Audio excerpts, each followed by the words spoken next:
Las dimensiones de la psique. El autoconocimiento es una aventura que conduce a resultados inesperados.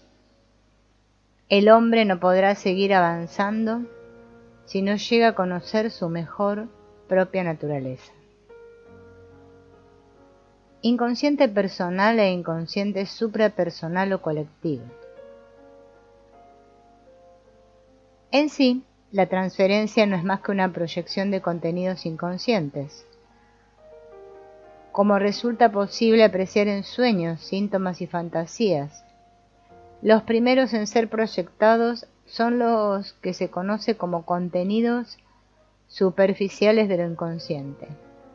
En este estado el médico resulta de interés como posible amante, luego pasa a convertirse en un padre que será bondadoso o colérico, dependiendo de las cualidades que el padre real del paciente haya revestido para él. En ciertas ocasiones el médico asume a los ojos del analizando rasgos maternales, cosas que puede resultar extraña, pero que de todos modos entra a sí mismo en el marco de lo posible. Todas estas proyecciones fantásticas aparecen orladas de reminiscencias personales. Por último, puede también hacer aparición formas fantásticas exuberantes.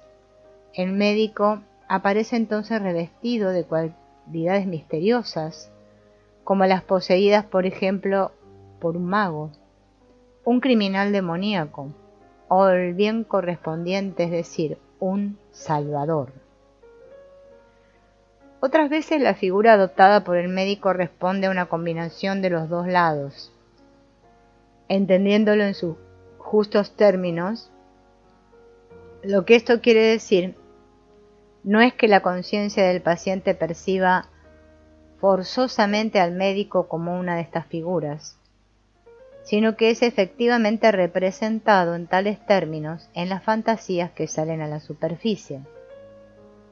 Con frecuencia este tipo de pacientes no acaba de querer entrarles en la cabeza que sus fantasías tienen su origen en ellos, sin tener en realidad nada que ver o muy poco con el verdadero carácter del médico.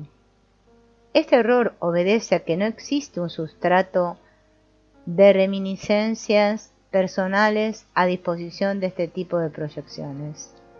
En ocasiones resulta posible demostrar que fantasías similares tuvieron ya durante un tiempo de la infancia como protagonistas al padre o a la madre, aun a pesar de que ninguno de ellos hubiera dado en realidad motivo alguno para su aparición. En un escrito breve, Freud mostró que Leonardo da Vinci fue influido en su vida adulta por el hecho de haber tenido dos madres. Este hecho, como el de la doble ascendencia, responde en esta ocasión a las circunstancias que en realidad rodearon la vida de Leonardo, pero ha desempeñado también un papel en el caso de otros artistas. Benvenuto Cellini, por ejemplo, vivió también esta fantasía. En general se trata de un motivo mitológico. Un gran número de héroes son hijos en la leyenda de dos madres. La fantasía no debe su existencia al hecho de que los héroes tengan realmente dos madres, sino que constituye una imagen primitiva de difusión universal que, lejos de pertenecer al dominio de las reminiscencias personales, forma en realidad la parte de los misterios de la historia del espíritu humano. Además de las reminiscencias personales, todo individuo alberga lo que Jacob Burckhardt bautizó como las grandes imágenes primitivas, es decir, lo que desde tiempos inmemoriales vienen siendo las posibilidades heredadas de la imaginación humana. Esta herencia explica el fenómeno, dicho sea de paso, ya bastante singular, de que ciertos materiales y motivos legendarios se repitan una y otra vez en la misma forma a lo largo de todo el planeta. Y explica también, por ejemplo, que nuestros enfermos mentales sean capaces de reproducir las mismas imágenes y relaciones que nos son familiares gracias a textos antiguos. Con esto no estamos afirmando que las heredadas sean las representaciones. Lo heredado es únicamente la posibilidad de representarlas, lo cual es algo muy distinto. En este nuevo estadio del tratamiento, pues, las fantasías reproducidas ya no reposan sobre reminiscencias personales, sino que nos enfrentamos a las manifestaciones del estrato más profundo de lo inconsciente, donde dormitan las imágenes primitivas y comunes a toda la humanidad. Para aludir a estas imágenes o motivos, vamos a hablar de arquetipos, o también podemos decir dominantes. Gracias a este descubrimiento viene a añadirse una nueva idea a las que ya poseíamos, a saber, el conocimiento de que en lo inconsciente existen dos estratos. Tenemos en efecto que distinguir entre un inconsciente personal y un inconsciente impersonal o suprapersonal. A este segundo estrato lo llamamos también inconsciente colectivo, por estar desligado de lo personal y ser enteramente general, y por resultar posible toparse con sus contenidos en todas partes. Una propiedad que, como es natural, está muy lejos de ser compartida por los contenidos personales. Lo inconsciente personal alberga recuerdos olvidados, ideas reprimidas, que se ha preferido olvidar deliberadamente, y desagradables, percepciones subliminales, es decir, percepciones sensoriales que no han sido lo suficientemente intensas como para alcanzar la conciencia, y por último, contenidos que no están lo suficientemente maduros como para ser conscientes. Este estrato de lo inconsciente se corresponde con la figura tan frecuente en los sueños de la sombra. Las imágenes primitivas son las formas más antiguas y universales de representación de la humanidad. Son tanto sentimiento como pensamiento. De hecho, son inclusive dueñas de algo así como una vida propia y autónoma, por ende similar a la de almas parciales, tal y como fácilmente podemos ver en esos sistemas filosóficos o gnósticos que se apoyan en la percepción de lo inconsciente como fuente de conocimiento. Las ideas de ángeles y arcángeles, los tronos y potestades paulinos, los arcontes de los gnósticos, la jerarquía celestial de Dionisio, Areopagita, etc., tienen su nacimiento en la percepción de la autonomía relativa de los arquetipos. Con ello hemos acabado también por encontrar el objeto que elige la libido, tras haberse liberado de la modalidad infantil personal de la transferencia. La libido baja por la pendiente de las profundidades de lo inconsciente, activando allí lo que hasta ese momento yacía adormecido. Ha descubierto el tesoro escondido al que la humanidad ha venido recurriendo desde siempre en sus creaciones, y de donde ha hecho que se alzaran sus dioses y demonios, y todas esas poderosísimas y potentísimas ideas sin las que el hombre deja absolutamente de ser hombre.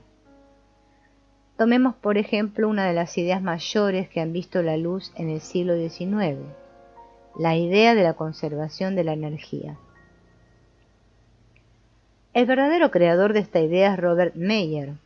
Contrariamente a lo que la invención de este principio induciría a pensar, Meyer era médico y no un físico o un filósofo. Sin embargo, lo importante es saber que la idea no fue creada por él en el sentido genuino de esta expresión y que tampoco fue resultado de la confluencia de ideas o hipótesis científicas por entonces existentes. Brotó en su creador como lo habría hecho una planta. En 1844, Meyer escribía las siguientes líneas a Griesinger. La teoría no es algo que yo haya incubado en mi escritorio. Si se quiere, prosigue en su carta, llegar a tener las cosas claras en cuestiones fisiológicas, es indispensable conocer los procesos físicos, a no ser que se prefiera trabajar estos asuntos desde un punto de vista metafísico, cosa que a mí siempre me ha disgustado profundísimamente. Así que me mantuve fiel a la física, absorbiéndome con tal delectación en el objeto, que, cosa que dará ocasión de reír a más de uno, dejé casi por entero de interesarme por las lejanas tierras continentales, prefiriendo mantenerme a bordo, donde podía trabajar ininterrumpidamente y donde a ciertas horas me sentía inspirado como en ninguna otra ocasión, anterior o posterior, que pueda evocar en mi memoria. Encontrándonos en la bahía de Surubaya, ciertos pensamientos se abatieron sobre mí como un relámpago, y tras perseguirlos con ahínco me condujeron a su vez a otras ideas. Aquellos tiempos han pasado ya, pero la comprobación tranquila de lo que entonces emergió en mí me ha enseñado que verdadero no es sólo lo que es objeto de un sentimiento subjetivo, sino lo que puede también demostrarse objetivamente. No nos preguntemos aquí si esto es algo que podría hacer un hombre tan ignorante como yo, en cuestiones físicas. En su energética Hern opina que la nueva idea de Robert Meyer no es un pensamiento que hubiera ido desgajándose paulatinamente de las categorías recibidas, gracias a una o más profunda reflexión sobre ellas, sino una más entre esas ideas que, habiendo sido concebidas intuitivamente y teniendo su origen en otros campos de la actividad intelectual, se precipitan en cierto modo en la mente, haciendo que los conceptos tradicionales tengan que acompasarse a ellas. La pregunta es, ¿de dónde procedía esta nueva idea que se impuso a la conciencia con tan elemental violencia? ¿Y a qué debía su fuerza, con la que pudo adueñarse de la conciencia hasta el punto de hacer que dejara de prestar atención a las miles de impresiones que acompañan a un primer viaje por los trópicos? Contestar a estas preguntas está muy lejos de ser sencillo. Pero si aplicamos nuestra teoría a este caso, la explicación solo puede ser la siguiente. La idea de la energía y su conservación tiene que ser una imagen primitiva que dormitaba en lo inconsciente colectivo. Como es natural, esta conclusión nos obliga a demostrar que la historia del espíritu, haciendo notar en ella su presencia a lo largo de los milenios, ha existido realmente una idea primitiva como la referida. Esta demostración es de hecho relativamente fácil de efectuar. En las más diferentes regiones del planeta, las religiones más primitivas han sido edificadas sobre esta idea. Me refiero a las llamadas religiones animistas, cuya tesis más conspicua y decisiva es la de que existe una fuerza mágica presente en todas partes, en torno a la cual giran todas las cosas. Taylor, el conocido investigador británico, así como Fraser, han cometido el error de entender esta idea como animismo. En realidad, a lo que los primitivos quieren aludir con su concepto de fuerza, no es en absoluto almas o espíritus, sino a eso que el investigador norteamericano Lovejoy ha bautizado de forma acertada como Primitive Energetics, energía primitiva o energética primitiva. Este concepto corresponde a las ideas de alma, espíritu, Dios, salud, fuerza corporal, fertilidad, poder mágico, influencia, poder, prestigio y medicina, así como a ciertos estados de ánimo caracterizados por suscitar afectos. Entre ciertos polinesios, los espíritus, las almas, los demonios, los poderes mágicos y el prestigio son todos ellos mulungu, es decir, ese primitivo concepto de energía. Y cuando sucede algo sorprendente, todos los presentes exclaman mulungu. Este concepto de fuerza arroja a su vez la primera versión del concepto de Dios entre los primitivos. La imagen no ha dejado de ser acuñada en las más diversas variantes a lo largo de la historia. En el Antiguo Testamento la fuerza mágica resplandece en la zarza ardiente a la vista de Moisés. En los Evangelios desciende del cielo sobre las cabezas de los apóstoles, al derramarse el Espíritu Santo sobre ellos en forma de lenguas de fuego. En Heráclito es la energía cósmica, un fuego siempre vivo. Entre los persas es el resplandor llameante del Jahoma, de la gracia divina. Entre los estoicos es el fuego originario, la fuerza del destino. En la leyenda medieval es el aura, el resplandor de la santidad, que arde como una llama sobre el tejado de la cabaña que cobija el éxtasis del santo. En sus visiones esta fuerza se aparece a los santos como un sol, como una plenitud de la luz. Según la antigua tradición, el alma misma es esa fuerza. En la idea de su inmortalidad se halla la de su conservación, y en la idea budista y primitiva de la metempsicosis, o transmigración de las almas, reside su ilimitada capacidad para cambiar, preservando a la vez su ser de forma constante. Esta idea lleva, pues, eones impresa en el cerebro humano. Por ello, está pronta en lo inconsciente de cada uno de nosotros. Bastará con que se den ciertas condiciones y enseguida volverá a surgir. Es obvio que estas condiciones se cumplieron en el caso de Robert Meyer. Los mejores y más grandes pensamientos de la humanidad se forman sobre las imágenes primitivas como sobre un diseño básico. Son ya varias las ocasiones en que se me ha preguntado por el origen de estos arquetipos e imágenes primigenias.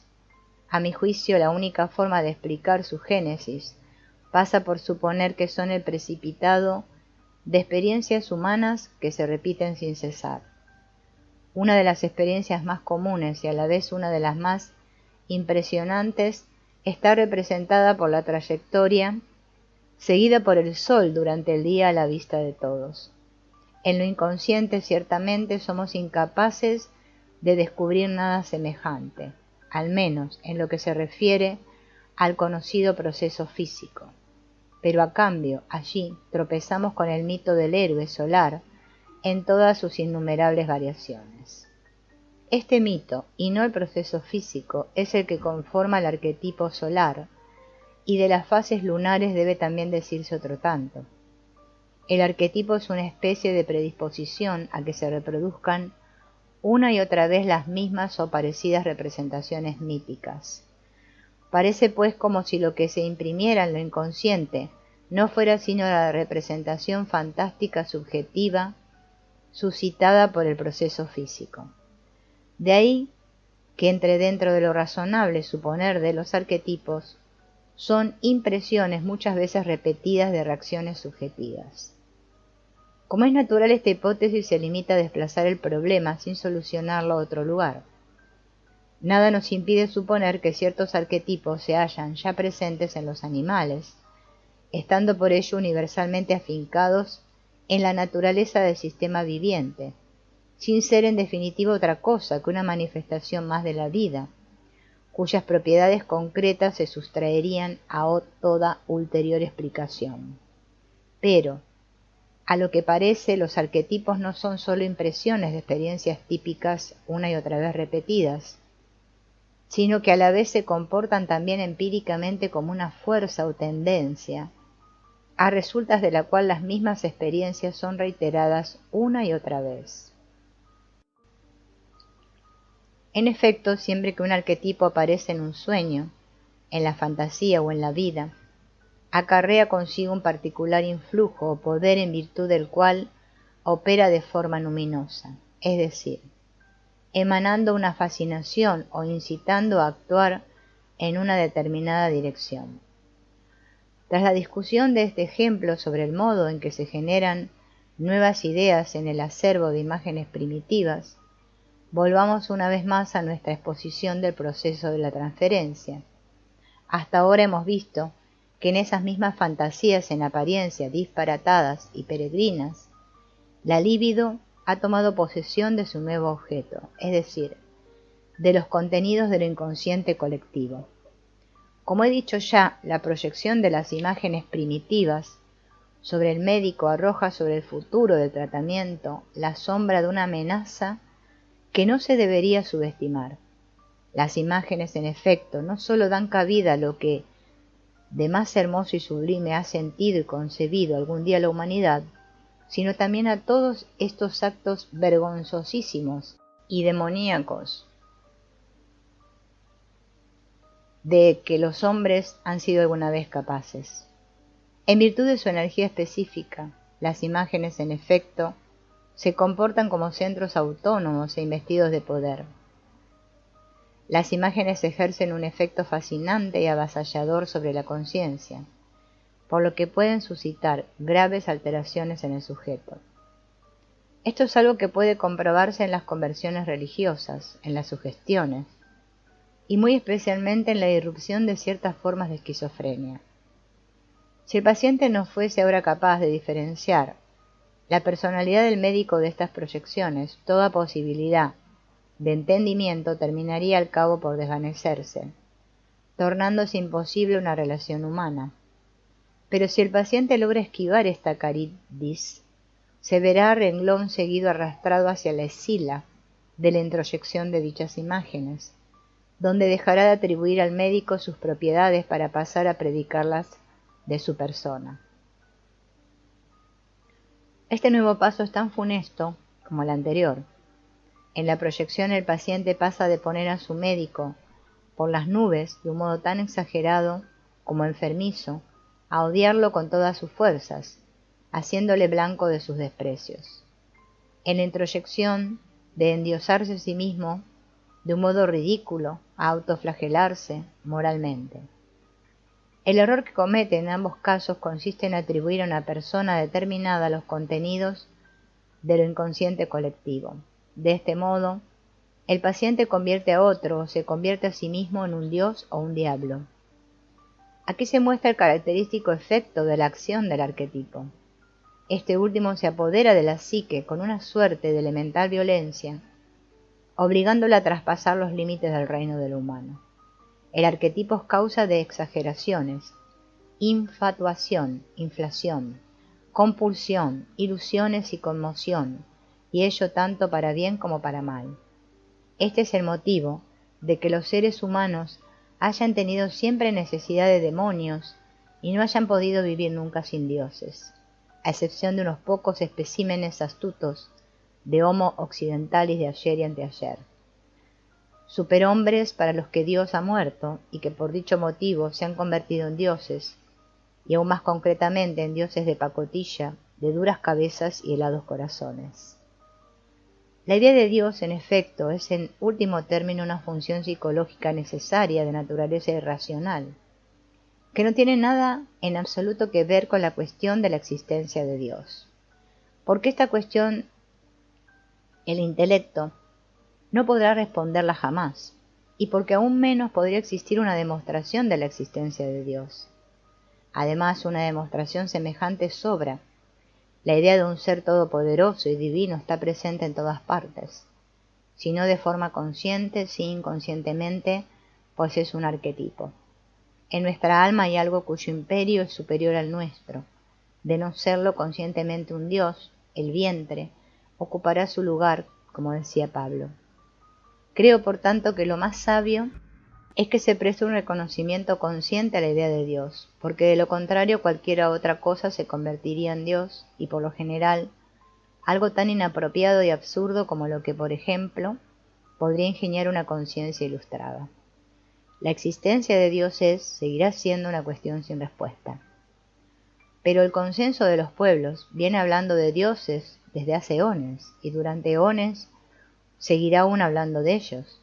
El hombre puede pensar que su razón es todo lo hermosa y perfecta que quiera, pero hay algo de lo que siempre podrá estar seguro, y es de que la razón es a la postre solo una más entre las posibles funciones espirituales, una función que no se ajusta sino a la dimensión de los fenómenos mundanales que con ella se corresponden.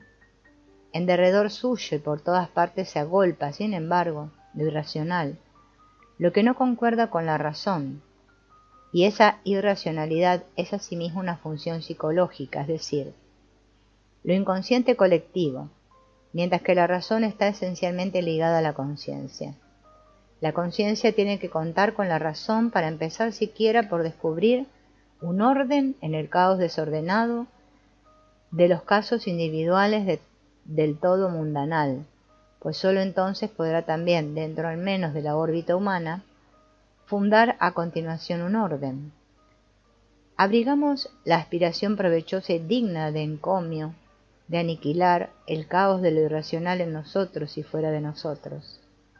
Y en este proceso parece que hemos ido bastante lejos. En cierta ocasión un enfermo mental me dijo: «Doctor, esta noche he desinfectado el cielo entero con sublimado sin encontrar en él a Dios». A nosotros nos ha sucedido también algo parecido.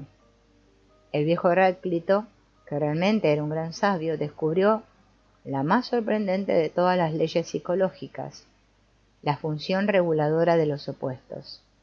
Él la llamó enantiodromía, correr hacia su opuesto, concepto por el cual entendía que todo lo que existe termina algún día por convertirse en su contrario. Recordaría aquí el caso arriba citado del empresario norteamericano, en el cual es posible apreciar a la perfección este fenómeno.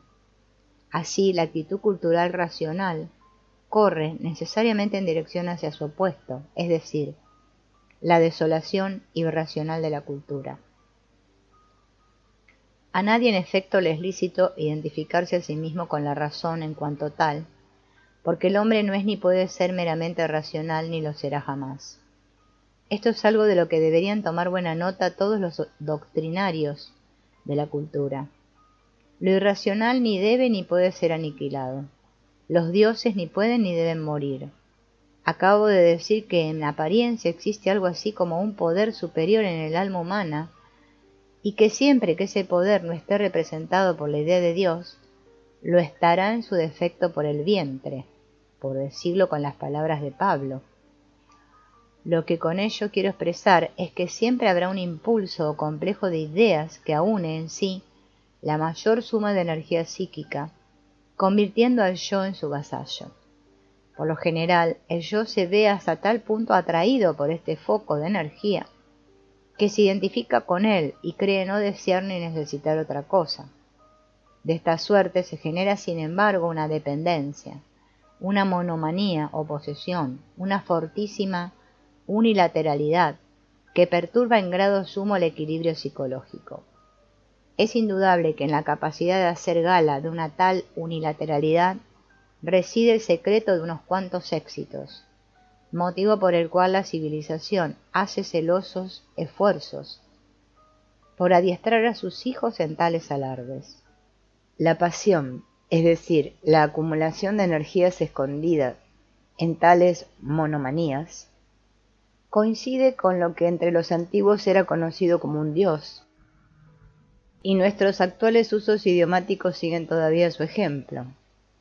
¿O acaso no decimos que este o aquel han convertido a esto o aquello en un dios? Uno piensa que está aún en disposición de querer y elegir, y no se da cuenta de que ya ha sido poseído, de que nuestro interés es ya el dueño y señor, que ha atraído el poder hacia sí. Este tipo de intereses son, en efecto, una suerte de dioses que, una vez reconocidos por muchos, construyen poco a poco una iglesia, reuniendo en torno a sí todo un ejército de fieles. De esto se dice luego que es una organización, seguida por la desorganizada reacción que trata de expulsar al diablo con Belcebú. Pero la enantiodromía, que está siempre al acecho cuando un movimiento se ha hecho con un poder incuestionable, no supone ninguna solución al problema. En su desorganización es tan ciega como en su organización.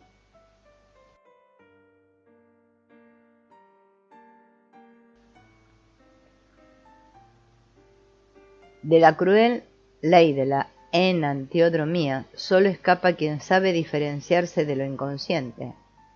pero no por haber operado su represión, pues en tal caso su inconsciente se limitará únicamente a sorprenderlo por la espalda, sino por haber tenido el acierto de representárselo de un modo visible como algo que es distinto de él. De este modo se ha dado el primer paso en dirección hacia la solución del problema de Escila y Caríbdis, que he descrito más arriba. El paciente tiene que aprender a distinguir lo que es yo de lo que es no yo, es decir, la psique colectiva. Con ello se aproxima de la materia con la que tendrá que enfrentarse a partir de este momento durante largo tiempo. Su energía, que hasta entonces yacía presa en moldes inútiles y patológicos, ingresa de este modo en el terreno que le es propio. De la diferenciación entre el yo y el no yo forma parte el hecho de que el hombre sostenga la función de su yo sobre un fundamento firme, es decir, cumpla sus obligaciones para con la vida, de tal modo que sea a todos los efectos un miembro valioso de la sociedad humana. Todo lo que sea desatendido a este respecto se precipitará en lo inconsciente, reforzando su posición, con lo que el individuo correrá el peligro de ser devorado. Los castigos subsiguientes serán severos, como insinuaba el viejo Sinesio. El alma espiritualizada se convierte en tal caso en un dios y un demonio, sufriendo en este estado los divinos castigos, es decir, ese desmembramiento que padeciera ya Sagreo y que experimentara también Nietzsche en los inicios de su locura. La enantiodromía es verse desmembrado en los pares de opuestos propios del Dios y por tanto también del hombre divinizado, que tiene que agradecer su semejanza con Dios a la superación de sus dioses. Tan pronto como empezamos a hablar del inconsciente colectivo, penetramos en una esfera y en una órbita de problemas que son ajenas al análisis práctico de los jóvenes, o de personas que han permanecido demasiado tiempo encalladas en una etapa infantil, donde las imágenes del padre o de la madre tienen aún que ser superadas, donde todavía es necesario conquistar un fragmento de vida externa que el hombre ordinario posee de una manera natural. Lo mejor es no decir ni una sola palabra sobre el inconsciente colectivo o sobre el problema de los opuestos. Pero donde las transferencias parentales y las ilusiones juveniles han sido ya abandonadas o están por lo menos maduras para ser superadas, estamos obligados a hablar tanto de lo uno como de lo otro. Aquí estamos fuera del alcance de las reducciones freudianas o adlerianas, porque a lo que en este punto nos enfrentamos ya no es a la pregunta por el modo en que podemos suprimir todo eso que impide que una persona pueda desempeñar una profesión, contraer matrimonio o contribuir de esta o aquella otra manera a la expansión de la vida, sino a la tarea de encontrar ese sentido que hace en general posible que la vida continúe, sea lo que creamos que debe también ser, es decir, algo más que un simple resignarse y dirigir una mirada llena de melancolía hacia el pasado. Nuestra vida es como el curso seguido por el sol. Por la mañana el sol brilla cada vez con más fuerza, hasta que finalmente a mediodía alcanza cálido y radiante la cumbre de su trayectoria. Luego viene la enantiodromía. El constante ganar terreno del sol de la vida ya no es seguido por el acrecentamiento, sino por el desvanecerse de sus fuerzas. Del mismo modo, nuestra tarea es diferente según la persona sea joven o camine hacia la vejez. En el primer caso es suficiente con que limpiemos el camino de todos los obstáculos que dificulten la expansión y el ascenso. En cambio, en el segundo hemos de favorecer todo lo que sostenga el descenso. Un principiante joven y sin experiencia piensa siempre que de la suerte de los viejos ya no es necesario cuidarse, que en su caso todo habría llegado ya, de todos modos, a su fin, y que a su edad tendrían ya la vida tras de ellos y su única misión sería la de oficiar de pilares momificados del pasado. Sin embargo, es una gran equivocación pensar que el sentido de la vida se agotaría con la fase juvenil y expansiva, y que, por ejemplo, una mujer con la menopausia estaría ya acabada. El atardecer de la vida humana tiene tanto sentido como su amanecer. Lo único que sucede es que su sentido y su propósito son del todo diferentes. El hombre tiene dos metas. La primera es natural y consiste en la procreación de una descendencia y en todo lo relacionado con su protección, de lo cual es parte el hecho de ganar dinero y labrarse una posición. Cuando se ha llevado a término esta meta, da comienzo una etapa distinta, la cultural. A la consecución de la primera meta contribuyen la naturaleza y sobre todo la educación. A la consecución de la segunda lo que contribuye es poco o nada. Muchas veces se abriga incluso la falsa ambición de que un anciano tendría que comportarse como un joven o por lo menos intentarlo, a pesar de que en su fuero interno él mismo sea con quien más escepticismo contemple este proceder. Este es el motivo de que el paso de la fase natural a la cultural se le haga tantos tan enormemente difícil y amargo. Estas personas se aferran a las ilusiones de su juventud o a sus hijos a fin de salvar de este modo un pedacito de juventud. Esto último puede verse, por ejemplo, en el caso de esas madres que creen que el único sentido de su vida está en sus hijos y piensan que van a caer en un pozo sin fondo en cuanto se vean obligadas a renunciar a ellos. De ahí que no tenga nada de sorprendente que muchas neurosis severas den comienzo pasado el mediodía de la vida. Es esta una suerte de segunda adolescencia o de segundo período romántico, que en no pocas ocasiones se ve acompañado por todas las tormentas de la pasión. Una edad peligrosa. Pero los problemas que se plantean a esta edad ya no pueden solucionarse recurriendo a las viejas recetas. La aguja que indica la llegada de esta hora ya no puede volver a desandar su camino. Lo que la juventud encontró y tenía que encontrar fuera, el hombre del atardecer tiene que encontrarlo dentro. En este punto nos enfrentamos a problemas nuevos que a menudo acarrearán al médico más de un quebradero de cabeza. El paso de la mañana al atardecer coincide con una revisión de los valores anteriores. La necesidad impone examinar el valor de lo que contradice los ideales tempranos, percibir lo que hay de equivocado en las convicciones hasta ahora sostenidas, reconocer lo que había de falso en las verdades antiguas y sentir cuánto había de resistencia e incluso de enemistad en lo que hasta ahora creíamos que era amor. No pocos de los que se ven inmersos en los conflictos del problema de los opuestos arrojan por la borda todo lo que hasta ese instante les parecía bueno y deseable, e intentan seguir viviendo en contradicción con su antiguo yo. Cambios de profesión, divorcios, transformaciones religiosas y apostasías de toda suerte son los síntomas de ese oscilar hacia el otro polo.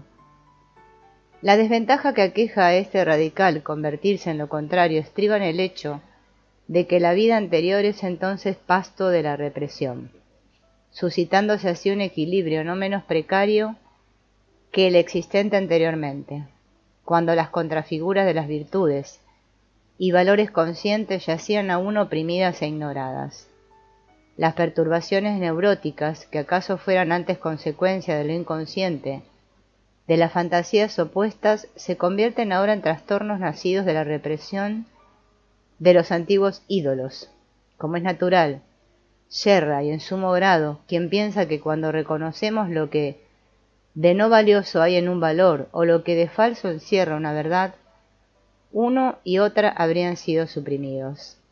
Lo único que ha sucedido es que ambos se han vuelto relativos. Todo lo humano es relativo, porque todas las cosas reposan sobre contradicciones internas, pues todo cuanto existe constituye un fenómeno energético. La energía, sin embargo, descansa necesariamente sobre una antítesis anterior, sin la cual no podría haber energía en absoluto. Lo alto y lo profundo, lo caliente y lo frío, etc., tienen forzosamente que existir para que el proceso de compensación, el cual no es otra cosa que energía, pueda tener lugar. Por ello, la tendencia a rechazar todos los valores anteriores en beneficio de sus contrarios anida la misma exageración que en la unilateralidad primera. Pero dado que los rechazados ahora son valores indiscutibles y por todos reconocidos, las pérdidas sufridas de este modo son incalculables. Quien se conduce de este modo se arroja a sí mismo por la borda, junto con sus valores, tal y como apuntó ya Nietzsche en una ocasión. La cuestión no radica en convertirse en lo opuesto de uno mismo, sino en mantener los antiguos valores reconociendo a la vez lo valioso de sus contrarios. Esto es algo que implica un conflicto y un divorcio internos. Es comprensible que uno vacile antes de dar este paso, tanto en un sentido filosófico como moral. Por ello, el expediente al que se recurre para no darlo consiste, con aún mayor frecuencia, que en convertirse en lo opuesto de uno mismo, en enquistarse más que nunca en las viejas opiniones. Es preciso reconocer que en esta nada agradable manifestación por la que se distinguen algunos varones, al envejecer hay escondido, pese a todo, un cierto mérito. Al menos no se convierten en renegados, sino que se mantienen en pie, sin rendirse a lo incierto ni hundirse en el fango. Renuncian a declararse en bancarrota y se transforman en árboles que se limitan a marchitarse, en testigos del pretérito expresándolo eufemísticamente. Pero los síntomas concomitantes, la rigidez, la inmovilidad, la estrechez de miras y el no querer seguir avanzando con los otros de los laudatores temporis acti, resultan desagradables y aún perjudiciales. Pues el modo en que defienden una verdad o cualquier otro valor peca hasta tal punto de intransigente y violento, que el rechazo producido por sus malos modales supera con creces al atractivo despedido por sus valores, con lo cual consiguen todo lo contrario de lo que pretendían realmente. La causa de su rigidez se debe en rigor a su angustia frente al problema de los opuestos. Se siente la presencia del hermano siniestro de Medardo y en secreto se le teme. Por ello no puede haber más que una única verdad y una única directriz de conducta, que además ha de ser absoluta, pues de lo contrario no garantizaría ninguna protección contra el desastre que se olfatea en todas partes menos en uno mismo. Es en nosotros, sin embargo, donde yace escondido el más peligroso de los revolucionarios, y esto es precisamente lo que ha de saber todo el que quiera cruzar a salvo a la segunda mitad de la vida. Con ello trocamos sin duda la supuesta seguridad de que gozábamos por una situación de incertidumbre, desgarramiento y convicciones contradictorias. Lo malo de esta situación es que en apariencia no hay ningún modo de escapar de ella. Tertium non datur, dice la lógica, no hay un tercero. Las necesidades prácticas de tratamiento de las enfermedades nos han obligado a buscar vías y recursos con los que poder escapar a esta insoportable situación. Siempre que una persona cree hallarse ante un obstáculo aparentemente insuperable, retrocede, opera, expresándolo ahora técnicamente, una regresión. Vuelve a aquellos tiempos en los que se encontró en una situación similar y trata de hacer uso una vez más de los medios que en aquella ocasión le resultaron de ayuda. Pero lo que fue de ayuda en la juventud resulta inútil en la vejez. ¿De qué le sirvió al empresario norteamericano reincorporarse a su antiguo puesto? De nada en absoluto. Por ello la regresión prosigue hasta la niñez. De ahí el volverse infantiles de tantos ancianos neuróticos, y finalmente hasta los días anteriores a la infancia. Esto que acabo de decir suena muy aventurado, pero en realidad se trata de algo que no solo es lógico, sino también posible. Hemos dicho más arriba que lo inconsciente contiene en cierto modo dos estratos, el personal y el colectivo. El primero toca a su fin con los primeros recuerdos infantiles. El segundo, en cambio, da cabida a los tiempos preinfantiles, es decir, a los restos de la vida de los antepasados. Mientras que las imágenes némicas del estrato personal están en cierto modo llenas, por tratarse de imágenes vívidas, los arquetipos del estrato colectivo, al tratarse de moldes que no han sido vividos personalmente por el individuo, son solamente moldes vacíos. En cambio, si la regresión de la energía psíquica penetra, trascendiendo incluso los días de la primera infancia, en las huellas o el legado de la vida de los antepasados, las que despiertan entonces son imágenes mitológicas, los arquetipos. Abre así sus puertas a un mundo espiritual interno del que no sabíamos nada, apareciendo contenidos que tal vez estén en contradicción directa con nuestras viejas opiniones. Estas imágenes poseen tal grado de intensidad que no tiene nada de extraño que millones de personas educadas se echen en brazos de la teosofía y la antroposofía. Esto se debe simplemente a que esos modernos sistemas gnósticos satisfacen la necesidad que la gente tiene de expresar y sintetizar en una fórmula esos hechos internos y mudos en mucha mayor medida que cualquiera de las formas cristianas de religión existentes, sin exceptuar del todo al catolicismo. Este último es, por supuesto, incomparablemente más capaz que el protestantismo de expresar los hechos que aquí nos ocupan por medio de un simbolismo dogmático y cultural. Pero ni tan siquiera él ha alcanzado nunca, en tiempos pasados o presentes, la plenitud del antiguo simbolismo pagano, el cual persistió, por ello tenaz, durante los primeros siglos cristianos, hasta que finalmente fue ramificándose poco a poco en ciertos afluentes que entre la Alta Edad Media y la Edad Moderna nunca perdieron del todo su ímpetu vital.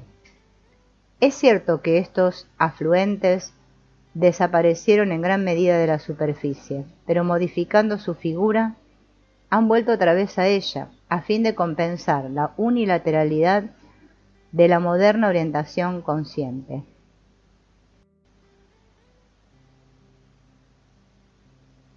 Nuestra conciencia está hasta tal punto embebida del cristianismo y aún hasta tal punto moldeada por él, que la antitética posición inconsciente no puede hallar aquí acogida por la simple razón de que a los ojos de las ideas básicas y reinantes, dicha posición produce la impresión de ser excesivamente contradictoria con ellas. En efecto, cuanto más parcial, rígida e incondicionalmente sea mantenido un punto de vista, tanto más agresivo, hostil e incompatible será su opuesto, con lo que las perspectivas de una reconciliación entre ambos resultarán en principio muy poco alentadoras. Pero si la conciencia es capaz al menos de aceptar que todas las opiniones humanas solo tienen una validez relativa, aún la antítesis perderá parte de su incompatibilidad.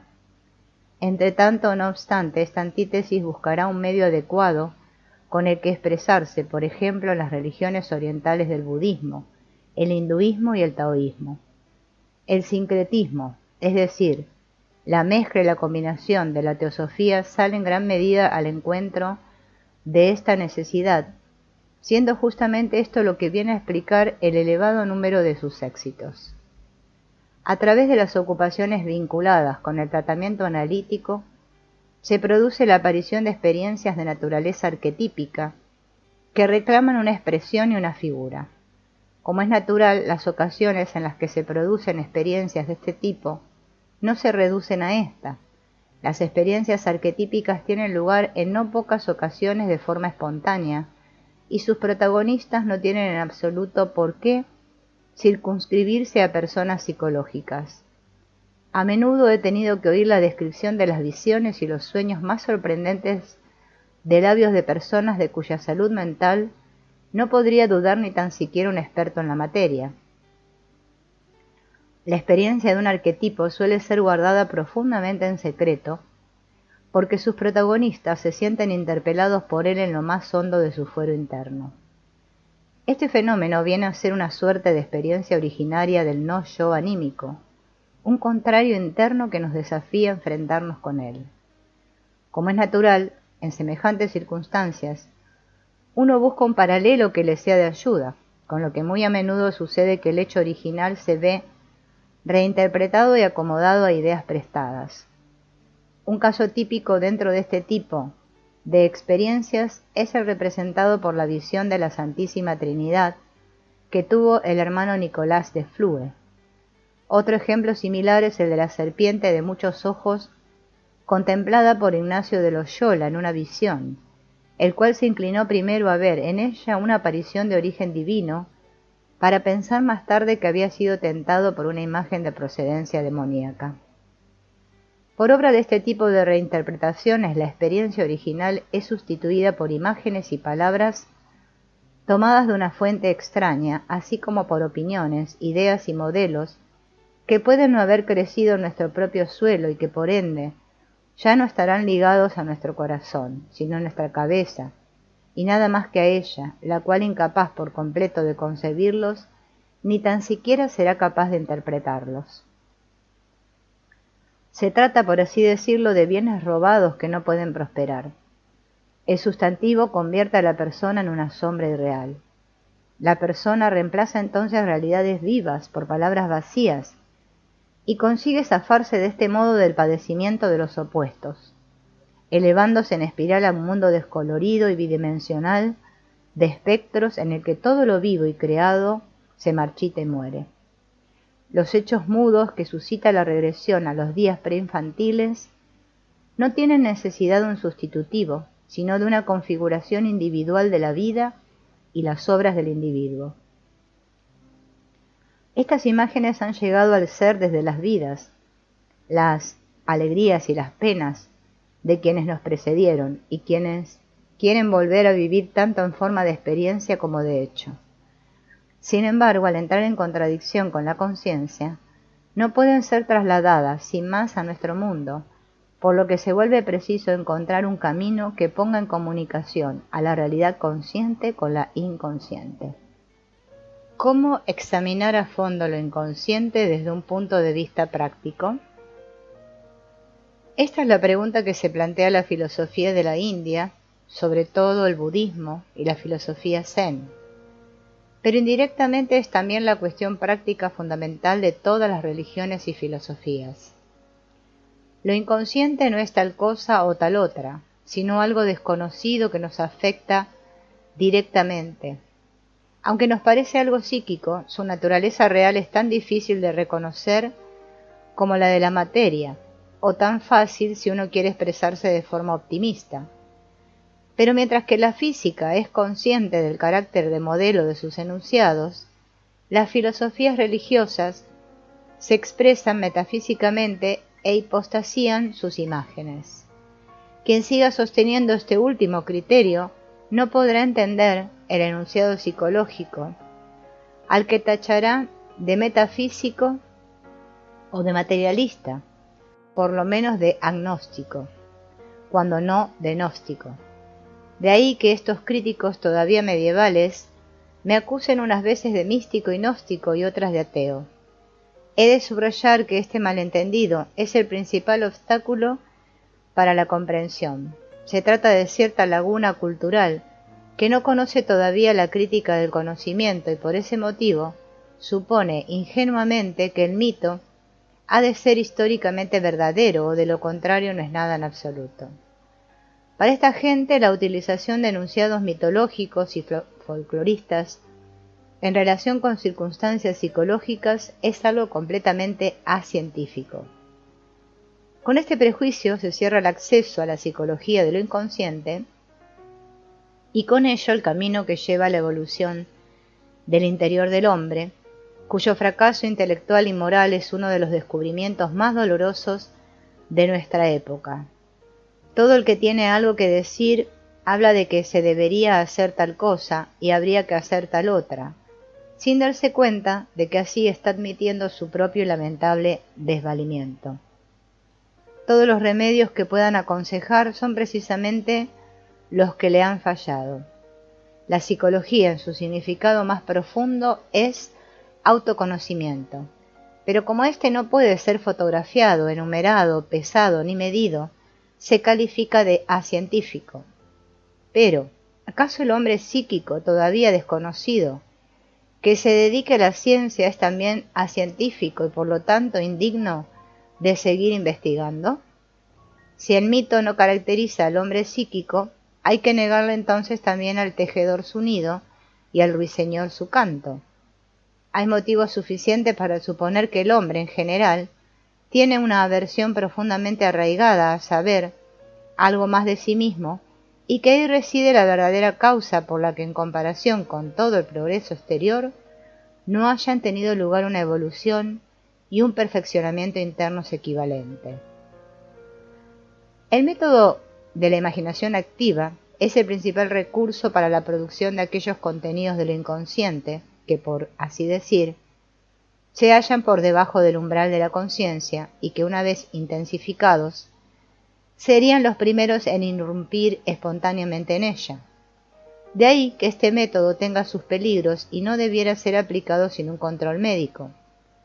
Otro riesgo menor consiste en no obtener ningún resultado, pues es fácil que su procedere se convierta en la denominada asociación libre de Freud, con lo que el paciente va a parar a la estéril órbita de sus complejos, de la que naturalmente seguirá sin poderse liberar. Otro riesgo en sí mismo inofensivo estriba en que, aunque se produzcan contenidos auténticos, el paciente, sin embargo, solo les preste un interés exclusivamente estético, con lo que permanecerá aferrado a su aspecto fantasmagórico. Como es obvio, así no se consigue nada. El sentido y el valor de estas fantasías no se revelan hasta que están integradas en el conjunto de la personalidad, es decir, hasta que uno no afronta su verdadero sentido y se enfrenta a ellas moralmente. Finalmente, un tercer peligro, y en determinadas circunstancias, esta es una cuestión muy delicada, reside en que los contenidos subliminales posean una carga energética tan elevada que, una vez abierta la puerta mediante la imaginación activa, venzan a la conciencia y tomen posesión de la personalidad. De ahí surge un estado que, al menos temporalmente, no se diferencia de una esquizofrenia y que incluso puede convertirse en un intervalo auténticamente psicótico. Así pues, este método no es ningún juego para niños. El menosprecio del que generalmente es objeto lo inconsciente contribuye de forma considerable a la peligrosidad del método. Por otro lado, sin embargo, supone un recurso psicoterapéutico inestimable. Bajo el nombre de función trascendente no ha de entenderse nada misterioso ni, por así decir, metafísico, sino una función psicológica que a su manera puede ser comparada con la función matemática del mismo nombre que articula números imaginarios y reales. La función trascendente psicológica deriva de la unión de los contenidos conscientes e inconscientes. Cualquiera que se dedique a la psicología analítica sabrá por experiencia que la conciencia y lo inconsciente rara vez coinciden en cuanto a contenido y tendencia. Esta falta de paralelismo no es, como demuestra la experiencia, fortuita ni casual. Se basa en que lo inconsciente se comporta respecto a la conciencia de manera compensatoria o complementaria. Esto mismo puede formularse también al revés y decir que la conciencia se comporta de manera complementaria respecto al inconsciente. Esta relación se debe a que, primero, los contenidos del inconsciente poseen un valor de umbral, de tal manera que todos los elementos demasiado débiles se quedan en lo inconsciente. Segundo, que la conciencia, en virtud de sus funciones direccionales, ejerce una inhibición sobre cualquier material incompatible, lo que Freud denominó censura, por lo que este material incompatible queda a merced del inconsciente. Tercero, la conciencia constituye el proceso de adaptación momentánea, mientras que lo inconsciente abarca todo lo material olvidado del pasado individual, así como todas las huellas de las funciones estructurales dejadas por el espíritu humano en general. Y cuarto, lo inconsciente abarca todas las combinaciones de las fantasías que todavía no se han vuelto supraliminales y que con el paso del tiempo, dadas las circunstancias adecuadas, saldrán a la luz de la conciencia. Del conjunto de estos factores se desprende por sí sola la actitud complementaria de lo inconsciente respecto a la conciencia. La direccionalidad y carácter concreto de los contenidos de la conciencia son propiedades muy tardíamente adquiridas en la historia de la filogénesis, de las que, por ejemplo, el hombre primitivo actual carece en gran medida. Asimismo, están muy quebrantadas en el neurótico, que se diferencia de una persona normal en que su umbral de conciencia es más desplazable, o dicho en otros términos, su pared divisoria entre la conciencia y lo inconsciente es más permeable. El psicótico finalmente se halla completamente bajo la influencia directa de lo inconsciente. La direccionalidad y carácter concreto de la conciencia son una conquista importantísima que la humanidad ha obtenido a base de los mayores sacrificios y que le han prestado grandes servicios. Sin ellos, sencillamente, no existirían ni la ciencia, ni la técnica, ni la civilización, pues todas ellas requieren persistencia, regularidad, determinación y direccionalidad del proceso psíquico. Desde el funcionario de grado superior, pasando por el médico o el ingeniero, hasta el jornalero, estas propiedades son para todos un requisito indispensable. En general, la falta de valor social aumenta en la medida en que estas propiedades son derogadas por lo inconsciente. De todos modos, también hay excepciones en este sentido, como por ejemplo las dotes creativas. Quienes las poseen sacan provecho precisamente de la permeabilidad de su pared divisoria entre la conciencia y lo inconsciente. En cambio, para las organizaciones sociales que requieren regularidad y fiabilidad, estas personas excepcionales no valen gran cosa. Por esta razón, no solo es comprensible, sino también imprescindible, que el proceso psíquico sea en cada caso lo más firme y determinado posible, pues así lo exigen las necesidades de la vida. La ventaja de estas propiedades va, sin embargo, unida a un gran inconveniente. El hecho de estar dirigidas implica la inhibición o exclusión de todos aquellos elementos psíquicos que aparentemente sean incompatibles, es decir, que puedan desviar de su sentido la dirección previamente trazada y encauzar el proceso hacia un objetivo no deseado. ¿Y en qué se reconoce que el material psíquico adicional es incompatible? Este reconocimiento se basa en un acto de juicio que establece la dirección del camino emprendido y deseado. Este juicio es unilateral, ya que escoge un solo camino a costa de todas las demás posibilidades. El juicio parte siempre de la experiencia, es decir, de lo que ya es conocido. Así pues, por regla general, nunca se basa en lo nuevo, que todavía es desconocido y que en determinadas circunstancias podría enriquecer sustancialmente el proceso dirigido. Y es natural que no pueda basarse en lo nuevo, por cuanto que los contenidos inconscientes no pueden alcanzar la conciencia. Por medio de estos actos de juicio, el proceso dirigido se vuelve necesariamente unilateral, aun en el caso de que el juicio racional sea general y aparentemente sin prejuicios. Al fin y al cabo, incluso la racionalidad del juicio puede ser un prejuicio, puesto que es racional aquello que nos parece razonable. En consecuencia, lo que no nos parece razonable es excluido precisamente por su carácter irracional, el cual, aunque realmente pueda ser irracional, también puede que solo nos lo parezca sin serlo. La unilateralidad es una propiedad inevitable por necesaria del proceso dirigido, ya que toda dirección es unilateral. La unilateralidad es una ventaja y a la vez un inconveniente. Aun en el caso de que no parezca haber ningún inconveniente externamente reconocible, sin embargo hay siempre una contraposición igualmente pronunciada en lo inconsciente, a no ser que se trate directamente del caso ideal de una completa coincidencia de todos los componentes psíquicos en una misma dirección. Un caso cuya posibilidad teórica es indiscutible, pero que rara vez se da en la práctica.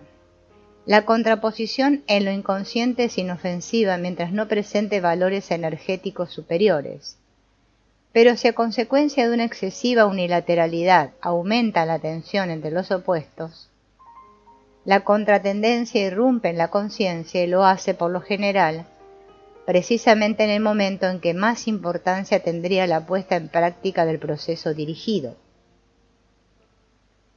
Eso le pasa, por ejemplo, al orador que se equivoca al hablar precisamente cuando más le importa no decir ninguna tontería. Ese momento es crítico porque acusa la máxima tensión energética, la cual, estando lo inconsciente ya cargado, salta y desencadena el contenido inconsciente. Nuestra vida civilizada exige una actividad de la conciencia concentrada y dirigida, y de este modo corre el riesgo de una excesiva separación de lo inconsciente. Porque cuanto más capaz sea uno de distanciarse de lo inconsciente mediante un funcionamiento dirigido, antes podrá formarse una contraposición análogamente intensa que si consigue abrirse camino puede traer consecuencias desagradables. A través de la terapia analítica hemos adquirido una gran convicción de la importancia de las influencias inconscientes y aprendido tanto para la vida práctica que consideramos imprudente esperar, tras la denominada finalización del tratamiento, una eliminación o paralización de lo inconsciente. Partiendo de un oscuro conocimiento de esta situación, muchos pacientes no se deciden, o solo lo hacen con dificultad, a dejar el análisis, a pesar de que tanto al paciente como al médico esa sensación de dependencia les resulte molesta e impropia. Algunos tienen verdadero miedo a intentarlo y arreglárselas por su cuenta, pues saben por propia experiencia que lo inconsciente puede volver una y otra vez a perturbar su vida de manera aparentemente imprevisible. Antes se suponía que los pacientes estaban preparados para hacer una vida normal, cuando ya habían aprendido tanto autoconocimiento práctico como para estar en condiciones, por ejemplo, de entender sus propios sueños. La experiencia, sin embargo, ha demostrado que incluso los médicos analistas, de los que cabría esperar el dominio de la interpretación de los sueños, a menudo capitulan ante sus propios sueños y tienen que recurrir a la ayuda de un colega. Así que si incluso el profesional, del que se supone que debería dominar este método, se revela incapaz de interpretar satisfactoriamente sus propios sueños, menos aún cabe esperarlo del paciente. La esperanza que depositó Freud en poder agotar todas las posibilidades de lo inconsciente no se ha cumplido. La vida de los sueños y las intrusiones de lo inconsciente continúan su curso. Mutatis mutandis, ajenas a todo. Existe un prejuicio muy generalizado que concibe el análisis como una especie de cura que uno tiene que soportar con resignación durante una temporada hasta que le den de alta. Se trata de un error propio de profanos que tienen su origen en los primeros tiempos del psicoanálisis. Ciertamente el tratamiento analítico puede ser considerado como un reajuste de la actitud psicológica realizado con ayuda del médico.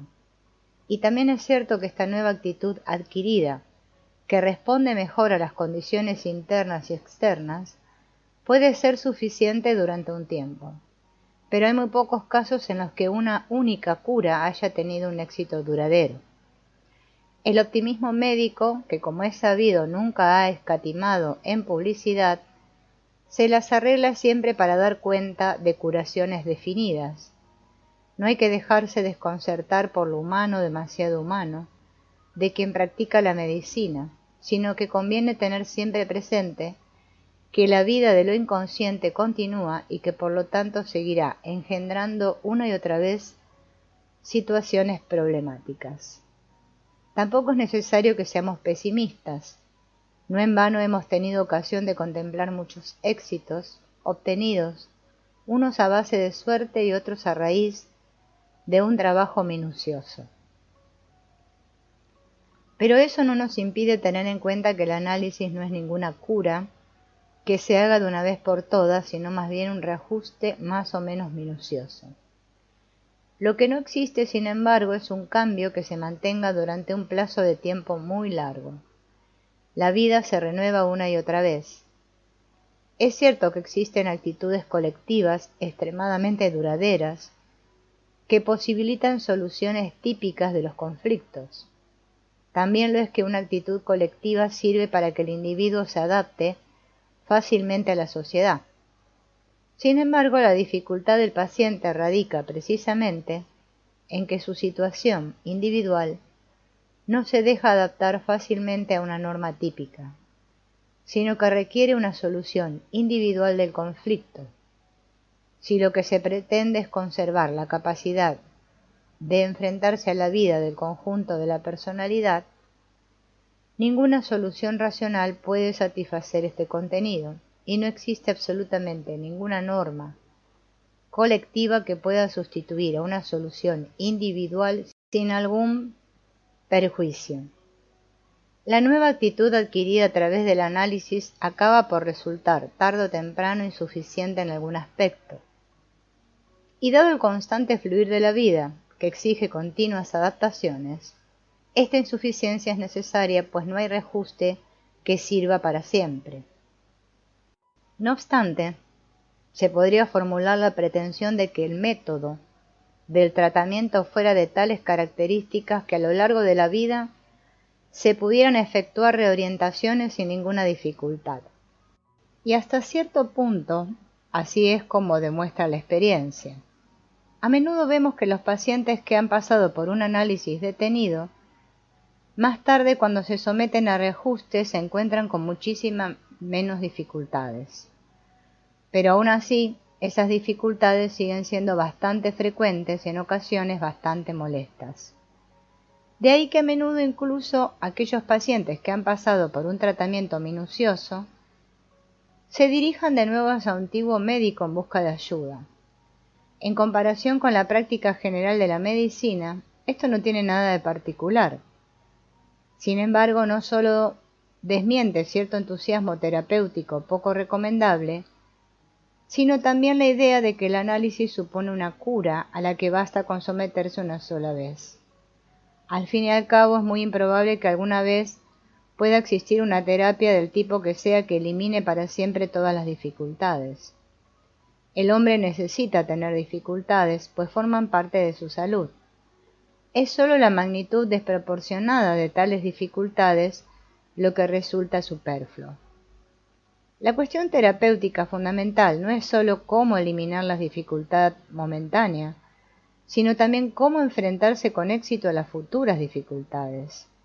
La pregunta que uno debe plantearse es, ¿qué clase de actitud mental y moral hace falta para enfrentarse a las influencias perturbadoras de lo inconsciente y cómo se le puede transmitir esta actitud al paciente?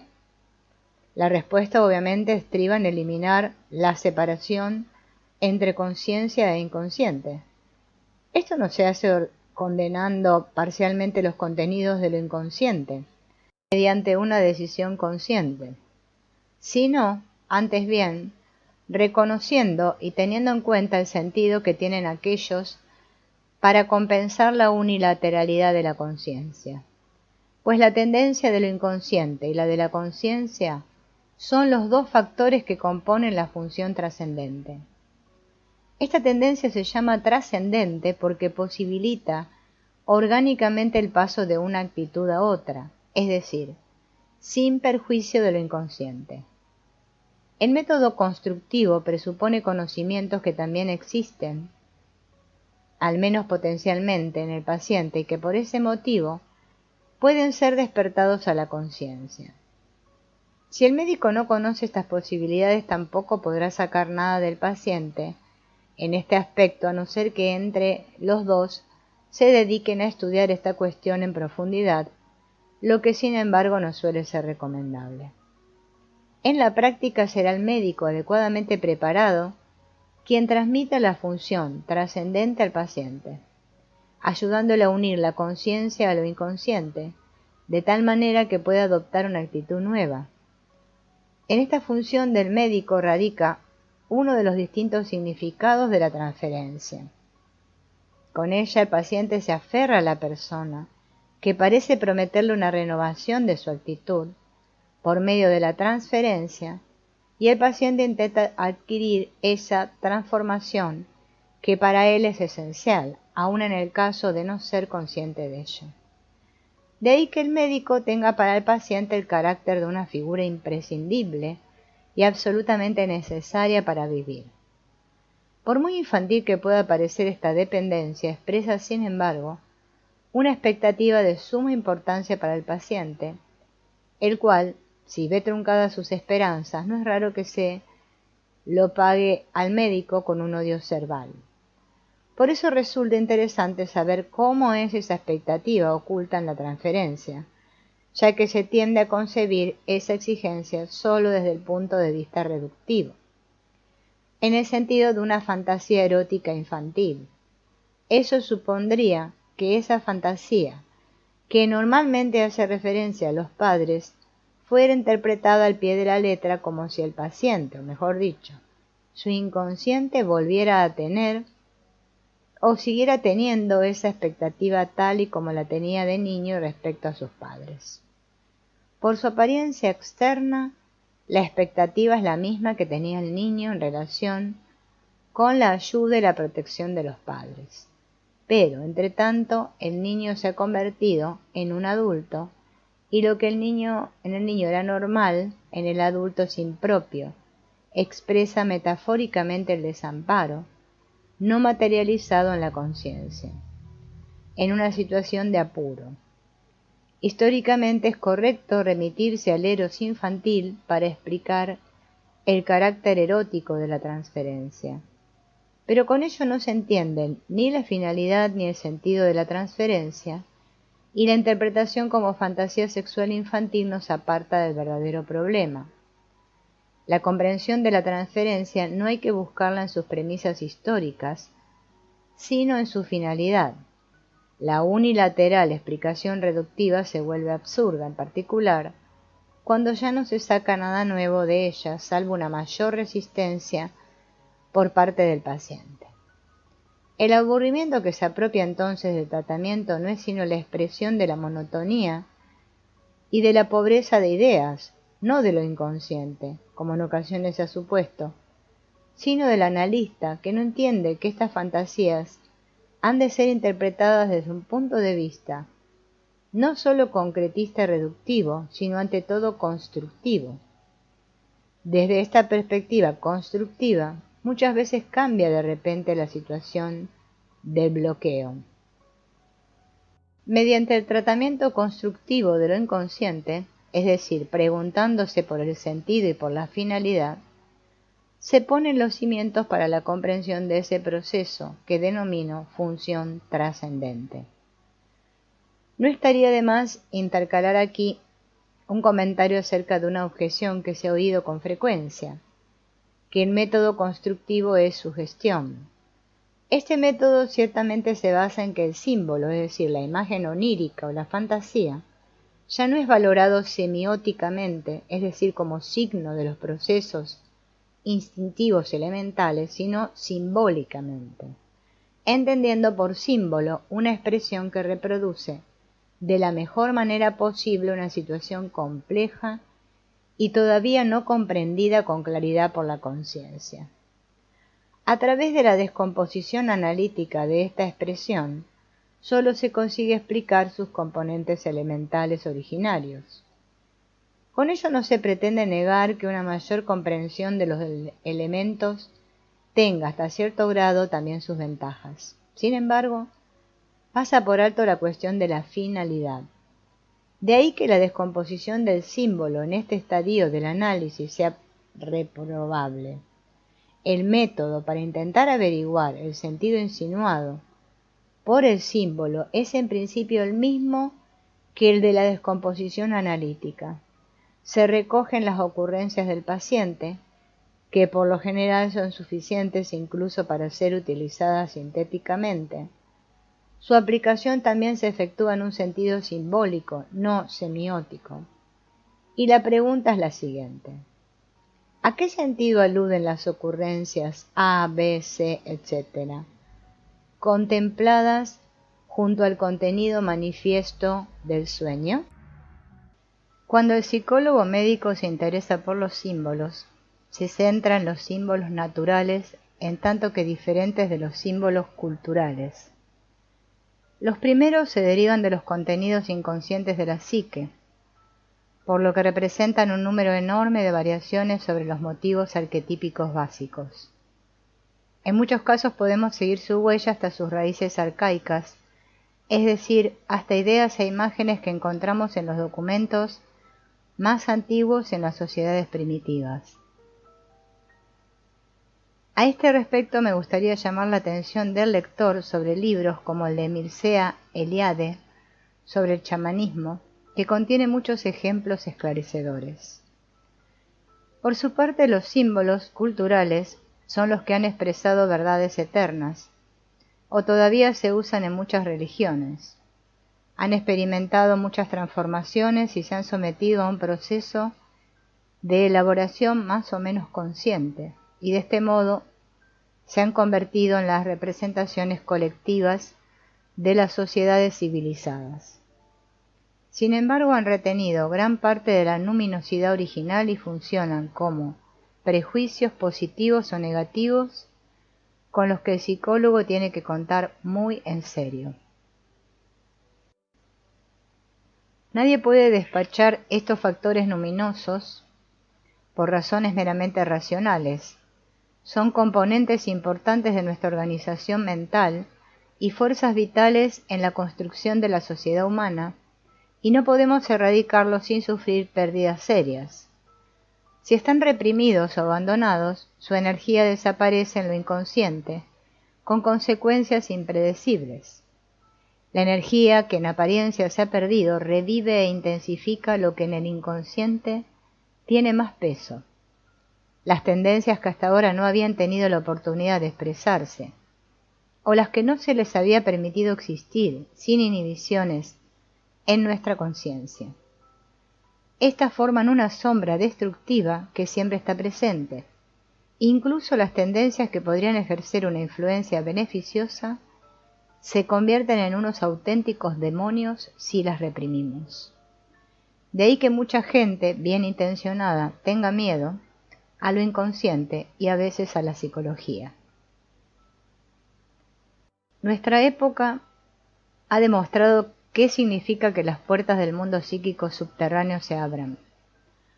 Unas cosas cuya enormidad nadie habría podido imaginarse en la idílica inocencia de la primera década de nuestro siglo, han sucedido y han puesto al mundo patas arriba.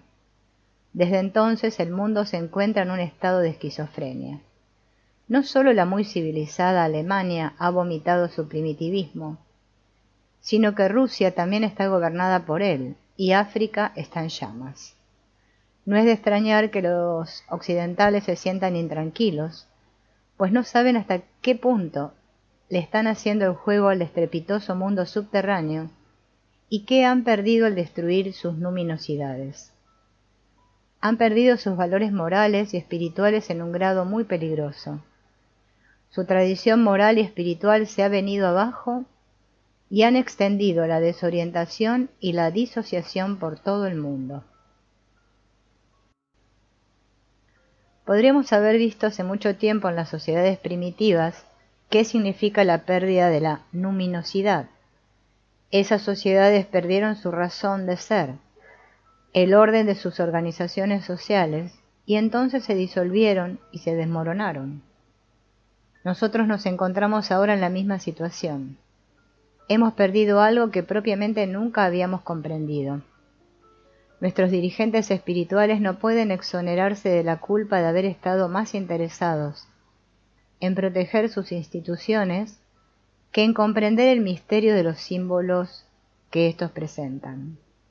La fe no excluye el pensamiento, pero por desgracia muchos creyentes tienen tanto miedo a la ciencia y también a la psicología que no ven los luminosos poderes psíquicos que controlan el destino del ser humano. Les hemos quitado a todas las cosas su misterio y su luminosidad. Ya no hay nada santo. Las masas y sus dirigentes no se dan cuenta de que no hay una diferencia sustancial entre llamar al principio del mundo masculino o padre, espíritu, y llamarlo femenino o madre, materia. Esencialmente sabemos tan poco del uno como del otro. Ambos han sido símbolos luminosos desde el comienzo de la mente humana, y su importancia radica en su luminosidad, no en su sexo o en otros atributos casuales. Como la energía no desaparece, la energía emocional que se manifiesta en los fenómenos luminosos no deja de existir cuando desaparece de la conciencia. Como he dicho, reaparecen manifestaciones inconscientes en acontecimientos simbólicos que compensan las perturbaciones de la psique consciente. Nuestra psique está profundamente perturbada por la pérdida de los valores morales y espirituales que hasta ahora habían mantenido en orden a nuestra vida. Nuestra conciencia ya no es capaz de integrar el aflujo natural de acontecimientos instintivos concomitantes que sostienen nuestra actividad psíquica consciente.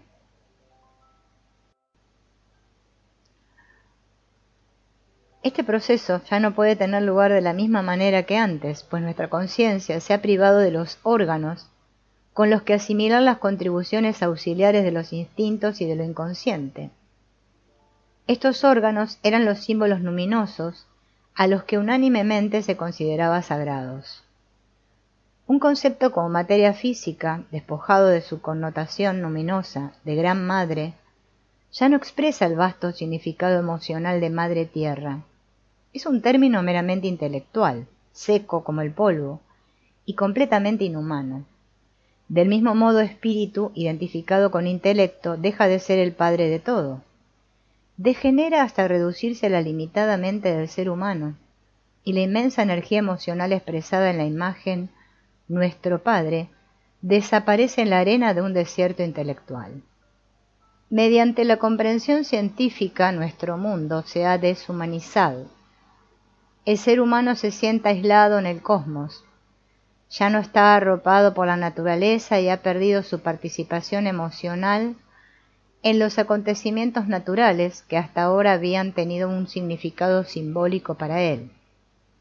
El trueno ya no es la voz de un dios, el rayo ya no es un proyectil de venganza, los ríos ya no contienen espíritus, los árboles ya no significan la vida de una persona, las serpientes ya no encarnan la sabiduría, las montañas ya no albergan grandes demonios, ni las cosas le hablan al ser humano ni él puede hablar a las cosas, como las piedras, las fuentes, las plantas y los animales. El ser humano ya no tiene un alma bosque que lo identifique con un animal salvaje.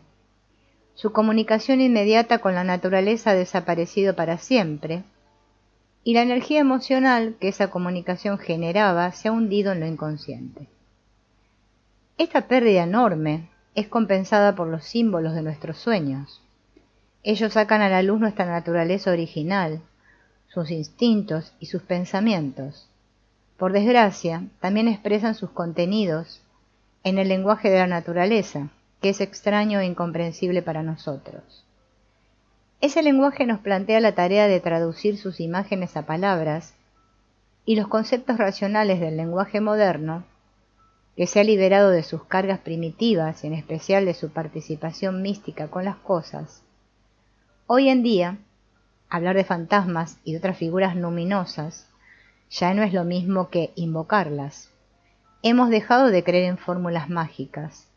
Ya no quedan muchos tabúes o restricciones similares, y nuestro mundo parece estar desinfectado de la superstición de los seres luminosos, como las brujas, los magos y los gnomos.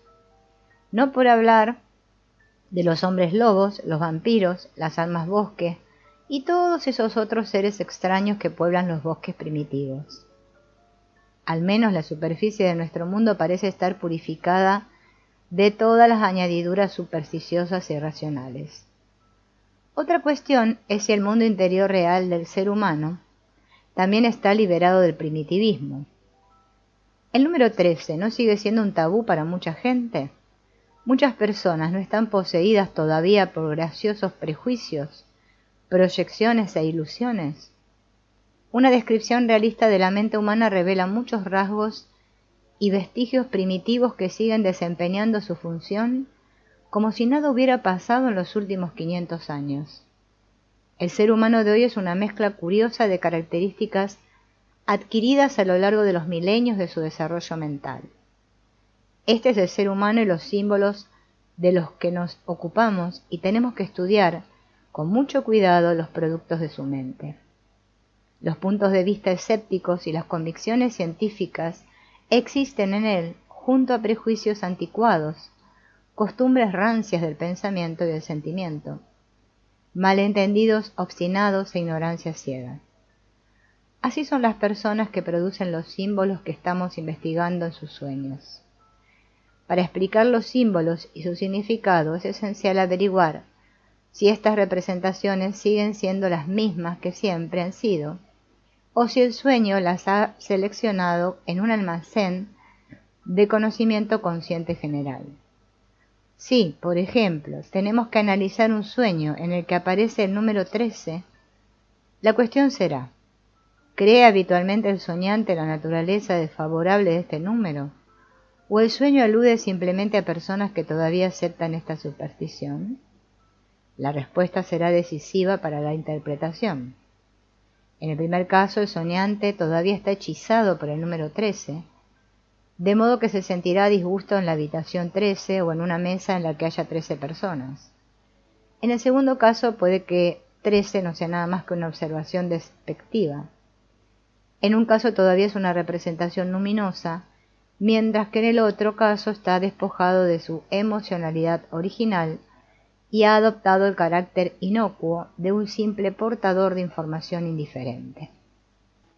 Esto ilustra la manera en que los arquetipos aparecen en la experiencia práctica. En el primer caso aparecen en su forma original, son imágenes y al mismo tiempo emociones.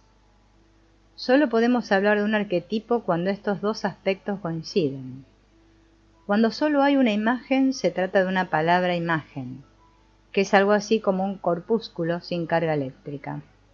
Tiene pocas consecuencias, es una palabra y nada más. Pero si la imagen está cargada con luminosidad, es decir, con energía psíquica, se vuelve dinámica y tendrá consecuencias. En la práctica es un gran error tratar un arquetipo como si fuera un mero nombre, una mera palabra, un mero concepto. Es mucho más que eso, es un trozo de vida, una imagen conectada con el individuo vivo por el puente de la emoción. La palabra sola es una abstracción, una moneda intercambiable en el comercio intelectual. Pero el arquetipo es materia viva, no es intercambiable ilimitadamente, sino que siempre pertenece a la economía de un individuo vivo, del que no lo podemos separar para usarlo arbitrariamente para otros fines. No lo podemos explicar de cualquier manera, sino solo de la manera que está indicada por ese individuo particular.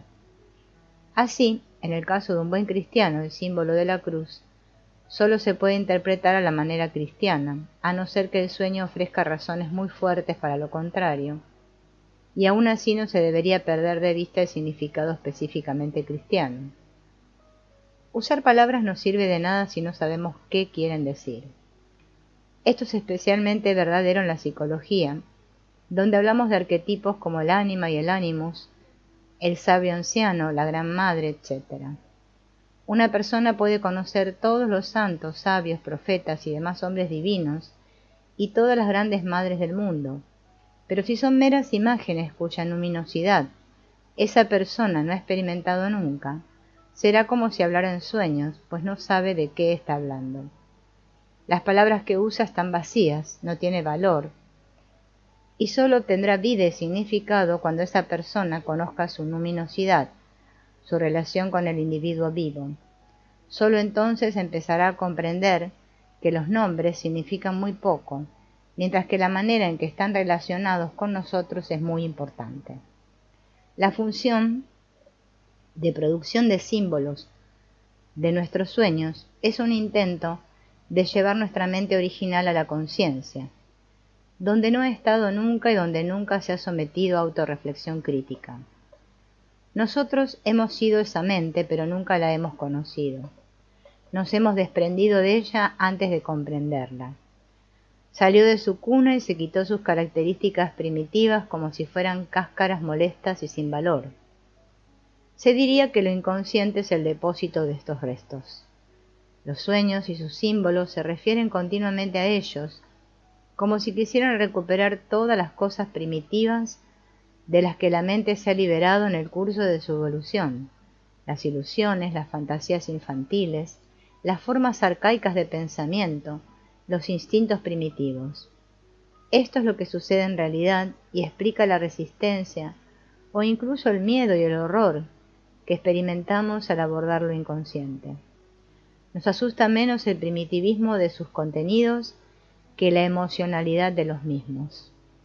Los contenidos inconscientes no son neutrales ni indiferentes, sino que están tan cargados de afecto que a menudo resultan muy incómodos. Pueden llegar a causar pánico, y cuanto más los reprimimos, más se extienden por toda la personalidad en forma de neurosis.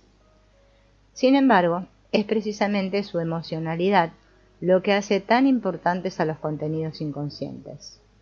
Es como si una persona que ha vivido en estado de inconsciencia durante un periodo de su vida se diera cuenta de repente de que hay un hueco en su memoria, que parecen haber sucedido acontecimientos importantes que no puede recordar. Si esa persona supone que la psique es un asunto exclusivamente personal, y eso es lo que se suele suponer, intentará recuperar los recuerdos infantiles aparentemente perdidos. Pero esos huecos en sus recuerdos infantiles solo son los síntomas de una pérdida mucho mayor, la pérdida de la psique primitiva, de la psique que vivía y funcionaba antes de que la conciencia reflexionara sobre ella. Así, como la evolución del cuerpo embrionario repite su prehistoria, la mente crece a través de la serie de sus estadios prehistóricos. Los sueños parecen considerar su tarea principal recuperar una especie de recuerdo tanto del mundo prehistórico como del mundo infantil, hasta llegar al nivel de los instintos más primitivos, como si esos recuerdos fueran un tesoro valiosísimo. De hecho, esos recuerdos pueden tener un efecto curativo notable en ciertos casos, como Freud vio hace mucho tiempo. Esta observación confirma la idea de que un hueco en la memoria infantil, una amnesia, es una pérdida y que rellenarlo incrementa la vitalidad y el bienestar. Como juzgamos la vida psíquica de un niño por la escasez y simplicidad de sus contenidos conscientes, no apreciamos las complejidades de la mente infantil, que se derivan de su identidad original con la psique prehistórica. Esa mente original está presente y funciona en el niño, igual que sucede con los estadios evolucionarios en el embrión. Si el lector recuerda lo que he dicho antes sobre la niña que regaló sus sueños a su padre, será una idea de lo que quiero decir. En la amnesia infantil encontramos extrañas añadiduras de fragmentos mitológicos que a menudo también aparecen en las psicosis posteriores. Las imágenes de este tipo son muy luminosas y por tanto muy importantes.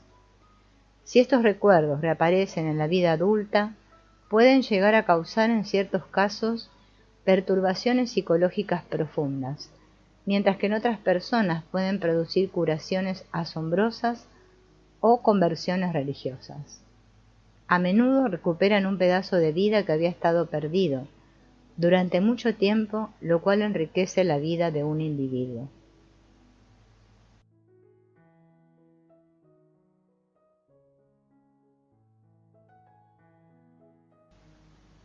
La recuperación de recuerdos infantiles y la reproducción de modos arquetípicos de funcionamiento de la psique crean un horizonte más amplio y una extensión mayor de la conciencia, con la condición de que la persona consiga asimilar e integrar los contenidos perdidos y recuperados. Como esos contenidos no son neutrales, su asimilación modificará la personalidad, igual que ellos mismos tendrán que experimentar ciertas alteraciones. En esa parte del proceso de individuación, la interpretación de los símbolos desempeña una importante función práctica, pues los símbolos son intentos naturales de reconciliar y reunir opuestos que a menudo están muy separados, como muestra la naturaleza contradictoria de muchos símbolos. Sería un error gravísimo en este trabajo de asimilación que el intérprete sólo aceptara como verdaderos o reales los recuerdos conscientes y entendiera los contenidos arquetípicos como representaciones meramente fantásticas. Los sueños y sus ambiguos símbolos deben sus formas, por una parte, a contenidos reprimidos y por otra a arquetipos. Por consiguiente, tienen dos aspectos y nos permiten interpretarlos de dos maneras, poniéndole énfasis o en su aspecto personal o en su aspecto arquetípico. El primero muestra la influencia mórbida de la represión y de los deseos infantiles, mientras que el segundo señala a la sana base instintiva. Por más fantásticos que los contenidos arquetípicos puedan ser, representan poderes emocionales o luminosidades. Si intentáramos dejarlos de lado, solo quedarían reprimidos y crearían el mismo estado neurótico que antes. Su luminosidad da a los contenidos una naturaleza autónoma. Esto es un hecho psicológico que no se puede negar. Si empero lo negamos, aniquilaremos los contenidos recuperados y los intentos de sintetizarlos serán inútiles. Pero ese camino parece ser muy tentador, por lo que muchos lo eligen. No solo se niega la existencia de los arquetipos, sino que las personas que admiten su existencia suelen tratarlos como si solo fueran imágenes y olvidan que son entidades vivas que conforman gran parte de la psique humana. En cuanto el intérprete los despoja de su luminosidad, pierden su vida y se convierten en meras palabras. Entonces es muy fácil conectarlos con otras representaciones mitológicas. Y así comienza el proceso de sustitución ilimitada. Nos deslizamos de arquetipo a arquetipo, todo significa todo, y reducimos el proceso a algo absurdo. Todos los cadáveres del mundo son químicamente idénticos, pero los individuos vivos no lo son. Es verdad que las formas de los arquetipos son intercambiables en buena medida, pero su luminosidad es un hecho. Ella representa el valor de un acontecimiento arquetípico. Este valor emocional hay que tenerlo presente en todo el proceso intelectual de interpretación. El riesgo de perderlo es grande, pues pensar y sentir están opuestos de manera tan diametral que pensar suprime los valores sentimentales y viceversa. La psicología es la única ciencia que ha de tomar en cuenta el factor del valor, el sentimiento, pues éste enlaza los acontecimientos psíquicos con el significado y la vida. Nuestro intelecto ha creado un mundo nuevo que domina la naturaleza, y lo ha poblado con máquinas monstruosas. Estas son tan útiles y las necesitamos tanto que no podemos siquiera imaginarnos la posibilidad de librarnos de ella o de nuestra odiosa servidumbre a ellas. El ser humano está obligado a seguir las proezas de su mente científica e inventiva y a admirarse a sí mismo por sus espléndidas hazañas. Pero al mismo tiempo tiene que admitir que su genio muestra una tendencia inquietante a inventar unas cosas que son cada vez más peligrosas, pues son unos medios cada vez más eficaces para el suicidio masivo. A la vista de que la avalancha de la población mundial crece a gran velocidad, ya hemos empezado a buscar maneras y medios de mantener a raya el aluvión. Pero la naturaleza puede anticiparse a nuestros intentos, volviendo contra el ser humano su propia mente creativa, y detener la superpoblación con la bomba H o con otro aparato igualmente catastrófico. Pese a nuestro orgulloso dominio de la naturaleza, somos sus víctimas, como siempre, y no hemos aprendido a controlar nuestra propia naturaleza, que lenta e inexorablemente provoca el desastre. Ya no hay dioses a los que podamos suplicar que nos ayuden. Las grandes religiones del mundo padecen una anemia creciente, porque los seres luminosos han huido de los bosques, los ríos, las montañas y los animales, y los semidioses han desaparecido en lo inconsciente. Suponemos que ahí llevan una existencia ignominiosa entre las reliquias de nuestro pasado, mientras que a nosotros nos domina la diosa razón, que es nuestra principal ilusión. Con su ayuda estamos haciendo unas cosas loables. Hemos liberado al mundo de la malaria, hemos difundido la higiene por todas partes, con el resultado de que las poblaciones subdesarrolladas crecen a tal ritmo que la alimentación se está convirtiendo en un problema. Hemos conquistado la naturaleza, es un mero eslogan. En realidad estamos confrontados con cuestiones angustiosas, cuya respuesta no parece estar a la vista. La conquista de la naturaleza nos confronta con el hecho natural de la superpoblación y vuelve más o menos ingobernables nuestros problemas, debido a nuestra incapacidad psicológica para llegar a los acuerdos políticos necesarios. Es muy natural que las personas se peleen para obtener la superioridad sobre los demás. Así pues, ¿dónde hemos conquistado la naturaleza? Como todo cambio tiene que comenzar en algún sitio, es el individuo quien lo llevará a cabo. El cambio tiene que empezar por un individuo, podría ser cualquiera de nosotros. No podemos permitirnos el lujo de mirar alrededor y esperar que alguien haga lo que a ninguno de nosotros le apetece hacer. Como nadie sabe qué podría hacer, cada uno debería tener la valentía de preguntarse si por casualidad su inconsciente sabe algo que pueda ayudarnos, pues no hay en perspectiva una respuesta consciente satisfactoria. El hombre de hoy sabe dolorosamente que ni sus grandes religiones ni sus diversas filosofías parecen proporcionarle las poderosas ideas que le darían la certidumbre y la seguridad que necesita a la vista de la situación actual del mundo. Ya sé que los budistas dirían, y de hecho dicen, los problemas serían gobernables y solucionables si la gente siguiera la noble senda del Dharma y conociera verdaderamente el sí mismo. O los cristianos, los problemas serían gobernables y solucionables si la gente tuviera la fe correcta en el Señor. O los racionalistas, los problemas serían gobernables y solucionables si la gente fuera inteligente y racional. El problema es que ninguno de ellos intenta solucionar estos problemas. A menudo los cristianos preguntan por qué Dios no les habla, como se cree que hizo en el pasado. Cuando oigo estas preguntas recuerdo a aquel rabino al que le preguntaron cómo era posible que en el pasado Dios se mostrara a menudo a la gente, mientras que hoy nadie lo ve. Y el rabino contestó, hoy no hay nadie que pueda arrodillarse tan bajo. Esta respuesta pone el dedo en la llaga. Estamos tan cautivados y enredados por nuestra conciencia subjetiva que hemos olvidado el antiquísimo hecho de que Dios habla sobre todo mediante sueños y visiones.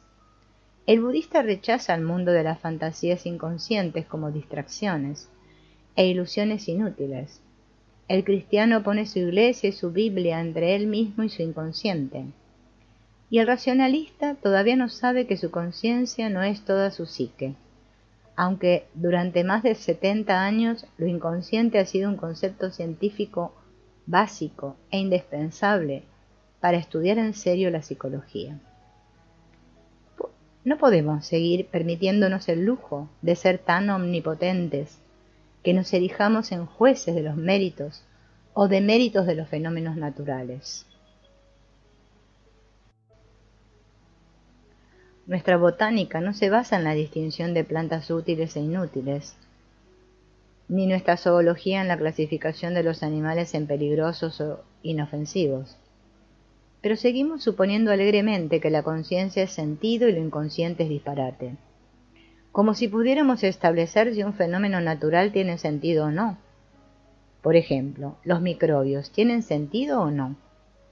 Estas evaluaciones demuestran simplemente el lamentable estado de nuestra mente, que oculta su ignorancia e incompetencia tras la fachada de la megalomanía. Sin duda los microbios son muy pequeños y despreciables, pero sería una locura no saber nada sobre ellos. Con independencia de cualquier otra cosa que lo inconsciente pueda hacer, es un fenómeno natural que produce símbolos, y estos símbolos demuestran ser significativos. No podemos esperar que alguien que no ha mirado nunca por un microscopio sea una autoridad en microbios. Del mismo modo, quien no haya estudiado en serio los símbolos naturales no puede ser considerado un juez competente en esta materia. Pero la psique humana sufre un desprecio tan generalizado que ni las grandes religiones, ni las filosofías, ni el racionalismo científico han querido mirarla dos veces. Aunque la Iglesia Católica admite que hay sueños enviados por Dios, la mayor parte de sus pensadores no intentan comprenderlos. Dudo que haya un tratado protestante de dogmática que se arrodille tan bajo como para considerar la posibilidad de que la Vox Dei se pueda percibir en un sueño. Pero si alguien cree realmente en Dios, ¿con qué autoridad sugiere que Dios es incapaz de hablar mediante sueños? He pasado más de medio siglo investigando los símbolos naturales y he llegado a la conclusión de que los sueños y sus símbolos no son estúpidos ni insignificantes. Al contrario, los sueños nos proporcionan una información interesantísima si nos tomamos la molestia de comprender sus símbolos. Es verdad que los resultados tienen poco que ver con asuntos tan mundanos como comprar y vender, pero el significado de la vida no lo explican exhaustivamente nuestras actividades comerciales, ni al deseo más profundo del corazón humano le responden nuestras cuentas bancarias, aunque nunca hayamos oído hablar de otra cosa. En una época en la que toda la energía disponible se invierte en investigar la naturaleza, se le presta muy poca atención a la esencia del ser humano, que es su psique, aunque se investiguen a fondo sus funciones conscientes. Pero la parte realmente desconocida, que produce símbolos, todavía está virtualmente inexplorada. Recibimos señales de ella cada noche, pero descifrar estas comunicaciones parece ser una tarea tan odiosa que muy pocas personas en el mundo se dedican a ella. La gente no piensa mucho en el mayor instrumento del ser humano, su psique, o incluso desconfía de él y lo desprecia. La frase «solo es una cosa psicológica» significa demasiado a menudo «no es nada». ¿De dónde procede exactamente este inmenso prejuicio? Obviamente hemos estado tan ocupados con la cuestión de qué pensamos nosotros, que hemos olvidado por completo qué piensa sobre nosotros la psique inconsciente. Freud hizo un intento serio de mostrar por qué lo inconsciente no se merece un juicio mejor, y sus enseñanzas han incrementado y confirmado por error el desprecio de la psique. Antes de Freud, la psique había sido olvidada y descuidada, pero ahora se ha convertido en un vertedero de rechazo moral y en una fuente de miedo. Sin duda, este punto de vista moderno es parcial e injusto, no concuerda con los hechos conocidos. Nuestro conocimiento muestra que lo inconsciente es un fenómeno natural, por lo que es al menos neutral, como la naturaleza misma. Contiene todos los aspectos de la naturaleza humana, la luz y la oscuridad, la belleza y la fealdad, el bien y el mal, la profundidad y la estupidez. Estudiar el simbolismo tanto individual como colectivo es una tarea enorme que todavía no ha sido llevada a cabo, pero al menos se ha empezado. Los resultados que se han obtenido hasta ahora son alentadores y parecen indicar una respuesta a muchas de las preguntas que dejan perplejos a los seres humanos de hoy. Los últimos avances de la psicología médica y de la psicoterapia deben mucho menos el principal de sus estímulos a la curiosidad de los investigadores que a lo apremiante de los problemas anímicos de los pacientes. La ciencia médica se cuidó de no entrar en contacto con los auténticos problemas anímicos, presuponiendo, no del todo equivocadamente, que este campo formaría parte de los dominios de otras facultades. Pero del mismo modo que la unidad biológica del ser humano obligó, de cuando en cuando, a la medicina a tomar prestados descubrimientos procedentes de las más diversas ramas de la ciencia, como la química, la física, la biología, etc., aquella, es decir, la ciencia médica, se ha visto también obligada a incluir a la psicología experimental dentro de su campo. Como es natural, este fenómeno se ve acompañado por un característico cambio de orientación en las tendencias de los ámbitos científicos adoptados y de esta suerte, los fines particulares de estos últimos se vieron obligados a ceder terreno a la cuestión de su aplicación práctica al ser humano. La psiquiatría, por ejemplo, se inspiró en el acervo metodológico de la psicología experimental, tras lo cual procedió a incorporar a esta disciplina el amplio edificio de la psicopatología. Esta última es en realidad una psicología de los fenómenos anímicos complejos. Sus orígenes se localizan en parte en las experiencias de la psiquiatría, en el sentido riguroso de la palabra, y en parte en las de la neurología, la cual comprendía también en un origen el área de lo que se conoce como las neurosis psicógenas. En la práctica, no obstante, durante las últimas décadas, es decir, desde la aparición del hipnotismo, una profunda cisma ha venido a separar a los neurólogos de los psicoterapeutas.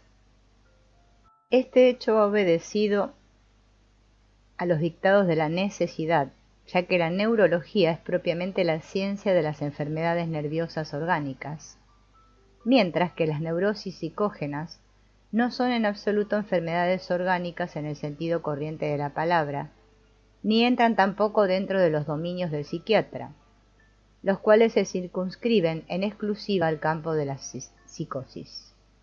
A ello debe añadirse, por otro lado, que las neurosis psicógenas tampoco responden a lo que se entiende por enfermedades mentales en el sentido habitual de esta expresión, constituyendo más bien un especial y curioso campo de límites aún imprecisos en el cual pueden observarse un buen número de formas de transición que invaden ambos dominios, el de las enfermedades mentales y el de las enfermedades nerviosas. El rasgo sin duda característico de las neurosis estriba en que sus causas son anímicas y su sanación solo puede alcanzarse por medios exclusivamente anímicos. La acotación y exploración de este campo específico, el cual fue abierto gracias a los esfuerzos combinados de psiquiatras y neurólogos, condujo a un descubrimiento sumamente incómodo para la medicina científica, a saber, el descubrimiento del alma como uno de los factores relacionados con la etiología y la génesis de las enfermedades. En el transcurso del siglo XIX, en efecto, la medicina evolucionó metodológica y teóricamente hasta convertirse en una ciencia natural y acabó profesando los mismos presupuestos filosóficos que el resto de las ciencias de la naturaleza, es decir, el causalismo y el materialismo. A los ojos de la nueva ciencia, el alma no existía como una sustancia mental, y como ella, la psicología experimental, hizo todo lo que estaba en su mano para convertirse en una psicología sin alma. El examen de la psiconeurosis se saldó con el inequívoco descubrimiento de que el agente nocivo, es decir, la causa principal de la enfermedad, estaba representado por el factor psíquico, y de este modo este último pasó a ocupar el lugar de un valioso eslabón más dentro de la serie de los demás agentes patógenos a los que ya se había reconocido dicha naturaleza, como la herencia, la constitución, las infecciones bacterianas, etc. Todos los intentos de reducir la naturaleza del factor psíquico a otros factores, es decir, a factores somáticos, cosecharon un rotundo fracaso. Más afortunado fue el intento de reducir el factor psíquico al concepto de impulso, en este caso tomado en préstamo de la biología.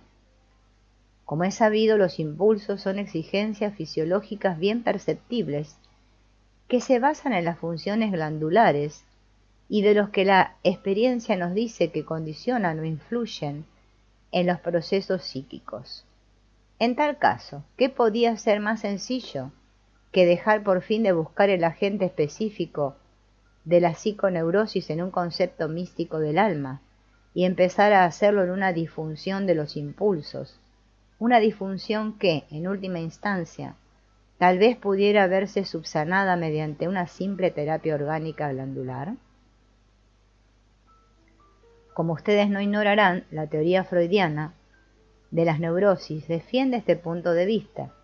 De acuerdo con su forma de ver las cosas, los problemas del enfermo obedecerían en lo fundamental a un trastorno del impulso sexual. La concepción adleriana recurre también al concepto de impulso a la hora de dar razón a esos mismos problemas, pero considera que en lo esencial estos últimos se originarían en trastornos del impulso de poder, el cual, preciso es reconocerlo, presenta un carácter psíquico mucho más acusado que el impulso fisiológico sexual. La ciencia está muy lejos de haber aclarado el significado del concepto de impulso. Dicho concepto cubre un fenómeno biológico de enorme complejidad y representa en realidad una X, es decir, un mero concepto límite de contenido en extremo impreciso. Ahora no voy a entrar a discutir en profundidad el concepto de impulso, y en su lugar voy a considerar la posibilidad de que el factor psíquico no sea en realidad otra cosa, por ejemplo, que una combinación de impulsos, los cuales por su parte estarían otra vez basados en funciones glandulares. De hecho, todavía podríamos llegar más lejos y barajar la hipótesis de que en la totalidad de los impulsos estuviera incluido todo eso que denominamos psíquico. Definida la cuestión en estos términos, lo psíquico, como tal, sería únicamente un impulso o un conglomerado de impulsos, es decir, una función en último término glandular, y en tales circunstancias la psiconeurosis serían en lo esencial enfermedades glandulares. De momento, sin embargo, no disponemos de ninguna prueba concluyente en este sentido, y hasta la fecha no se ha encontrado ninguna secreción glandular que sea capaz de curar una neurosis. Por otro lado, muchos fracasos nos han enseñado que en el caso de las neurosis la terapia orgánica no conduce por principio a ningún resultado, pero que este tipo de dolencias son sanadas por medios psíquicos y que al hacerlo estos medios se comportan exactamente igual a como lo harían extractos glandulares. De acuerdo con lo que sabemos hasta ahora, por tanto, el intento de influir en una neurosis, es decir, de curarla, no debe partir del extremo proximal de la función glandular, sino del distal, es decir, de la dimensión psíquica, como si lo psíquico constituyera una sustancia. Una oportuna explicación o una palabra de consuelo, por ejemplo, pueden tener un efecto similar al terapéutico, efecto que en última instancia llega incluso a influir en las funciones glandulares. Por supuesto, las palabras que salen de la boca del médico no son otra cosa que vibraciones en el aire, pero su particular naturaleza obedece a un determinado estado psíquico de la persona, que respectivamente las pronuncia. Si las palabras son eficaces, lo son únicamente porque transmiten un sentido o un significado. Los eficaces, por lo tanto, son ellos. Un sentido, empero, conforma un no se sabe bien qué mental. Nada tengo que objetar a que no se vea en él otra cosa que una ficción. Pero con estas ficciones influimos en la enfermedad de una manera infinitamente más eficaz que con preparados químicos. Más aún, con ellas influimos incluso en el proceso bioquímico somático.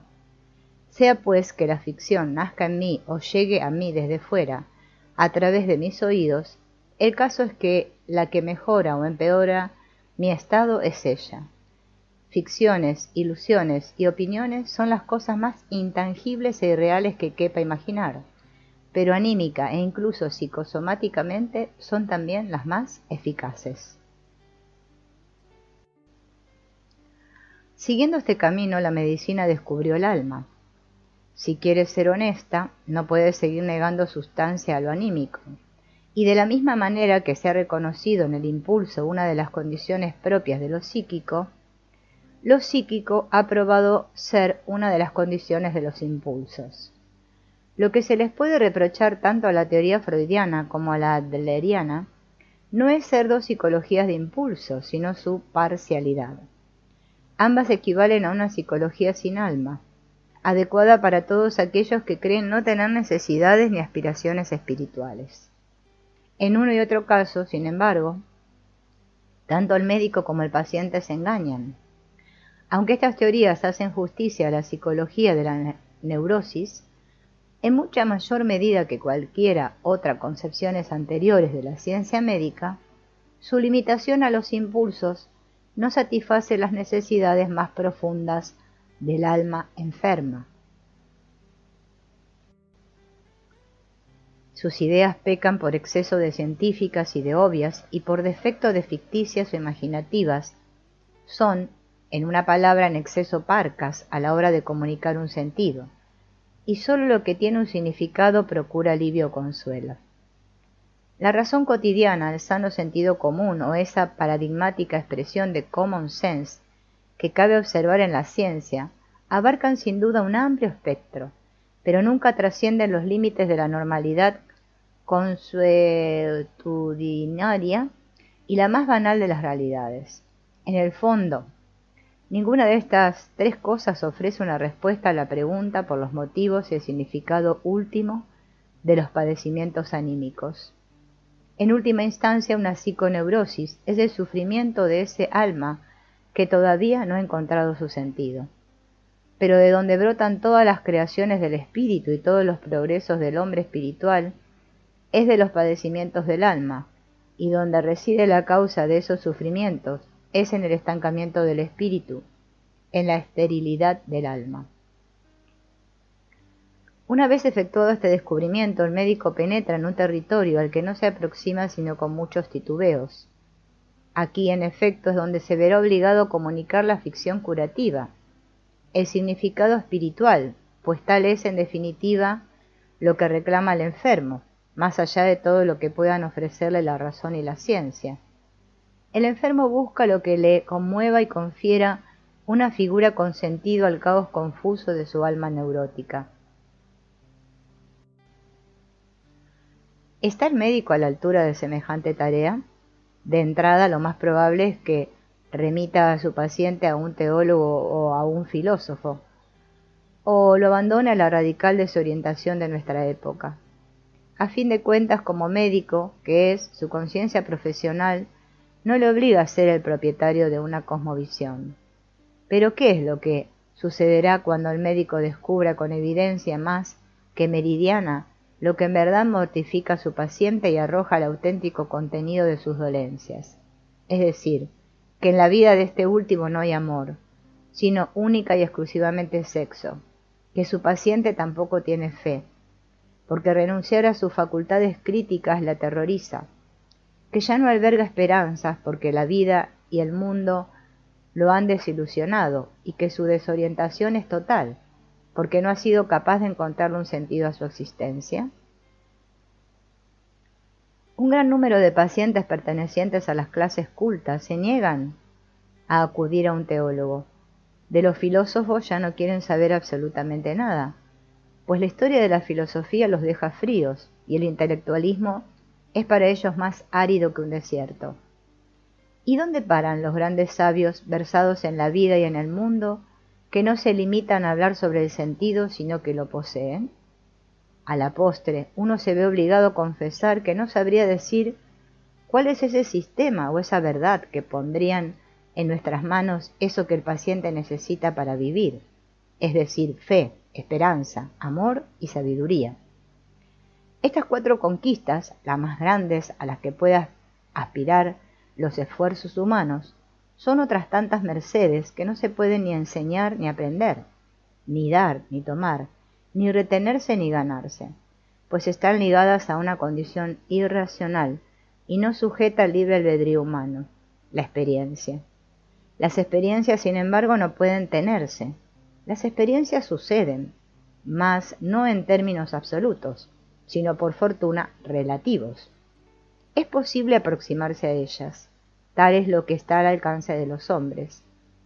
Hay caminos que conducen a las cercanías de la experiencia, pero uno debería cuidarse de llamarlos métodos, porque este título tiene efectos mortíferos para la vida y porque además el camino con el que acceder a la experiencia no es en absoluto un artificio, sino una osadía que exige el empleo sin reservas de todos los aspectos de la personalidad. El imperativo terapéutico se ve confrontado, de este modo, con una pregunta y a la vez con un obstáculo en apariencia insalvable. ¿Qué podemos hacer nosotros para que el alma enferma se haga con esa experiencia salvadora que haría descender sobre ella los 4 grandes carismas y curaría su enfermedad? Animados por las mejores intenciones, le aconsejaremos seguramente cosas como las siguientes. Busca el amor verdadero, o la verdadera fe, o la verdadera esperanza, o conócete a ti misma. Pero, ¿cómo encontrará ahora el enfermo lo que, en buena lógica, solo puede alcanzar después?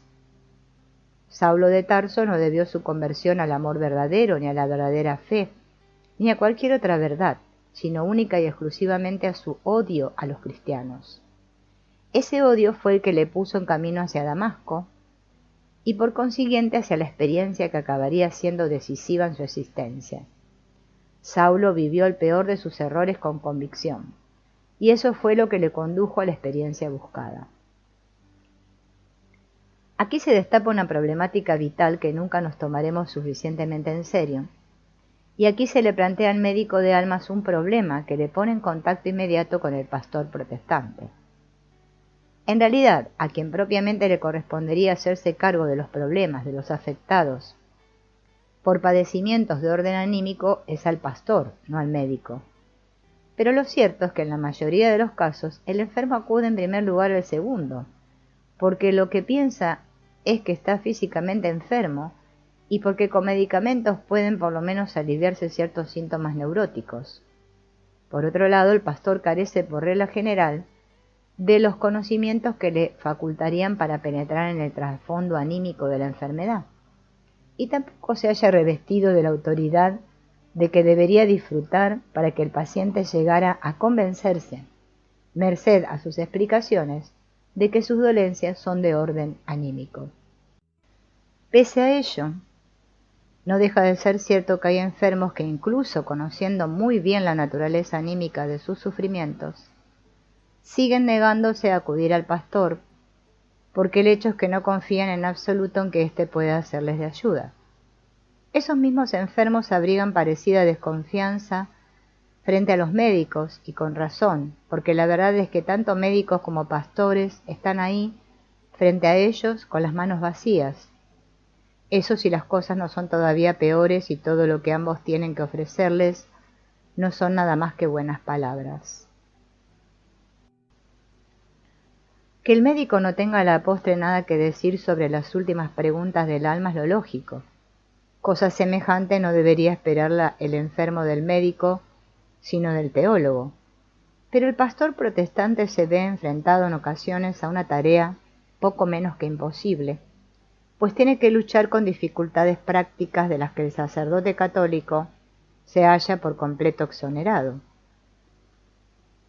Este último empieza por tener las espaldas bien aseguradas por la autoridad de la Iglesia, ocupando acto seguido una posición social en la que goza de un sostén y una independencia muy distintas de las que del pastor reformado, al que por lo general el matrimonio obliga a cargar con pesadas responsabilidades familiares, y al que, en el peor de los casos, ni siquiera acogen los muros de un seminario o un monasterio. Si el sacerdote católico es además un jesuita, cuenta con la más moderna formación psicológica. Sé, por ejemplo, que mis escritos habían sido sometidos a un concienzudo examen en Roma, mucho antes de que ningún pastor protestante se hubiera dignado echarles una mirada. Vivimos tiempos difíciles. En Alemania la Iglesia protestante asiste actualmente a la huida en masa de sus fieles. Se trata únicamente de un síntoma. Existen otros muchos, y todos ellos podrían indicarles a los teólogos que la insistencia exclusiva en la fe y en las obras de caridad significa muy poco para las esperanzas del hombre moderno. El hecho de que un gran número de teólogos busquen apoyo psicológico o ayuda práctica en la teoría sexual freudiana o en la teoría adleriana del impulso de poder resulta extraño, pues estas dos teorías son en el fondo psicologías sin alma, y como consecuencia doctrinas hostiles al espíritu, métodos racionalistas que impiden, más que favorecen, la aparición de la experiencia espiritual. Con mucho, la mayoría de los psicoterapeutas son discípulos de Freud o de Adler, Tal cosa significa que con mucho la gran mayoría de los pacientes se verá forzosamente distanciada de todo punto de vista espiritual, y este hecho no puede serle en absoluto indiferente a quien piense que el destino del alma es un asunto muy serio. La ola psicológica que inunda actualmente los países protestantes europeos está muy lejos de haberse detenido. Avanza acogida de la mano con el abandono masivo de las creencias religiosas. No son mías, sino de un pastor protestante, las palabras citadas a continuación. Hoy en día la gente no acude al pastor, sino al médico de almas. Estoy convencido de que esta afirmación solo tiene validez en el caso de las clases relativamente cultivadas. En lo que toca al gran público, andaría seguramente bastante desencaminada. Pero no deben ustedes olvidar que las ideas del intelectual de hoy necesitan tan solo unos 20 años para convertirse en una opinión mayoritaria. Fuerza y materia de Büchner, por ejemplo, una obra que para los intelectuales estaba, por así decirlo, del todo muerta y enterrada, pasó a convertirse aproximadamente 20 años más tarde en uno de los libros más solicitados en las bibliotecas populares alemanas. No dudo de que las necesidades psicológicas de los intelectuales de hoy constituirán los intereses del pueblo de mañana. Me gustaría que se tuvieran en cuenta los siguientes hechos. Llevo 30 años ocupándome de una cliente procedente de todas las naciones civilizadas, y por mis manos han pasado varios centenares de pacientes. En su mayoría se trataba de protestantes, acompañados por unos pocos judíos, y no más de 5 o 6 católicos practicantes. Entre los que habían superado la mitad de la vida, es decir, los 35 años de edad, no había uno solo para el que el verdadero problema no radicara en su postura ante la religión. De hecho, en último término, los padecimientos de todos y cada uno de ellos obedecían a que habían perdido lo que toda religión viva ha procurado desde tiempo inmemorial a sus fieles, y ninguno se sintió realmente curado hasta no haberse recuperado de esa pérdida, lo cual, preciso decirlo, no tiene nada que ver con la adopción de una confesión o la pertenencia a una iglesia. Un campo poco menos que ilimitado se abre aquí ante el pastor protestante, pero todo parece indicar que nadie se habría dado cuenta todavía, y nada nos invita tampoco a concluir que el pastor protestante de nuestros días se hubiera equipado con lo necesario para responder a las elevadas aspiraciones anímicas de nuestra época. Se ha cumplido con creces el tiempo de que pastores y médicos de almas unan esfuerzos para hacer frente a esta gigantesca tarea espiritual. Con el fin de mostrar hasta qué punto goza de actualidad este problema, recurriré a un ejemplo. Hace poco más de un año, la presidencia de la Conferencia de Estudiantes Cristianos del cantón suizo de Aargau me preguntó si era cierto que las personas que pasan hoy en día por dificultades anímicas llaman mucho antes a la puerta del médico que a la del pastor. La pregunta era muy directa y muy práctica. Hasta entonces todo lo que sabía con certeza era que mis pacientes habían preferido acudir a un médico, y aunque me parecía muy poco probable que este comportamiento respondiera a una norma general, lo cierto es que no disponía de datos concretos. Con el fin de recabar la necesaria información, me ocupé de que terceras personas se encargaran en círculos con los que yo mantenía ninguna relación personal estrecha la realización de una encuesta sobre el asunto, en el cual se tuvieran en cuenta respuestas ofrecidas por protestantes suizos, alemanes y franceses. Aprovechando la ocasión, vi también entrada un cierto número de respuestas católicas. El resultado del que me gustaría ofrecerles a continuación un breve resumen de carácter general fue muy interesante y, en síntesis, puso de manifiesto lo siguiente. Por el médico se había decidido el 57% de los protestantes y nada más que un 25% de los católicos. Por el pastor o sacerdote, en cambio, se había decidido el 58% de los católicos y solamente el 8% de los protestantes. Estos porcentajes hacen referencia a las personas que tenían claras sus preferencias. Un 35% de los protestantes no supo qué contestar. El grupo católico de indecisos ascendió solamente al 17%. Entre los motivos que les habían llevado a no decidirse por el pastor, un 52% de los encuestados insistió sobre todo en lo deficiente de sus conocimientos psicológicos y en su falta de sensibilidad hacia estas cuestiones. Un 28% adujo como motivo que los pastores, además de víctimas de sus prejuicios, eran prisioneros del dogma y la tradición. A título de curiosidad mencionaré que entre los que se habían decidido por el médico figuraba también un pastor, mientras que un segundo pastor me respondió irritado lo siguiente: la teología no tiene nada que ver con cuestiones terapéuticas. Todos los familiares de teólogos que respondieron a la encuesta se pronunciaron a favor del médico. Esta encuesta, en la que, como es natural, solo se dio entrada a miembros de las clases cultas, no pasa de ser un muestreo aleatorio de mi muy limitada validez. Estoy convencido de que la reacción de los estratos menos cultivados de la población habría sido muy diferente, pero me inclino a pensar que, aunque solo sea en lo relativo a los círculos intelectuales, las conclusiones del muestreo no pueden andar muy desencaminadas. Todo el mundo sabe, en efecto, que la indiferencia hacia la religión y hacia la Iglesia de sus miembros no es otra cosa que incrementarse, y tampoco debemos olvidar lo que se ha apuntado ya un poco más arriba sobre la psicología de las masas, es decir, que los problemas ideológicos por los que son sacudidos los estratos más cultos de la población necesitan tan solo unos 20 años para trasladarse a los menos cultivados.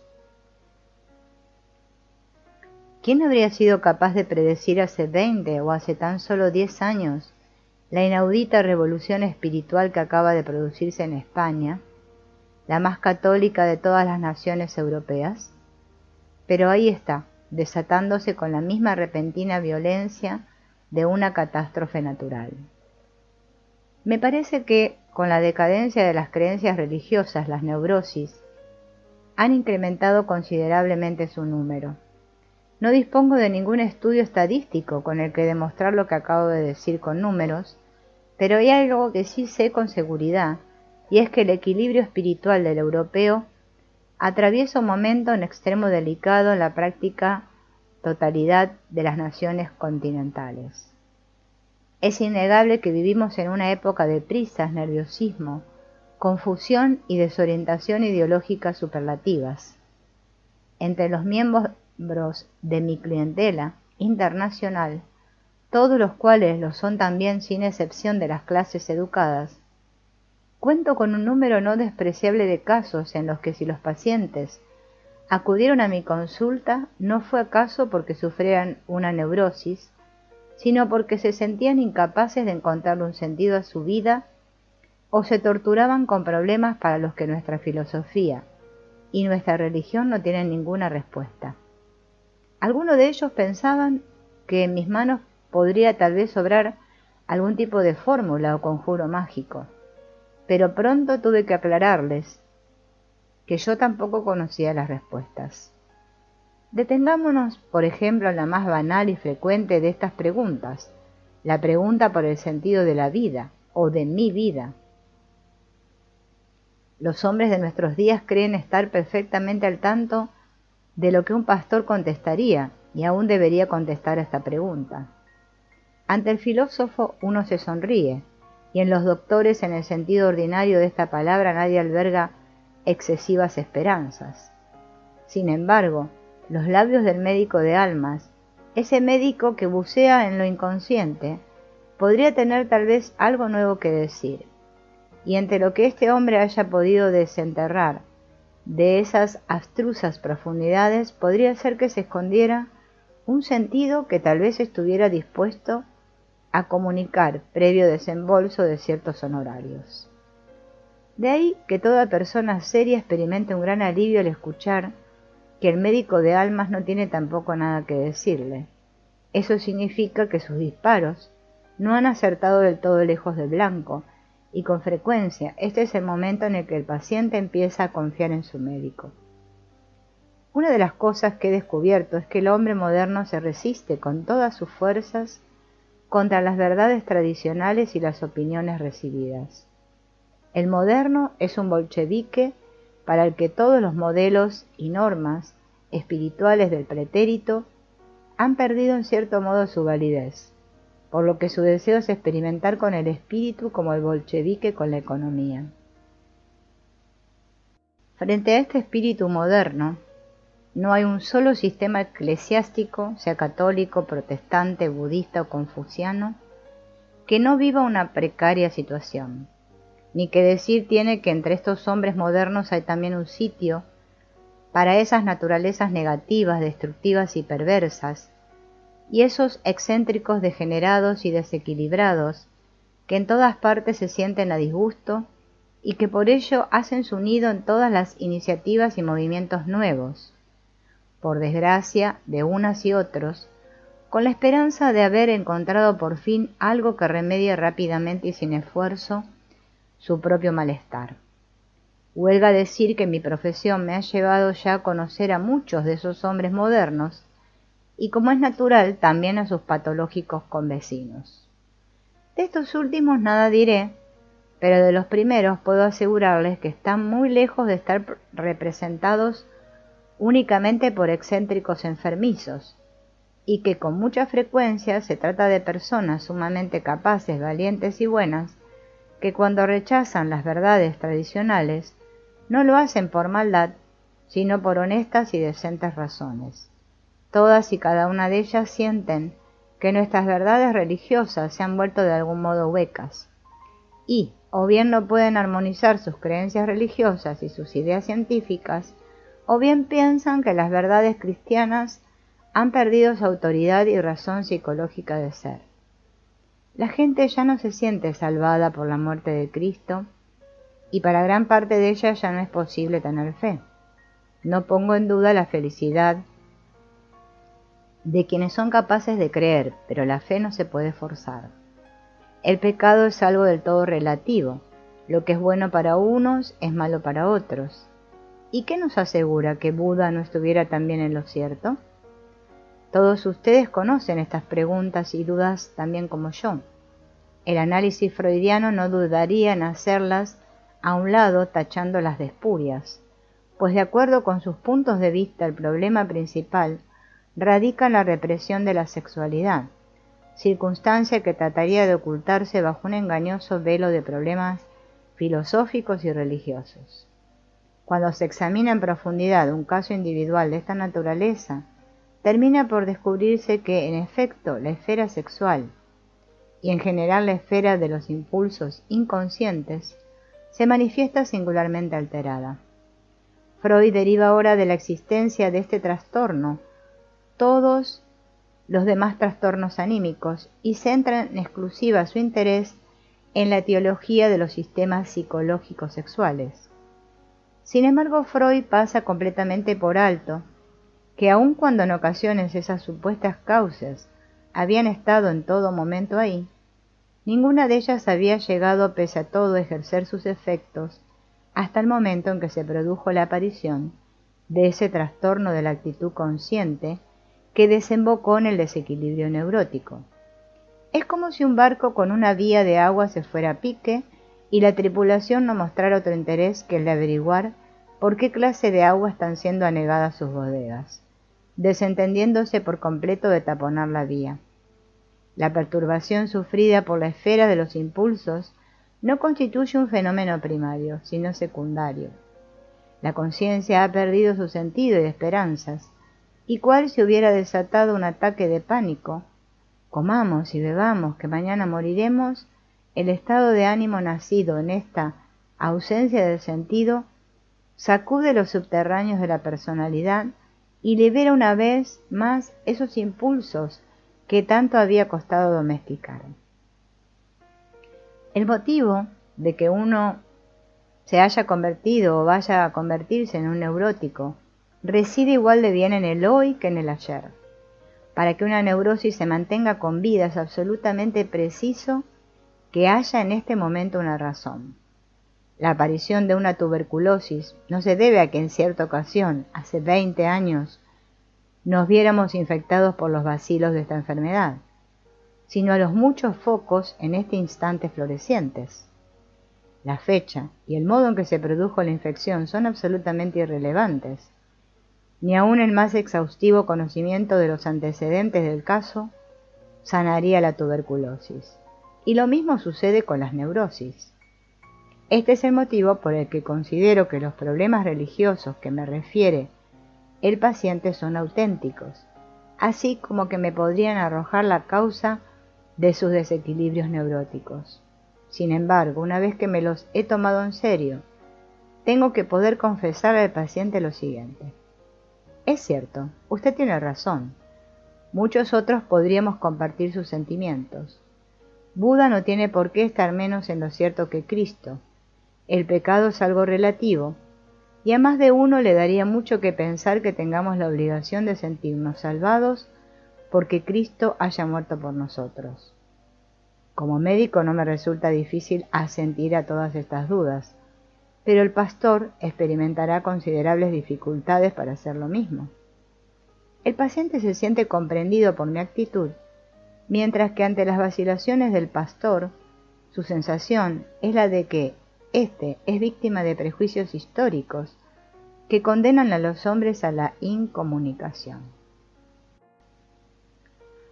Es entonces cuando el paciente piensa para sí, y todavía no he empezado a hablarle de los aspectos verdaderamente desagradables de mi perturbada vida instintiva. Si lo hiciera, ¿qué no tendría que oírle? Sin duda, no se equivoca al suponer que los prejuicios morales del pastor serán todavía mucho más grandes que sus prejuicios dogmáticos. Al respecto, me gustaría recordar una simpática anécdota sobre la parquedad de palabras del presidente Coolidge. Un domingo por la mañana el presidente salió de casa y al volver su mujer le preguntó: ¿Dónde has estado? En la iglesia. ¿De qué ha hablado el pastor? Del pecado. ¿Y qué ha dicho? No era partidario. Se me dirá que para el médico no es difícil mostrarse comprensivo. Se olvida, sin embargo, que entre los médicos hay también naturalezas morales, y entre las confesiones de los pacientes algunas que tampoco a los médicos les resulta nada fácil digerir. Pero a pesar de todo, el otro no se sentirá aceptado si no son aceptados sus aspectos más oscuros. Esto es algo que nadie puede conseguir solo con buenas palabras. Para ello son necesarias una determinada manera de pensar y una determinada actitud frente a sí y frente a las propias oscuridades. Si el médico quiere ser el guía de un alma ajena o acompañarla siquiera en su camino, tiene que mantenerse en contacto con ella. Ese contacto se desvanece tan pronto como empieza a condenarla, y en este caso es indiferente si la condena se expresa en voz alta, por más palabras que se empleen, o de una manera tácita, guardando silencio. Tampoco lo contrario, es decir, aprobar sin reservas la conducta del paciente, servirá de nada. El efecto sería igual de alienante que el de la condena. El contacto solo puede nacer en una objetividad libre de prejuicios. Estas palabras suenan muy científicas, por lo que es fácil confundirlas con una actitud radicalmente intelectual y abstracta. Pero a lo que me refiero es algo muy distinto, es decir, a una actitud profundamente humana, de profundo respeto frente al hecho, frente al hombre que padece sus consecuencias y frente al enigma escondido en esa vida humana. El hombre verdaderamente religioso adopta esta actitud. Sabe que Dios ha creado toda clase de cosas maravillosas e incomprensibles y que busca allegarse al corazón de los hombres por las vías más peregrinas. Por ello, siente en todas las cosas la oscura presencia de la voluntad divina. A esta actitud es a lo que me refiero con aquella objetividad libre de prejuicios. En esta actitud reside el servicio moral del médico, el cual ha de reprimir su repugnancia ante la enfermedad y la podredumbre. Es imposible cambiar lo que no se acepta. La condena no libera, oprime. Condenándolo, no soy el amigo ni el compañero de desdichas del condenado, sino su opresor. Con esto no quiero decir que no podamos expresar jamás nuestra desaprobación ante según qué conductas, pero sí que no debe condenarse a quien se quiere y se puede ayudar y corregir. Si el médico quiere ayudar a una persona, tiene que estar dispuesto a aceptarla tal como es. Pero esto es algo que solo podrá hacer de haberse aceptado previamente a sí mismo en iguales términos. Es posible que todo esto suene muy sencillo, pero lo sencillo es siempre lo más difícil. De hecho, ser sencillo es la más sublime de las artes, y por ello aceptarse a sí mismo constituye el núcleo del problema moral y la esencia de toda una manera de ver las cosas. Que yo dé de comer al hambriento, perdone a mi ofensor, ame incluso a mis enemigos en nombre de Cristo, conforma incuestionablemente grandes virtudes. Lo que le haga uno al más pequeño de mis hermanos, se lo he hecho a Cristo. Pero ¿qué es lo que sucede cuando descubro que el más pequeño de mis hermanos, el más pobre de los mendigos, el más insolente de los ofensores, y aún mi propio enemigo están dentro de mí, así como que yo soy el primero en necesitar las limosnas de mi bondad, y el primero de esos enemigos a los que debo amar? Pues que por lo general la entera verdad cristiana da una vuelta de campana, que el amor y la paciencia se desvanecen, que le decimos racá a nuestro hermano interior, y que nos detestamos en condenas e improperios para contra nosotros mismos. De cara al exterior ocultamos, negamos que nos hayamos encontrado con este, el más pequeño de nuestros hermanos. Y si el mismo Dios se nos aproximara bajo tan despreciable figura, le negaríamos 1 y 1000 veces antes de que cantara el gallo.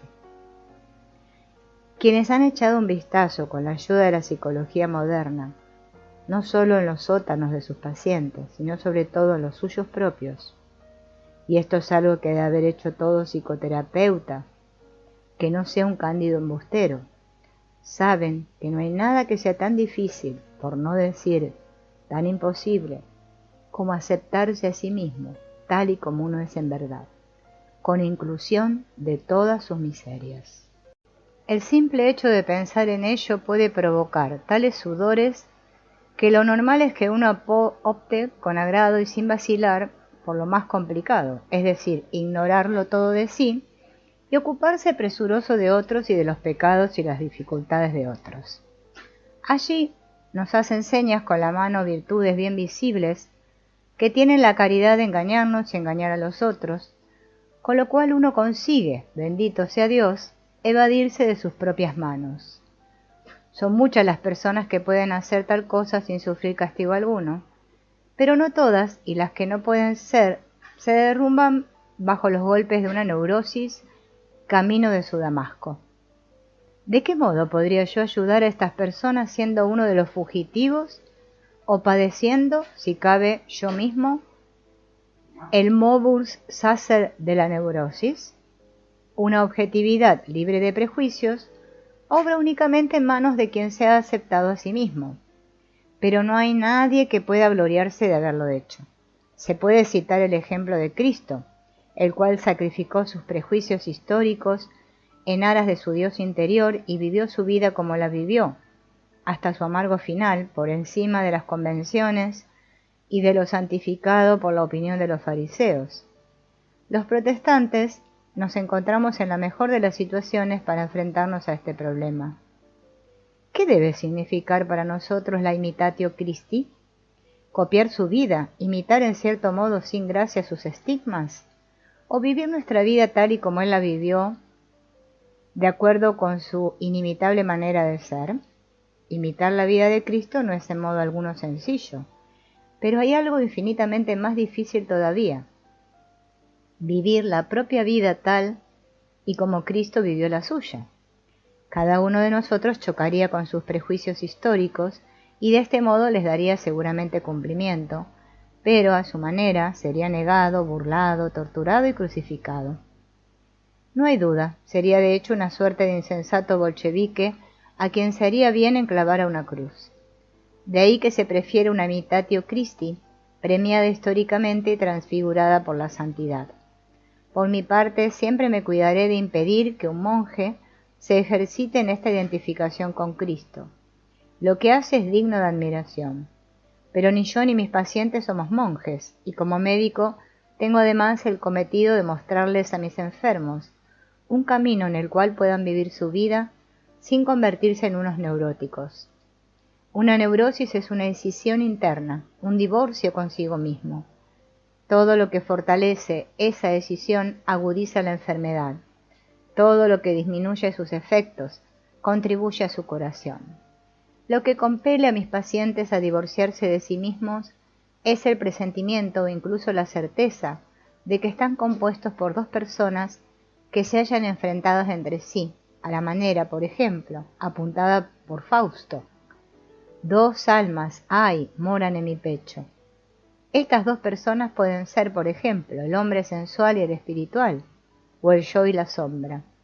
La neurosis es en último término una escisión de la personalidad. El problema de la curación es un problema religioso. En el plano de las relaciones sociales o nacionales, el estado mórbido adopta la figura, por ejemplo, de una guerra civil. Por medio de las virtudes cristianas del perdón y el amor a los enemigos, sanamos ese estado. Lo que recomendamos de cara al exterior, movidos por nuestras convicciones cristianas, hemos de aplicarlo también internamente en la terapia de la neurosis. Por ello, los hombres de nuestros días ya no quieren oír ni una sola palabra más de culpas y pecados. Tienen ya suficiente con sus propios remordimientos de conciencia. Lo que quieren saber es otra cosa, es decir, ¿cómo puede uno reconciliarse con sus propios hechos? ¿Cómo puede uno amar a su enemigo interior y decirle hermano al lobo? El hombre moderno tampoco desea saber de qué modo podría imitar a Cristo, sino que es lo primero que ha de hacer para poder vivir el tipo individual de su vida, por mezquino e insignificante que sea. De ahí que la imitación se le antoje contraria y hostil a la vida, y de ahí asimismo que se rebele contra la historia, la cual amenaza con obligarlo a recorrer caminos ya trillados. Para él esos caminos son en su totalidad rodeos que no conducen sino a extravíos. El hombre moderno no lo sabe, pero el hecho es que se comporta como si su vida individual respondiera a un particular designio divino que ha de verse cumplido igual de singularmente. De ahí su egoísmo, uno de los más palpables vicios del estado neurótico. Mas quien le diga que es un egoísta habrá jugado mal sus cartas, y lo único que conseguirá es que se enquiste aún más en su neurosis.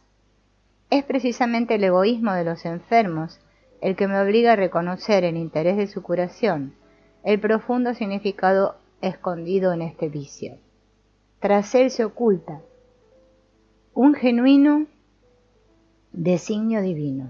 Mis ojos tendrían que estar ciegos para no verlo. Pues, en efecto, si el enfermo consigue, y yo tengo que ayudarle, a hacerlo así, que su egoísmo prevalezca, se distanciará de los demás hombres y los rechazará, con lo que éstos se replegarán sobre sí mismos y más que merecidamente además, porque lo que querían era privarlo de su sacro egoísmo. Tal es justamente lo que no debe quitársele, pues es su fuerza más poderosa y sana, una genuina manifestación de la voluntad divina, como acabo de decir, que con frecuencia acabará sumiéndolo en un radical aislamiento. Todo lo miserable que se quiera, este estado es también sumamente provechoso, porque sólo en él puede el enfermo conocerse a sí mismo y llegar a saber realmente cuán inestimable es el amor de los demás hombres, y porque, además, sólo en el aislamiento y la soledad más profunda se vuelve posible tener experiencia de poderes salvadores. Cuando se ha observado en repetidas ocasiones este tipo de procesos, ya no puede seguir negándose que lo que era malo se convirtió en algo bueno, y que lo que parecía bueno constituía el más nutritivo alimento del mal. El diablo del egoísmo es la vía regia hacia el silencio exigido por toda experiencia religiosa inmediata. Es la gran ley vital de la enantiodromía, de la transformación de un opuesto en su contrario, la cual posibilita la unión de las dos mitades hostiles de la personalidad y pone fin, así, a las discordias intestinas. Me he servido como ejemplo del egoísmo neurótico por tratarse de uno de los síntomas más frecuentes. Habría podido elegir igual de bien otros muchos síntomas a fin de mostrar cuál es la actitud del médico frente a las imperfecciones del paciente, o en otros términos, de qué manera se ocupa esa actitud del problema del mal. De nuevo, es posible que todo esto parezca muy sencillo, pero en realidad aceptar el lado tenebroso de la naturaleza humana roza la utopía. Piénsese en lo que significa reconocer la razón de ser la irracionalidad, el sinsentido y el mal. Y sin embargo, esto es lo que quiere el hombre moderno. Quiere vivir con lo que él es, quiere saber lo que él es y por ello arroja la historia a un lado. Quiere ser ahistórico para vivir experiencialmente y descubrir el valor y el sentido que las cosas poseen en sí, sin preocuparse de lo que los presupuestos históricos tengan que decir sobre el asunto. Ciertas actitudes de la juventud actual constituirían una prueba sorprendente de lo que acabo de decir. Pero cuán lejos puede llegar esta tendencia, viene a mostrarlo una pregunta que me fue dirigida por una asociación alemana que quería saber si había que rechazar el incesto y qué clase de hechos cabía aducir para demostrarlo.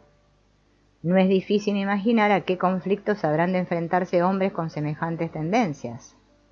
Comprendo que uno no escatime esfuerzos para proteger a sus semejantes de tales aventuras, pero lo curioso es que al parecer ya no disponemos de los medios para conseguirlo, pues todos los argumentos contra la irracionalidad, la ilusión y la inmoralidad, hasta ahora eficaces, han perdido gran parte de su credibilidad. Estamos cosechando los frutos de la educación del siglo XIX. La Iglesia predicó a la juventud una fe ciega y la universidad un intelectualismo racionalista, con el resultado de que en la actualidad tanto el argumento de la fe como el de la razón han perdido su poder de convicción. El moderno, cansado de opiniones siempre diversas y encontradas, quiere averiguar por ello cuál es la verdadera faz de las cosas. Y esta tendencia, que abre de par en par las puertas a posibilidades muy peligrosas, constituye una valerosa muestra de audacia que uno no puede por menos de contemplar con cierta simpatía. Este audaz empeño no responde a la temeridad y al deseo de aventuras, sino que es un intento nacido en una muy profunda necesidad anímica, por volver a descubrir la unidad de vida y sentido a través de una experiencia prístina y libre de prejuicios. Vayan por delante todos mis respetos por los recelos abrigados, por un empeño serio y audaz que obliga a entrar en liza al hombre en su totalidad. No debe quedar sin apoyo. De combatirlo, lo que en verdad se estará haciendo es reprimir lo mejor de los seres humanos, su audacia y sus más elevadas aspiraciones, y si se triunfara sobre él, la erradicada sería esa experiencia infinitamente preciosa e irrepetible que hubiera podido conferirle un sentido a la vida. ¿Qué habría sucedido si Pablo se hubiera dejado disuadir de viajar a Damasco por cualesquiera sutilezas? Con este problema está obligado a enfrentarse todo psicoterapeuta serio. En cada caso individual, el psicoterapeuta tendrá que decidir si está dispuesto o no a asistir con su ayuda y consejos a una persona extraviada en tan audaces caminos. A uno ya no le es lícito saber, a fin de no descartar la plenitud de la vida, qué es lo correcto o deja de serlo, sino que lo que ha de hacer es dirigir en exclusiva su atención hacia aquello que es real. Real, empero, es lo que se demuestra eficaz. Si lo que tengo por una equivocación es más eficaz y poderoso que la verdad, estoy obligado por principio a secundar la equivocación, porque en ella hay una fuerza y una vida que se perderán si persevero en lo que tengo por verdadero. La luz necesita de la oscuridad, de lo contrario, ¿cómo podría ser luz? Como ustedes sabrán, el psicoanálisis freudiano se limita a hacer consciente el mundo sombrío y el mal. Abre simplemente la puerta a la guerra civil hasta ahora latente, y con ello se da también por satisfecho. A partir de aquí el paciente tendrá que ver por sí mismo cómo se las arregla. Por desgracia, Freud pasó del todo por alto que hasta la fecha el hombre no ha sido capaz de enfrentarse por sí solo con los poderes del inframundo, es decir, con lo inconsciente. Para ello, los seres humanos necesitaron en todo momento la ayuda espiritual que les prestaba su religión respectiva. Abrir las puertas de lo inconsciente implica abrírselas a la irrupción de graves padecimientos anímicos. Significa lo mismo que exponer una civilización floreciente a la invasión de una horda de bárbaros o echar abajo los muros que impedían que una vega fecunda quedara a merced de la cólera desatada de un torrente. La guerra mundial fue una erupción de estas características y demostró mejor que ninguna otra cosa cuán delgada es la pared que separa al mundo bien ordenado del caos siempre al acecho. Pero la situación es la misma en términos individuales. Detrás del mundo racionalmente ordenado de cada uno, la naturaleza violentada por la razón aguarda, sedienta de venganza, el momento en que la pared protectora se venga abajo para irrumpir devastadora en la existencia consciente. Desde los tiempos más antiguos y primitivos el hombre ha sabido de este peligro, los peligros del alma, y por este motivo el ser humano ha contado siempre con costumbres religiosas y mágicas que le protegieran de él o sanaran los destrozos anímicos producidos. Por ello el hechicero ha sido siempre a la vez el sacerdote, el salvador tanto del cuerpo como del alma y las religiones, sistemas con los que solucionar los padecimientos del alma. Esta afirmación sobre todo es válida para las dos religiones mayores de la humanidad, el cristianismo y el budismo. Los padecimientos humanos nunca son sanados por expedientes ingeniados por el hombre, sino por una verdad sobrehumana y revelada que viene a poner fin a sus sufrimientos. Hoy en día ya hemos sido alcanzados por la destrucción. El alma ha sufrido daños y por ello los enfermos constriñen al médico de almas a que asuma el papel de un sacerdote, esperando de él y exigiéndole que los libere de sus sufrimientos. Por este motivo nosotros, los médicos del alma, tenemos que ocuparnos de problemas que en rigor tendrían su sitio en las facultades de teología. Pero nosotros no podemos dejar esta problemática en manos de los teólogos, porque las necesidades anímicas de los enfermos no dejan ni un solo día de solicitarnos ayuda, acudiendo directamente a nuestra puerta. Y puesto que en tales circunstancias lo habitual es que todas las ideas y concepciones tradicionales fracasen, los médicos tenemos que empezar por andar con el enfermo los caminos de su enfermedad.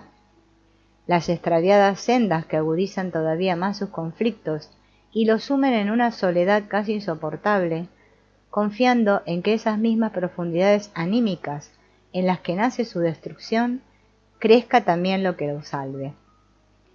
Cuando puse por primera vez el pie en este camino, ignoraba a dónde me conduciría. Ignoraba qué es lo que ocultan las profundidades del alma. Tal vez hayan oído hablar ustedes de mis teorías sobre lo inconsciente colectivo y sus arquetipos. Ya en los albores del tiempo tenían lugar erupciones del inconsciente, y desde entonces esas erupciones no han dejado en ningún momento de sucederse. Pues la conciencia, al igual que la del niño, que torna una y otra vez a surgir y desvanecerse en los primeros años de vida, no ha existido siempre. Al comienzo la conciencia es débil y sucumbe con facilidad a las acometidas de lo inconsciente, y así fue también como transcurrieron las cosas en la historia anímica de la humanidad. Estas luchas han dejado huella. Si expresáramos esto mismo en términos científicos, diríamos que han ido tomando cuerpo mecanismos instintivos de defensa, que en situaciones particularmente críticas intervienen de forma automática. Se trata de esas ideas salvadoras que, inextirpables, son innatas al alma humana y actúan por su cuenta, tan pronto como la urgencia de la situación lo requiere. La ciencia no puede hacer otra cosa que consignar la existencia de estos factores anímicos y tratar de explicarlos racionalmente. Pero con ello todo lo que se consigue es que la solución del enigma retroceda en el tiempo a un hipotético estado inicial, sin verse realmente solucionado. Aquí tropezamos con las últimas preguntas. ¿De dónde viene la conciencia? ¿Qué es propiamente el alma? Y toda nuestra ciencia se acaba. Sucede como si en el punto culminante de la enfermedad las causas del mal vinieran de pronto a ponerle fin.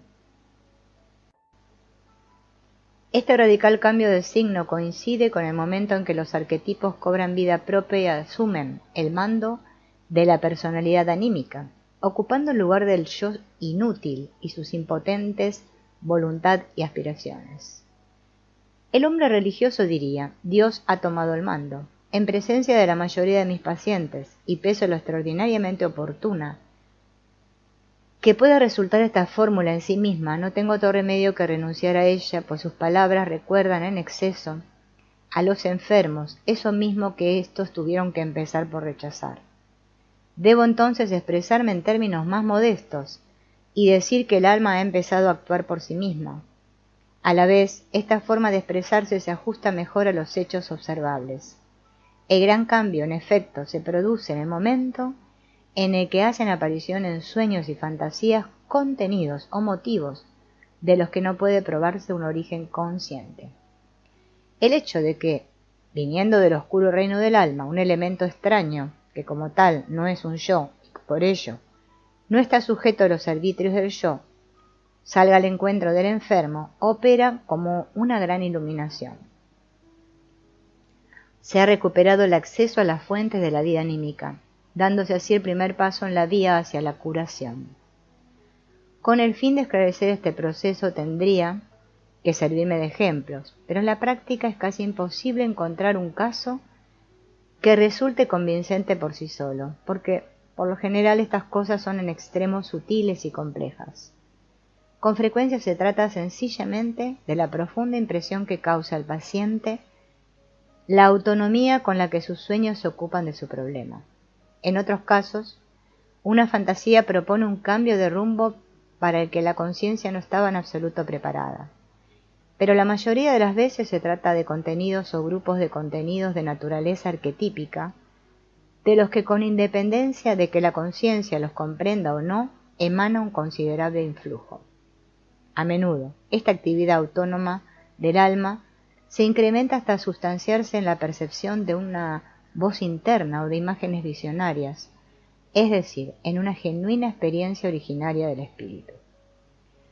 Dicha experiencia opera la reconciliación con el camino extraviado y lleno de padecimientos, pues a partir de aquí toda confusión se desvanece.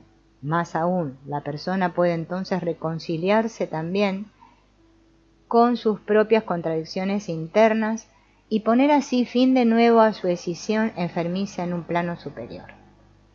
Dada la amplitud e importancia de los principales problemas de la psicoterapia moderna, en el marco de una conferencia, he tenido, como es natural, que renunciar a entrar en más detalles, a pesar de lo deseable que hubiera sido hacerlo en aras de una mayor claridad.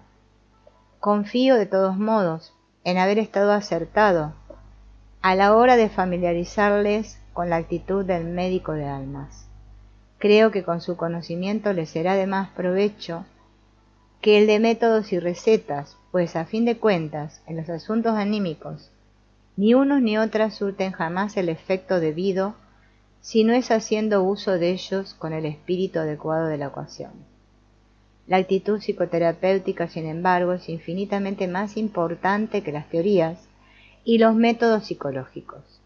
Y por dicho motivo, lo esencial para mí era poner en su conocimiento los problemas a ella ligados.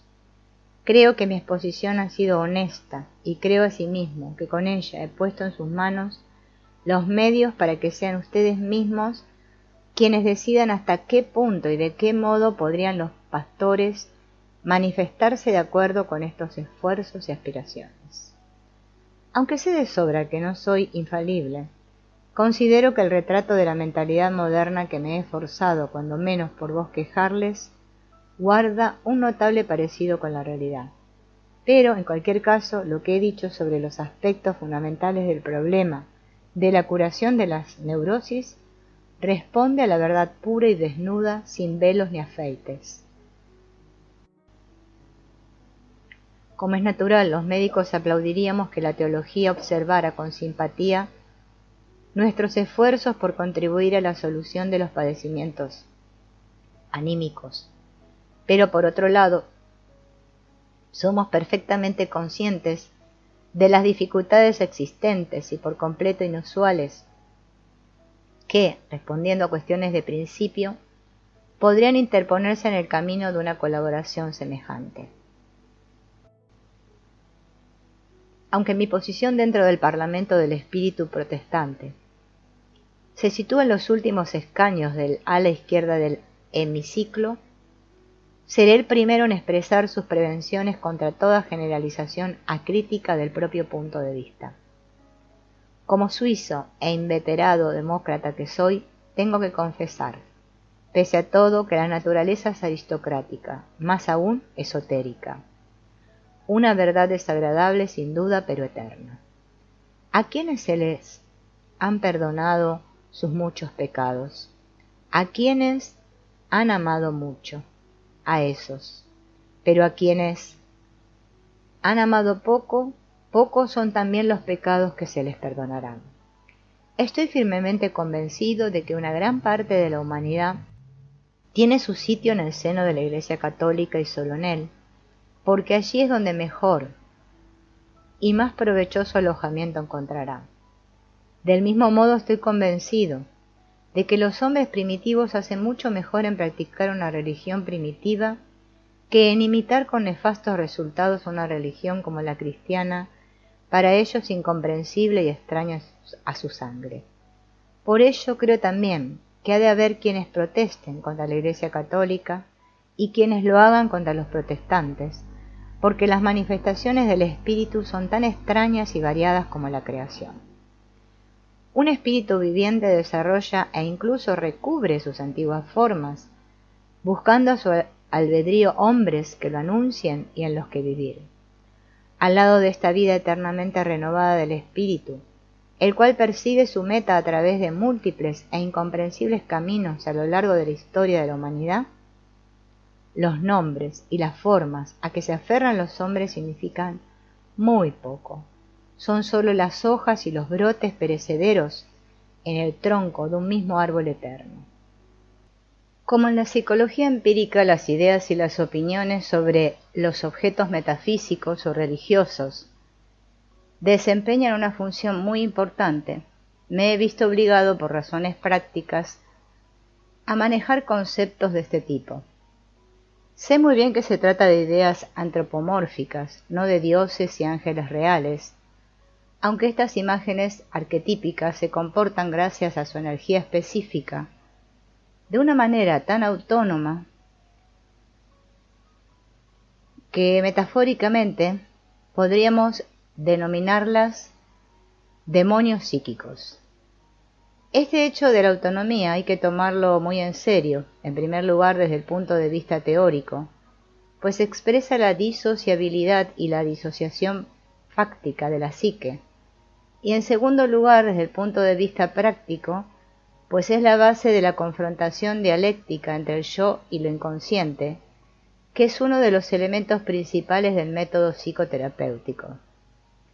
Quien conozca un poco la estructura psicológica de una neurosis, sabe que el conflicto patógeno reposa en la oposición de lo inconsciente a la conciencia. Las fuerzas de lo inconsciente no son unos conceptos intelectuales que podamos manipular arbitrariamente, sino unos enemigos peligrosos que pueden causar unos daños terribles en la economía de la personalidad. Son todo lo que se puede desear o temer como un interlocutor anímico. El ego cree que se encuentra ante una oscura enfermedad orgánica, pero el teólogo, que ve detrás de esto al diablo, está mucho más cerca de la verdad psíquica. El yo se encuentra frente a unas fuerzas anímicas que tienen unos nombres antiquísimos y consagrados, como consecuencia de los cuales siempre han sido identificadas con existencias metafísicas.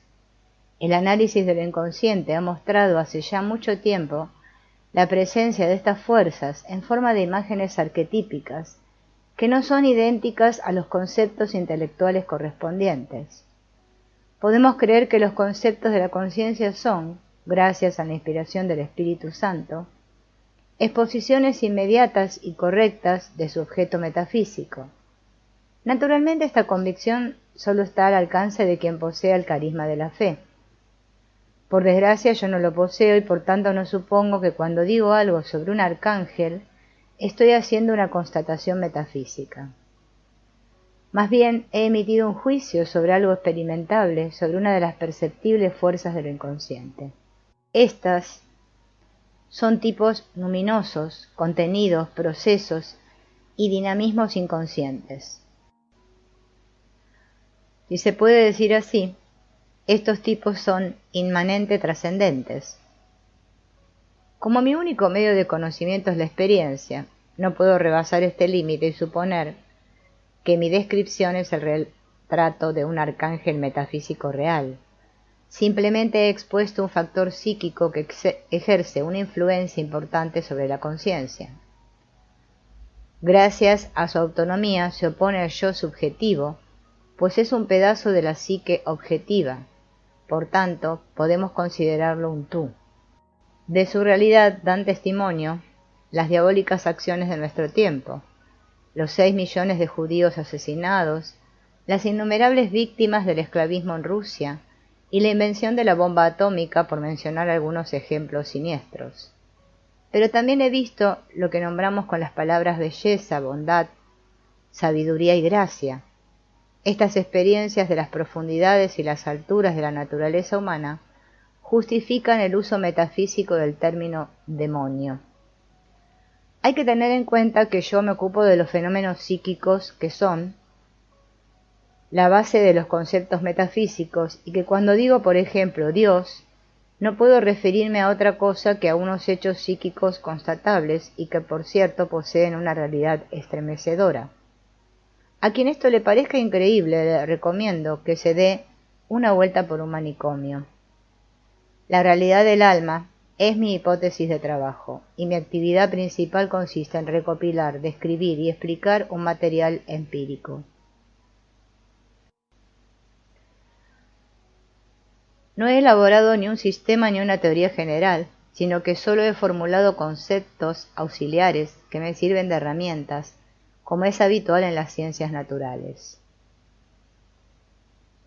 Un contenido anímico autónomo, como la imagen de Dios, puede salir al encuentro del yo, y esta relación está llena de vida. La tarea de una ciencia empírica no es averiguar si ese contenido anímico está causado y determinado por la existencia de una divinidad metafísica. Eso es asunto de la teología, de la revelación y de la fe. Dios no puede existir separado del ser humano. Todo lo que decimos de Dios es una afirmación humana, es decir, psíquica. La imagen que tenemos de Dios nunca está separada del ser humano. Me gustaría mencionar un malentendido que se da a menudo. Se trata de la extraña idea de que si retiramos las proyecciones no queda nada del objeto. Cuando corrijo mis juicios erróneos sobre una persona, no la niego ni la hago desaparecer. Al contrario, ahora la veo de una manera más correcta, lo cual es beneficioso para nuestra relación. Cuando yo digo que todas nuestras afirmaciones sobre Dios proceden del alma y que por tanto hay que distinguirlas del ser metafísico, no niego a Dios ni sitúo al ser humano en su lugar. Dicho con franqueza, me resulta antipático tener que pensar que cada vez que un orador cita la Biblia o airea sus opiniones religiosas, el Dios metafísico está hablando a través de él. Sin duda, la fe es algo grandioso si la posees, y el conocimiento por fe tal vez sea mucho más perfecto que lo que conseguimos con nuestro laborioso y alicorto empirismo. Por ejemplo, el edificio de la dogmática cristiana es sin duda muy superior a los impetuosos filosofemas de los gnósticos. Los dogmas son unas estructuras neumáticas bellísimas que tienen un sentido admirable que he estudiado a mi manera. A su lado, nuestros intentos científicos de establecer modelos de la psique objetiva dan pena. Están cerca de la Tierra y de la realidad. Son contradictorios, incompletos, insatisfactorios desde los puntos de vista lógico y estético. Los conceptos de las ciencias naturales, y en especial los de la psicología médica, no proceden de unos principios intelectuales limpios y decentes, sino del trabajo cotidiano en las profundidades de la existencia humana banal y de sus tormentos. Los conceptos empíricos son de naturaleza irracional. El filósofo que los critica como si fueran conceptos filosóficos, lucha con molinos de viento y acaba teniendo unos problemas enormes, especialmente con el concepto del sí mismo. Los conceptos empíricos son nombres para complejos de hechos reales. A la vista de la terrible paradoja de nuestra existencia, es comprensible que lo inconsciente contenga una imagen contradictoria de Dios, que no acaba de concordar con la belleza, sublimidad y pureza del concepto dogmático de Dios. El Dios de Job y del Salmo 89 está más cerca de la realidad y su comportamiento no cuadra mal con la imagen de Dios de lo inconsciente. Por supuesto, lo inconsciente fomenta, con su simbolismo, al antropos, la idea de encarnación. No me considero responsable de que desde el Antiguo Testamento la historia de los dogmas haya hecho algunos progresos. Yo no predico una nueva religión, pues para eso una antiquísima costumbre exige apelar a una revelación divina. Soy esencialmente un médico que se ocupa de la enfermedad del ser humano y de su época, y que busca remedios que se correspondan a la realidad de la dolencia. Muchos teólogos son libres de evitar mi odiosa psicología y curar a mis pacientes con la palabra. Doy la bienvenida a este intento con los brazos abiertos. Pero, como la cura de almas religiosa no siempre obtiene el éxito deseado, necesitamos de momento a los médicos, que no cuentan con nada mejor que esa modesta gnosis que la empiria les ofrece. Los médicos nos encontramos en una situación penosa, pues por desgracia la palabra debería no sirve de nada. No podemos exigir a nuestros pacientes una fe que rechazan porque no la comprenden o que no les dice nada aunque nosotros la poseamos. Tenemos que recurrir a las posibilidades de curación que están presentes en la naturaleza del enfermo, al margen de que las ideas que surjan de ahí coincidan o no con una confesión religiosa o con una filosofía. Mi material empírico parece contener un poco de todo, cosas primitivas, occidentales y orientales. Apenas hay un mitologema que no aparezca en alguna ocasión, ni una herejía que no aporte algo de su extravagancia. Así tiene que ser la capa profunda colectiva del alma humana.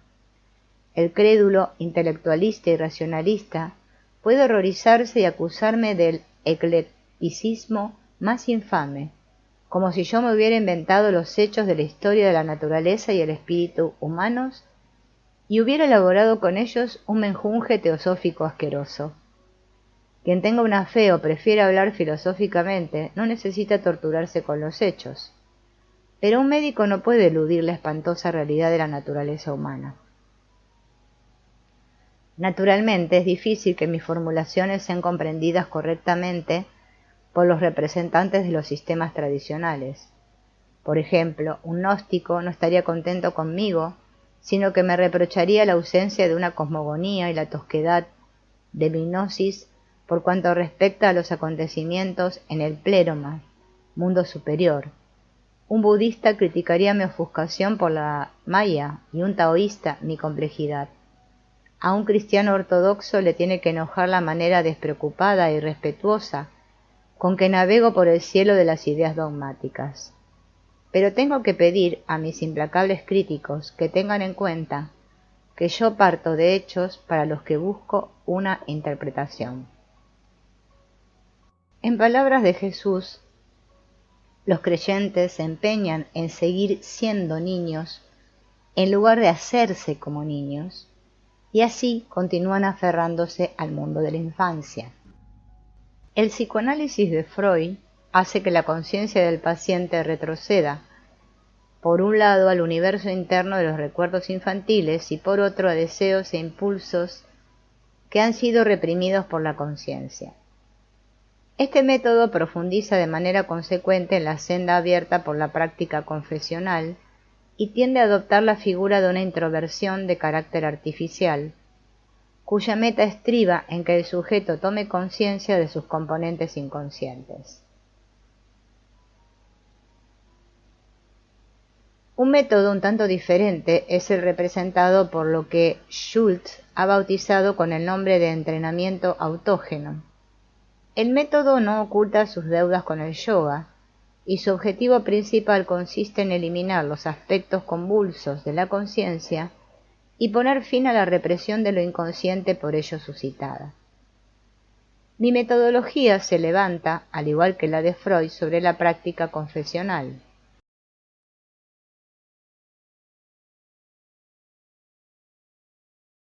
Como él, presto también atención a los sueños, pero la valoración de lo inconsciente separa nuestras concepciones.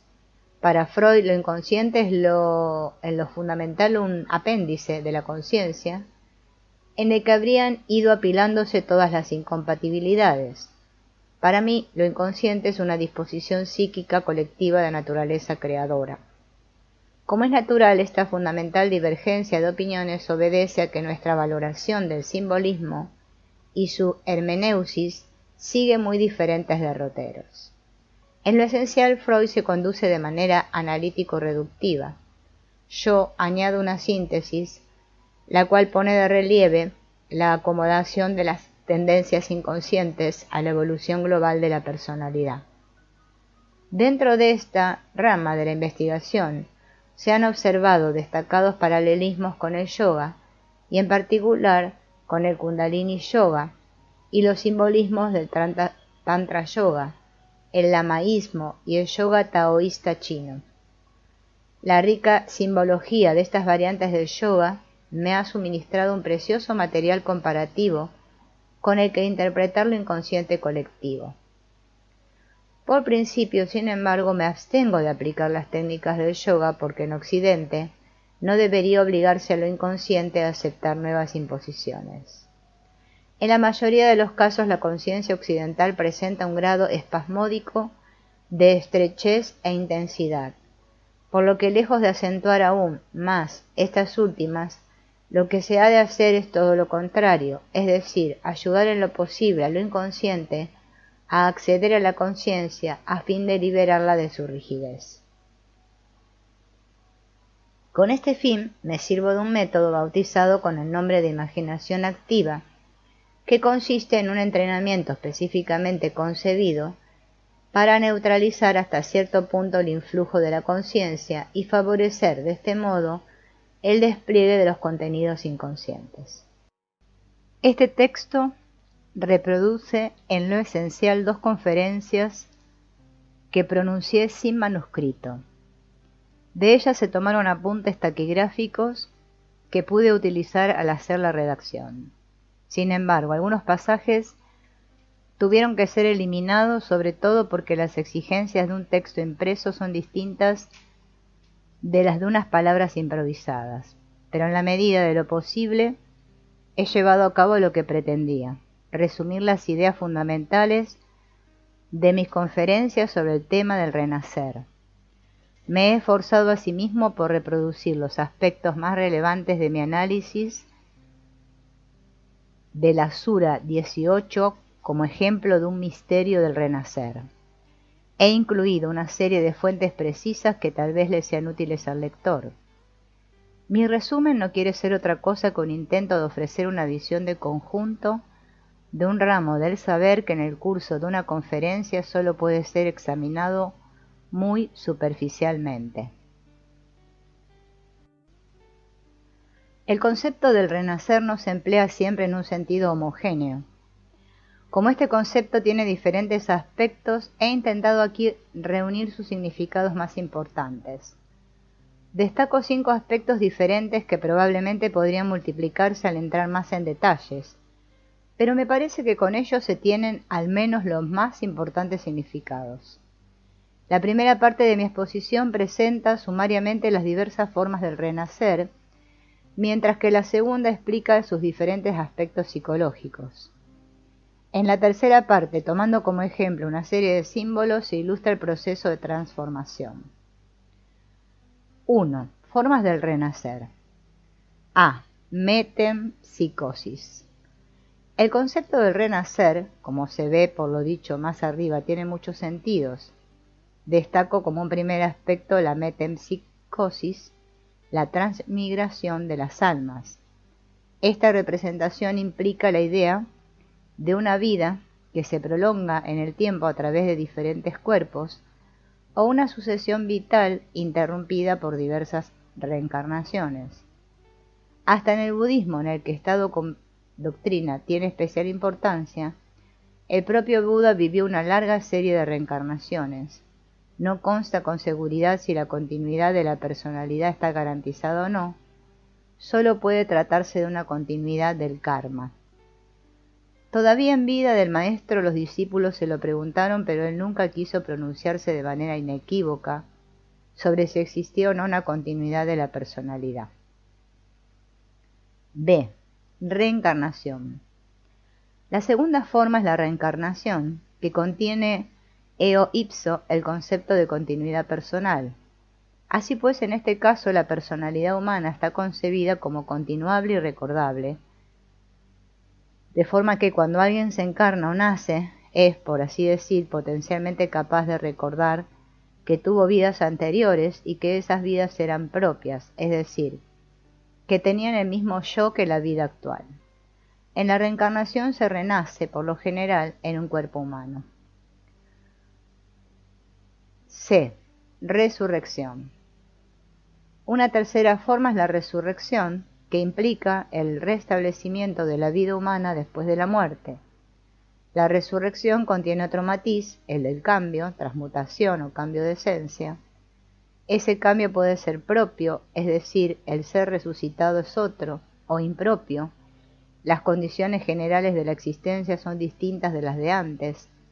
Se está en un lugar diferente o en un cuerpo que tiene otra constitución. Puede ser un cuerpo carnal, como lo postula el cristianismo con su idea de que ese cuerpo vuelve a resurgir. En un estadio superior este hecho no se entiende de modo burdamente material, sino que se supone que la resurrección de los muertos es un resurgir del corpus glorificationis del subtle body, en estado de incorruptibilidad. D. Renovación. La cuarta forma se refiere al renacer sensu strictiori, esto es, al renacer dentro de la duración de la vida individual. A la palabra alemana Wiedergeburt le corresponde el término inglés rebirth, pero no parece que haya una palabra francesa que tenga el peculiar significado de Wiedergeburt. Esta palabra posee una connotación específica, con una atmósfera peculiar que contiene la idea de renovatio, renovación o incluso enmienda, por medio de una especie de efecto mágico. La Wiedergeburt puede ser una renovación sin cambio de esencia, puesto que la personalidad renovada no cambia en su esencia, sino que solo son funciones, partes de la personalidad, las que han sido sometidas a una curación, fortalecimiento o perfeccionamiento. Así, también se pueden curar enfermedades físicas mediante ceremonias de renovación. Otro modo es la transformación propiamente dicha, el renacer total del individuo. En este caso, la renovación va unida a un cambio de esencia que podemos designar con el nombre de transmutación. Se trata de la transformación de un ser mortal en otro inmortal, de uno corporal en otro espiritual, de un ser humano en otro divino. Un ejemplo conocido de todos es la transfiguración de Cristo en el monte Tabor, o la asunción de la Madre de Dios a los cielos en cuerpo y alma después de su muerte. En la segunda parte del Fausto hay ideas parecidas, por ejemplo, la transformación de Fausto en el muchacho y luego en el doctor Marianus. Participación en el proceso de transformación. La quinta y última forma es un renacer indirecto. Aquí la transformación no sucede inmediatamente, muriendo el hombre y volviendo a nacer, sino indirectamente mediante la participación en un proceso de transformación concebido como algo que sucede fuera del individuo. Se trata de participar o de asistir a un rito de transformación. Puede consistir en una ceremonia, por ejemplo la misa, en la que tenga lugar una transubstanciación. El hecho de asistir al rito produce un efecto de gracia en el individuo. Transformaciones similares de la divinidad se dan en los misterios paganos, en los que la mista participa de la gracia por estar presente. Como sabemos por los misterios de Eleusis, remito a la profesión de fe de los mistas de Eleusis, que pondera el efecto de la gracia en forma de una convicción plena de alcanzar la inmortalidad. Psicología del renacer. El renacer no es un proceso que podamos observar de un modo u otro. No podemos medirlo, pesarlo o fotografiarlo. Está fuera del alcance de nuestros sentidos. Se trata de una realidad puramente psíquica que nos llega solo indirectamente por testimonios. Se habla del renacer, se cree en el renacer, se está poseído por el renacer. Esa es la realidad que nos resulta suficiente. Aquí no entramos en la cuestión de si el renacer es un proceso más o menos tangible. Hemos de conformarnos con la realidad psíquica. A este respecto tengo que añadir que al hablar así no me estoy adhiriendo a la opinión vulgar de que lo psíquico no es nada o en cualquier caso menos que algo en estado gaseoso. Muy al contrario, yo opino que la psique es el hecho más formidable del mundo de los hombres. Si es la madre de todo lo que hace el hombre, de la civilización y de la guerra mortífera. Todo eso es en principio psíquico e invisible. Mientras sea solo psíquico, no es perceptible por los sentidos, pero sin embargo innegablemente real. El hecho de que los hombres hablen del renacer y de que exista un concepto de esa índole significa que también hay un hecho psíquico que recibe ese nombre. La índole de tal hecho solo podemos deducirla de los testimonios de otros.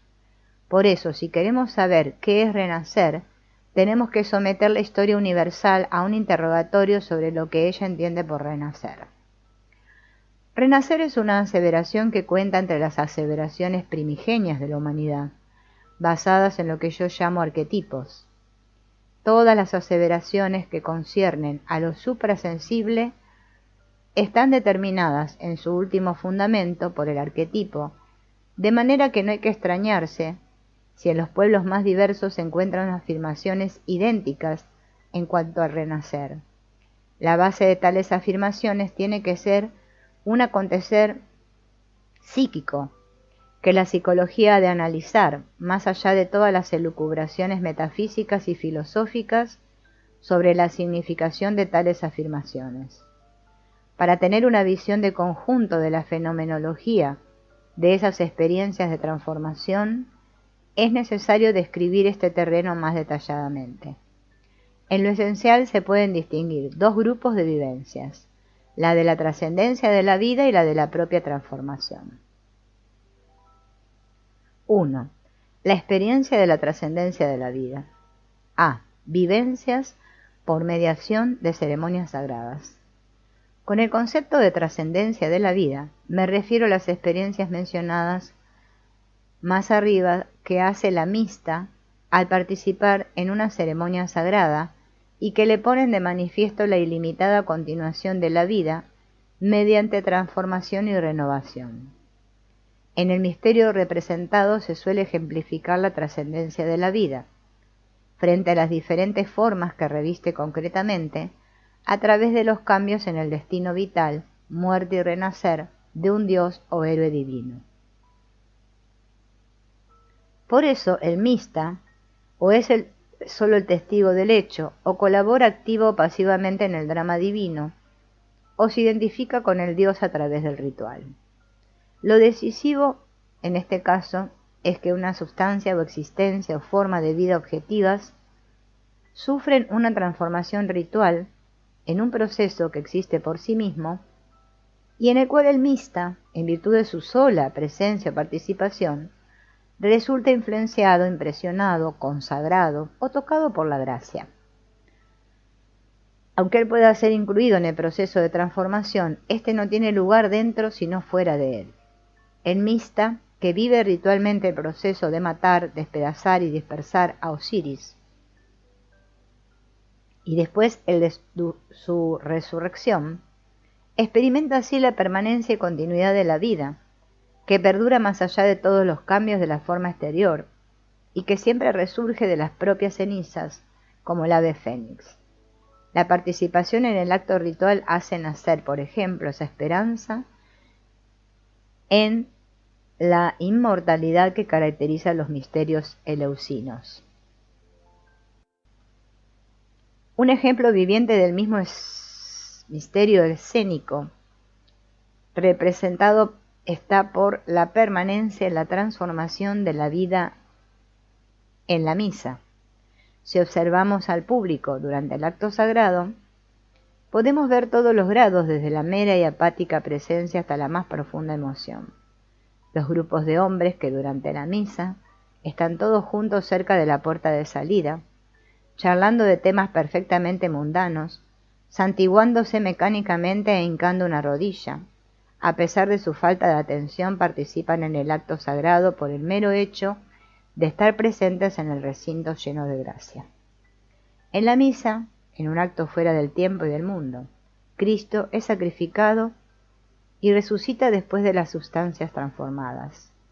El sacrificio ritual no es una repetición del hecho histórico, sino el suceso primero y único eterno. La experiencia de la misa es por eso una participación en una trascendencia de la vida que supera todas las barreras del espacio y tiempo. Es un momento de eternidad en el tiempo. B. Vivencias inmediatas. Lo que el misterio escénico representa y lo que produce en el espectador también puede suceder sin rito, como vivencia espontánea, extática o visionaria. Un ejemplo clásico de este género es la visión de mediodía de Nietzsche. En él, como es sabido, Dionisio Sagreo, el despedazado y resucitado, sustituye el misterio cristiano, abrazado por el exuberante amor de una vid y oculto de sí mismo. Su vivencia es por lo tanto dionisíaca, natural. La divinidad aparece en ropajes de naturaleza de la antigüedad clásica, y el momento de eternidad es la hora del mediodía consagrada a Pan. ¿Ha pasado volando el tiempo? No caigo, no he caído, escucha, en el pozo de la eternidad. Hasta se le aparece entonces el anillo de oro, el anillo del retorno, que promete la resurrección de la carne. Esa experiencia la vive como si hubiera asistido a la representación de un misterio. Muchas experiencias místicas tienen un carácter similar, el carácter de representación en la que participa el espectador, pero eso no comporta también necesariamente una transformación de su ser. Así, los sueños más bellos y fascinantes tampoco suelen tener una influencia persistente y transformadora en el hombre que sueña, por mucha impresión que le haga. Ese hombre no se complica necesariamente la vida por ello. Entonces es obvio que lo sucedido queda fuera, como un acto ritual realizado por otro. Esas formas de vivencia, muchas veces más bien estéticas, tienen que ser separadas cuidadosamente de las que sin ninguna duda comportan cambios en el propio ser. 2. La transformación subjetiva. Los cambios de personalidad en sí no son poco frecuentes. En la psicopatología desempeñan incluso un papel considerable. En tales casos se trata, sin embargo, de vivencias distintas de las que acabamos de examinar y muy difíciles de abarcar psicológicamente. Pero los fenómenos que ahora vamos a observar son habituales en el ámbito de la psicología. A. Disminución de la personalidad. Entendemos por ello una alteración de la personalidad en forma de disminución. Un ejemplo de ello es lo que en la psicología primitiva recibe el nombre de pérdida del alma. Se trata de un curioso estado que los hombres primitivos atribuyen al hecho de haberse perdido un alma. Según su idea, un alma se puede marchar, como se le escapa a uno un perro en plena noche. El encargado de hacer que vuelva el alma desaparecida es el hechicero. La pérdida sucede muchas veces de modo súbito y se manifiesta como considerable trastorno del estado general de salud. Tal fenómeno está relacionado con la naturaleza de la conciencia primitiva, que no posee la sólida coherencia de la nuestra. Nosotros disponemos de fuerza de voluntad, el hombre primitivo no. Él necesita complicados ejercicios para, con un gran esfuerzo, poder decidirse a llevar a cabo una actividad consciente, deseada por la voluntad y no sólo emocional e instintiva. Nuestra conciencia es en este sentido más segura y más fiable.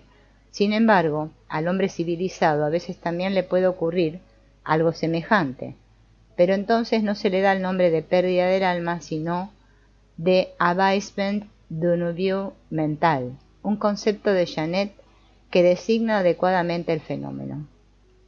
Consiste en un rebajamiento de la tensión de la conciencia, comparable a una baja presión barométrica que anuncia mal tiempo. El tono ha cedido y eso se siente subjetivamente como pesadez, desgana y tristeza. Se ha perdido la gana y no se tiene valor para meterse en la jornada diaria, en el quehacer cotidiano. Se siente uno como si fuera de plomo, porque nada quiere moverse. El origen de ello es que ya no hay energías disponibles. Este bien conocido fenómeno corresponde a la pérdida del alma del hombre primitivo. El estado de desgana y de paralización de la voluntad puede ir tan lejos que la personalidad, por así decir, se descompone y cesa la unidad de la conciencia. Las distintas partes de la personalidad se hacen independientes, escapando así al control de la conciencia. De ello resultan, por ejemplo, campos anestésicos o amnesias sistemáticas. Estas últimas son ausencias de carácter histérico. Este término médico corresponde a la pérdida del alma del hombre primitivo. El abaissement puede ser debido a cansancio físico y psíquico, a enfermedades corporales, a emociones violentas y a un shock que produce un efecto especialmente deletério en la personalidad, quitándole la seguridad en sí misma. El abaissement siempre debilita el conjunto de la personalidad, reduce la confianza en sí mismo y la iniciativa propia y va estrechando el horizonte mental mediante un creciente egocentrismo. Finalmente, puede hacer surgir una personalidad negativa que constituye una falsificación frente a la personalidad originaria. B. Transformación como acrecentamiento. Al principio, la personalidad es raras veces lo que será después. Por eso, al menos en la primera mitad de la vida, existe la posibilidad de que aumente o cambie. Esto suele suceder por un crecimiento desde fuera, al afluir del exterior nuevos contenidos vitales que son asimilados. Así puede tener lugar un notable aumento de personalidad. Por eso suele suponerse que ese aumento solo viene de fuera, lo que lleva a pensar infundadamente que se adquiere personalidad introduciendo desde fuera todo lo posible. Cuanto más se aplica esta receta y cuanto más se piensa que el crecimiento viene solo de fuera, tanto mayor es el empobrecimiento interior. Por tanto, si prende en nosotros una gran idea que viene de fuera, seguramente tenemos que suponer que solo ha aprendido porque hay en nosotros algo que se ajusta a ella y es acorde con ella. El poseer disponibilidad anímica significa riqueza, no amontonamiento de botín de casa. Todo lo que entra de fuera, como por cierto también todo lo que surge de dentro, solo se convierte en propio si disponemos de un espacio interior que corresponda a las dimensiones del contenido que nos llega de dentro o de fuera. En sí, hay aumento de personalidad cuando se toma conciencia de una ampliación que fluye de manantiales interiores. Sin amplitud anímica jamás nos adaptamos al formato de nuestro objeto. Se dice por eso, a justo título, que el hombre crece a medida que aumentan las tareas que tiene que llevar a cabo. Pero el poder crecer ha de estar dentro de él, de lo contrario no le sirve de nada la más difícil de las tareas. Todo lo demás se derrumba ante la imposibilidad de realizarla. Un ejemplo clásico de acrecentamiento es el encuentro de Nietzsche con Zaratustra, que convierte al autor de aforismos críticos en poeta trágico y en profeta. Ejemplo similar es Pablo, a quien Cristo le sale de pronto al encuentro en el camino de Damasco. Aunque ese Cristo de Pablo apenas habría sido posible sin el Jesús histórico, la aparición de Cristo a Pablo no procedía del Jesús histórico, sino de su inconsciente.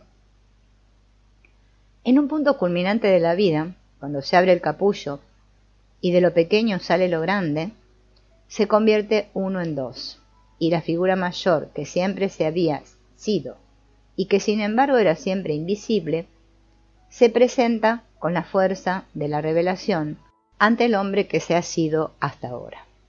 Quien es pequeño, real y desconsoladoramente pequeño, siempre arrastrará la revelación de lo grande hacia abajo, al ámbito de su pequeñez, y nunca comprenderá que a su pequeñez le ha despuntado el último día. Pero quien es interiormente grande sabe que el amigo del alma tanto tiempo esperado, el inmortal, ha llegado realmente por fin para llevar prisionera su prisión.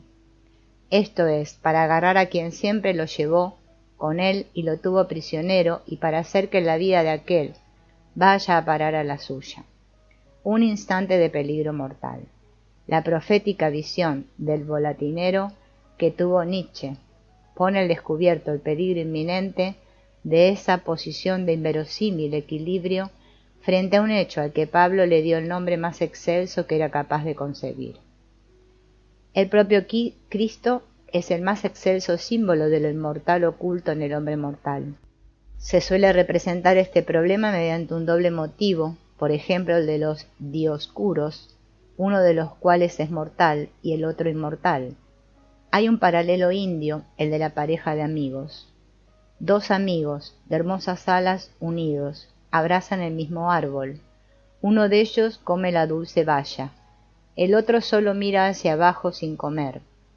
A tal árbol ha descendido el espíritu, en su impotencia se aflige, presa del delirio, pero cuando honra y contempla la omnipotencia del otro y la majestad, entonces su pena se disipa. Un paralelo notable lo constituye también la saga islámica del encuentro de Moisés con Hadir, sobre la que volveré después. Evidentemente, la transformación de la personalidad, en el sentido de un acrecentamiento, no hay que imaginársela siempre en forma de estas vivencias extraordinarias. Hay también una causística trivial,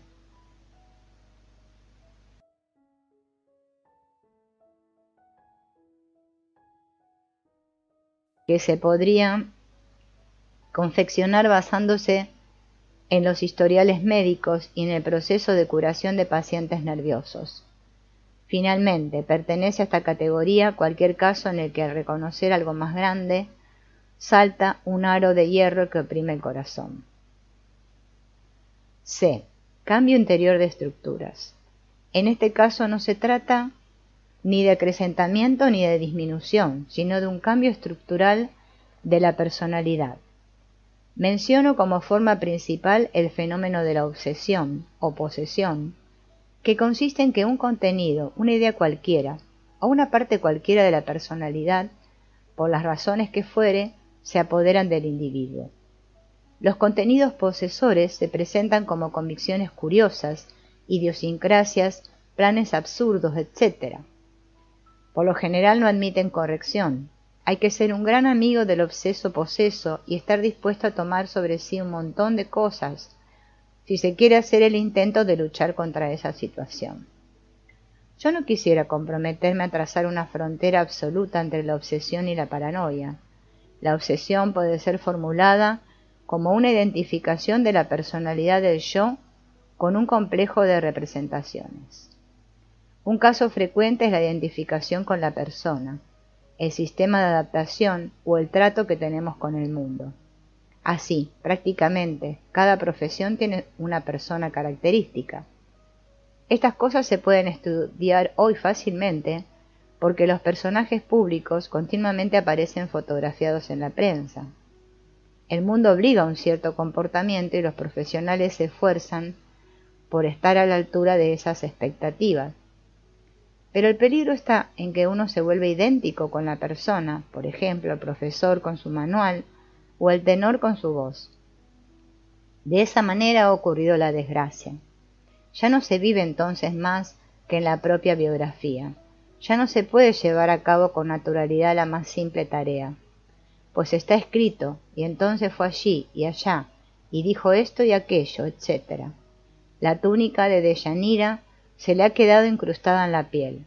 Se necesita la desesperada determinación de un Heracles, que se arrancó del cuerpo esa túnica de Neso y se metió en el fuego voraz de la llama de la inmortalidad, para transformarse en el que realmente se es. Exagerando un poco, podría decirse también que la persona es lo que uno no es realmente, sino lo que él y los otros piensan que uno es. En cualquier caso, es grande la tentación de ser lo que se aparenta, porque a la persona muchas veces se le paga con dinero constante y sonante. Hay también otros factores que pueden obsesionar de manera decisiva al individuo. Entre estos es especialmente importante la llamada función inferior. No es este el lugar para entrar más detalladamente en esta problemática. Solo quisiera indicar que la función de inferior valor coincide prácticamente con el lado oscuro de la personalidad humana. Lo oscuro que forma parte de cada personalidad es la puerta de entrada de lo inconsciente a la puerta de los sueños. Por ella salen esas dos dudosas figuras, la sombra y el ánima, a la nocturna visión del sueño, o se apoderan invisibles de la conciencia del yo. Un hombre que está poseído por sus sombras siempre se quita a sí mismo la luz y se queda enganchado en la propia red. Siempre es posible, prefiere causar una impresión desfavorable en los demás. Suele tener mala suerte con todo porque vive debajo de sí mismo y en el mejor de los casos consigue lo que le perjudica. Y donde no hay un travesaño en el que tropezar, lo construye él y piensa haber hecho algo útil. La obsesión causada por el ánima o el ánimos presenta, en cambio, un cuadro diferente. En primer lugar, en la transformación de la personalidad, aparecen los rasgos del sexo opuesto. En el hombre los femeninos y en la mujer los masculinos. En estado obsesivo, ambas figuras pierden su encanto y sus valores, que sólo poseen cuando están apartadas del mundo. En estado de introversión, o sea, cuando constituyen un puente hacia lo inconsciente. Vuelta hacia afuera, el ánima es tornadiza como una veleta, descomedida, caprichosa, sin dominio de sí misma, emocional, a veces demónicamente intuitiva, desconsiderada, desaforada, embustera, hipócrita y mística. El ánimus, por el contrario, es rígido, intransigente, le gusta imponer leyes, sentar cátedra, reformar el mundo, es dado a las teorías y a la palabrería, discutidor y prepotente. Ambos tienen mal gusto. El ánima se rodea de individuos inferiores y el ánimus viene a dar en ideas inferiores. Otro caso de transformación estructural está relacionado con algunas observaciones, pocas en número, sobre las que solo puedo hablar con la mayor reserva. Se trata de estados obsesivos, en los que la obsesión viene desencadenada por algo cuya denominación más adecuada sería alma de antepasado, que es además un alma precisa. En la práctica son casos de notable identificación con personas muertas. Los fenómenos de identificación no aparecen naturalmente hasta después de haber muerto el antepasado. Quien me llamó por primera vez la atención sobre tales posibilidades fue Léon Daudet, con su libro, desordenado pero genial, Le Heredó. Daudet supone que en la estructura de la personalidad existen elementos de antepasados que de pronto, en determinadas condiciones, pueden manifestarse. De ese modo el individuo se encuentra súbitamente representando el papel de un ancestro. Sabemos que los antepasados tienen entre los pueblos primitivos una gran relevancia. No solo piensan que sus espíritus se reencarnan en los hijos, sino que ellos mismos intentan meterlos en los hijos dándole a estos los correspondientes nombres. Asimismo, los primitivos tratan de transformarse ritualmente en los antepasados. Remito al concepto australiano de las Altijarangamiñas, las almas semianimales de los antepasados, cuya revivificación en el culto es de gran importancia funcional para la vida de la tribu. Esas ideas de la Edad de Piedra estaban muy extendidas, lo que todavía puede verse en las numerosas huellas existentes en otros lugares. Por eso no es inverosímil que estas formas primigenias de vivencia se sigan repitiendo hoy como identificaciones con almas de antepasados, y yo creo haber visto casos de esa índole. C. Identificación con un grupo. Pasamos ahora a hablar de otra modalidad de vivencia y de transformación que yo denomino identificación con un grupo. Se trata más exactamente de la identificación de un individuo con un número de personas que viven, en cuanto a grupo, una experiencia colectiva de transformación. Es una situación psicológica especial que no hay que confundir con la participación en un rito de transformación, que aun siendo realizado por un grupo no se basa en una identificación de grupo, ni tampoco produce necesariamente tal identificación. Vivir esa transformación en un grupo es algo muy distinto que vivirla solo.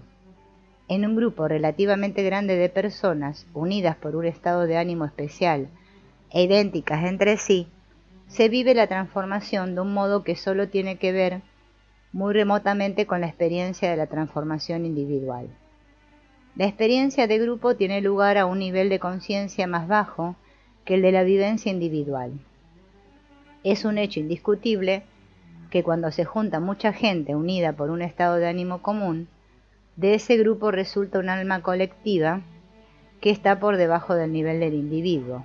Cuando un grupo es muy grande, resulta una especie de alma animal común a todos. Esta es seguramente la razón de por qué la moral de las grandes organizaciones siempre es dudosa. Es inevitable que la psicología de un montón de personas descienda al nivel de la chusma.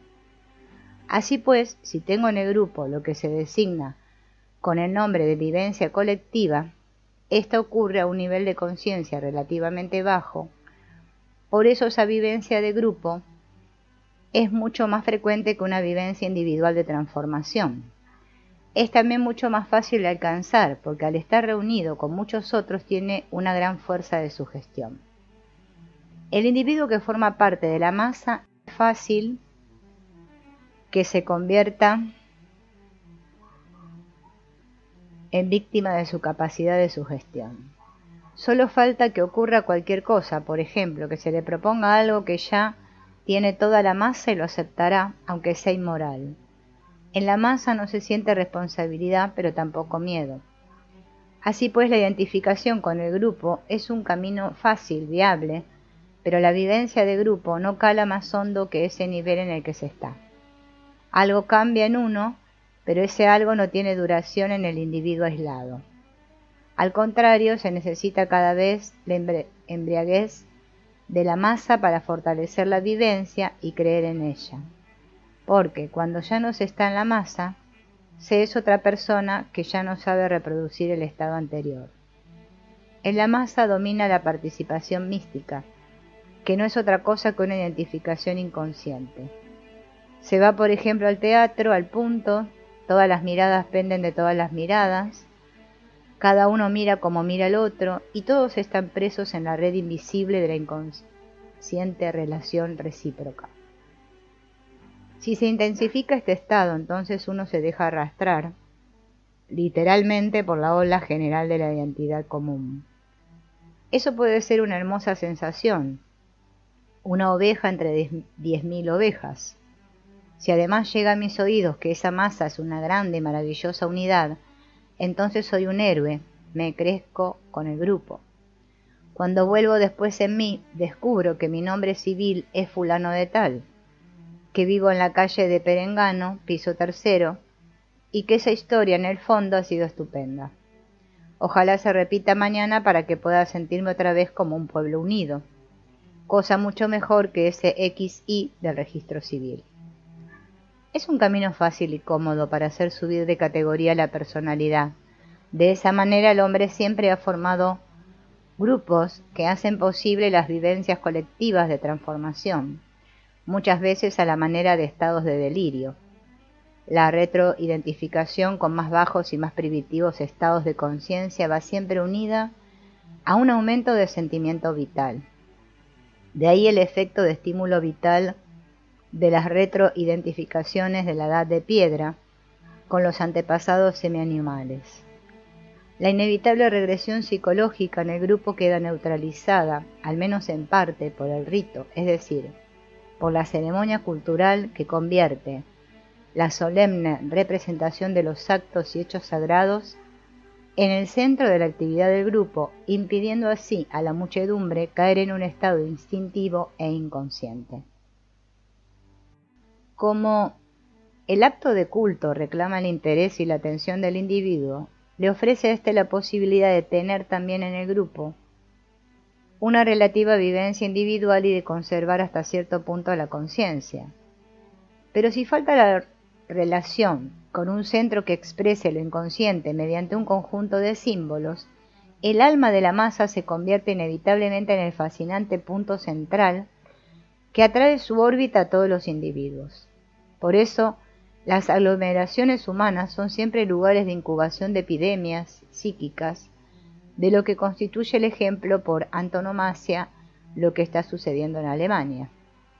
Con esta valoración negativa en lo esencial de la psicología de masa, se podría objetar que también hay experiencias positivas, por ejemplo, un entusiasmo positivo que impulsa al individuo a cometer nobles empresas o un sentimiento igualmente positivo de solidaridad.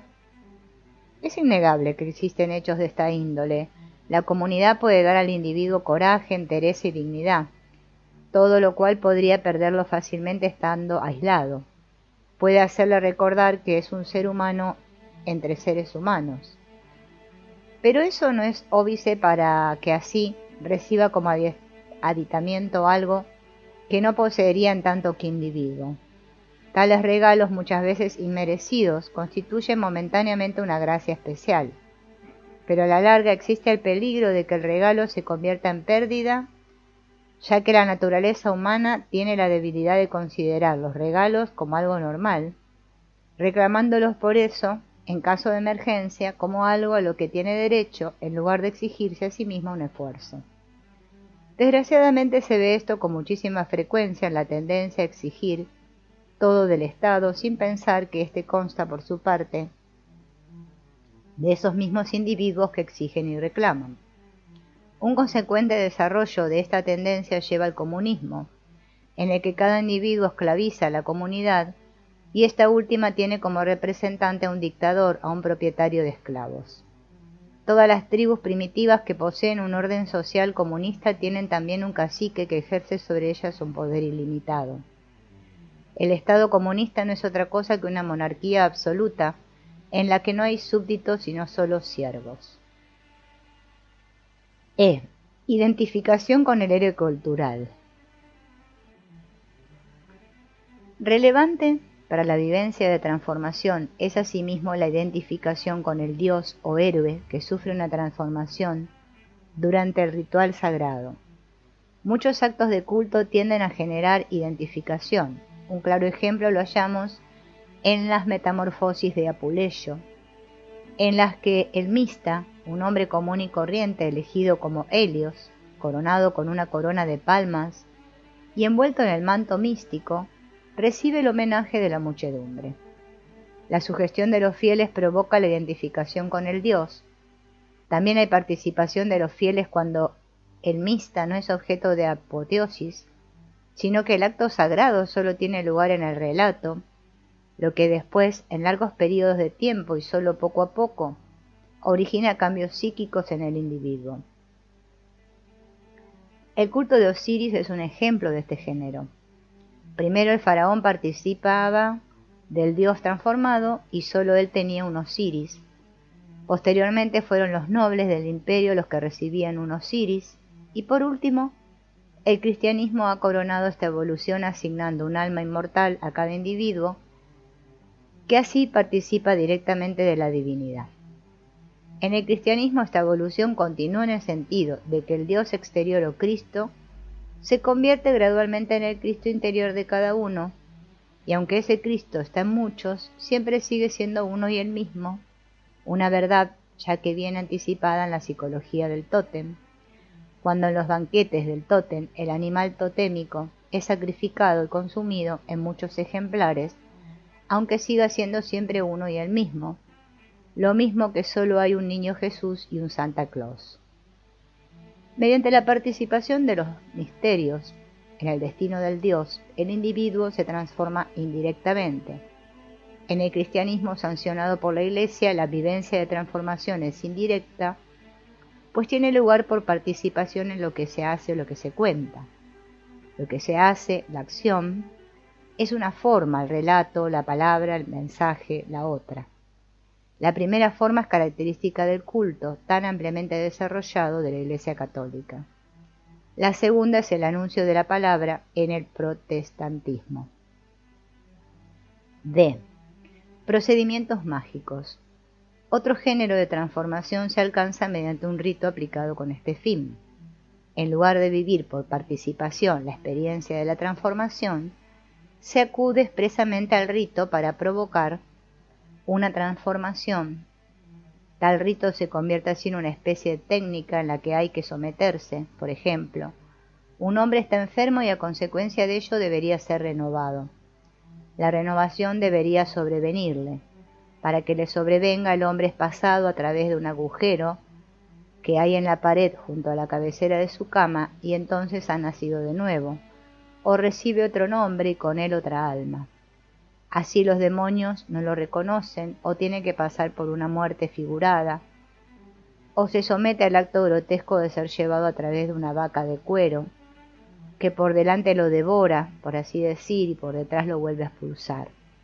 O pasa por una ablución o por un bautismo de inmersión y se transforma en un ser semidivino de carácter diferente y con un destino metafísico que ha sufrido un cambio.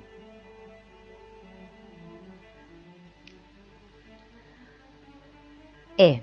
Transformación técnica. Fuera del empleo mágico del rito hay técnicas especiales que para lograr su propósito, además de la gracia propia del rito, recurren a los esfuerzos del mista. Se trata de una vivencia de transformación lograda con recursos técnicos.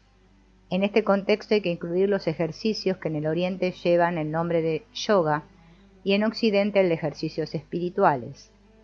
En ambos casos se trata de una técnica determinada que se aplica siguiendo instrucciones más o menos precisas y que aspira a conseguir un determinado efecto psíquico o que al menos trabaja en esa dirección.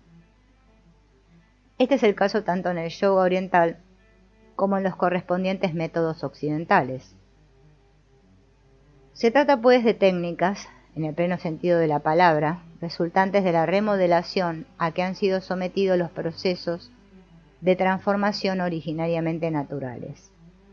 Donde antes, cuando aún no había premisas históricas, tenían lugar transformaciones, en cierto modo naturales o espontáneas, allí mismo se aplica con esa técnica ese orden de sucesos para conseguir la transformación. Quiero explicar en forma de cuento popular cómo debieron de surgir originariamente esos métodos. Érase una vez un viejo muy raro, vivía en una cueva a la que se había retirado huyendo del ruido de las aldeas. Tenía fama de mago y por eso estaba rodeado de discípulos que esperaban aprender con él las artes mágicas. Pero él no pensaba en nada semejante.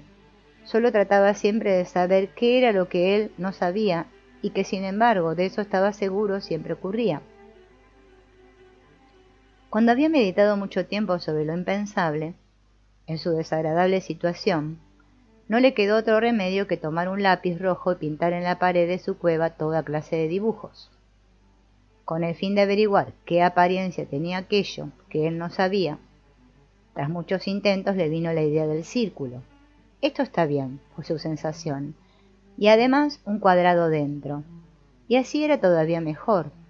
Los discípulos tenían curiosidad, pero solo sabían que al viejo le pasaba algo y les habría encantado saber lo que estaba haciendo exactamente. Así que le preguntaron, ¿qué es lo que estás haciendo ahí dentro? Él, sin embargo, no daba respuestas. Entonces ellos descubrieron los dibujos de la pared y dijeron, «Esto es», y se pusieron a imitar los dibujos. Con ello, sin darse cuenta, invirtieron todo el proceso. Anticiparon el resultado esperando que de esa manera forzarían también el proceso que justamente había llevado a ese resultado. Así era entonces y así sigue siendo hoy. F. Transformación cultural. Ya he llamado la atención sobre el hecho de que junto a los procesos técnicos de transformación hay transformaciones naturales. Estas últimas forman la base de todas las representaciones del renacer. La naturaleza como tal exige una muerte o un renacer. Demócrito, el viejo alquimista, dice: la naturaleza goza de la naturaleza abraza a la naturaleza y la naturaleza supera a la naturaleza. Hay procesos naturales de transformación que nos sobrevienen, lo queramos o no y lo sepamos o no. Esos procesos despliegan considerables efectos anímicos que ya de por sí podrían inducir a una persona reflexiva a interrogarse a sí misma sobre qué es realmente lo que le ha pasado. Como el viejo de nuestro cuento, dibujarán mandalas, entrarán en su protector círculo, y en la perplejidad y aflicción de su prisión, que ellos eligieron pensando que era un refugio, se transforman en seres afines a Dios. Los mandalas son lugares de nacimiento, o en el fondo, cálices de nacimiento. Lotos en los que surge un Buda. El yogi se contempla, sentado en posición de loto, convertido en figura inmortal. Los procesos naturales de transformación se anuncian sobre todo en los sueños. En otro lugar he presentado una serie de símbolos que aparecen en los sueños y que se refieren al proceso de individuación. Son sueños que emplean todos sin excepción, símbolos del renacer. En aquel caso se trataba de un largo proceso de transformación interior y de un renacer en otro ser. Ese otro ser es el otro que hay en nosotros, la futura personalidad más amplia y más grande, que ya conocíamos como el amigo interior, el amigo del alma. Por eso tiene algo de consolador para nosotros encontrar, presentado y reproducido en un acto sagrado, al amigo y compañero como ejemplo en la amistad de Mitra, con el dios solar, una amistad que para el científico constituye un misterio, ya que él suele contemplar esas cosas sin ningún sentimentalismo. Sin embargo, si tuviera en cuenta sus sentimientos, descubriría que es el amigo a quien, como lo representan los monumentos, el sol se lleva en su carro. Es la representación de una amistad entre hombres, que es la cara exterior de un hecho interior, la representación de la relación con el amigo interior del alma, en el que la naturaleza quisiera transformarnos, en ese otro que también somos y que nunca podemos alcanzar totalmente. El hombre es la pareja de los dioscuros, en la que uno es mortal y el otro inmortal, que están siempre juntos, sin llegar a convertirse nunca en unidad. Los procesos de transformación pretenden acercar a ambos, y la conciencia siente que se resiste a ello, porque al principio el otro aparece como extraño e inquietante y porque no podemos acostumbrarnos a la idea de que no somos el único que manda en casa. Preferiríamos ser siempre yo, solo yo y nada más.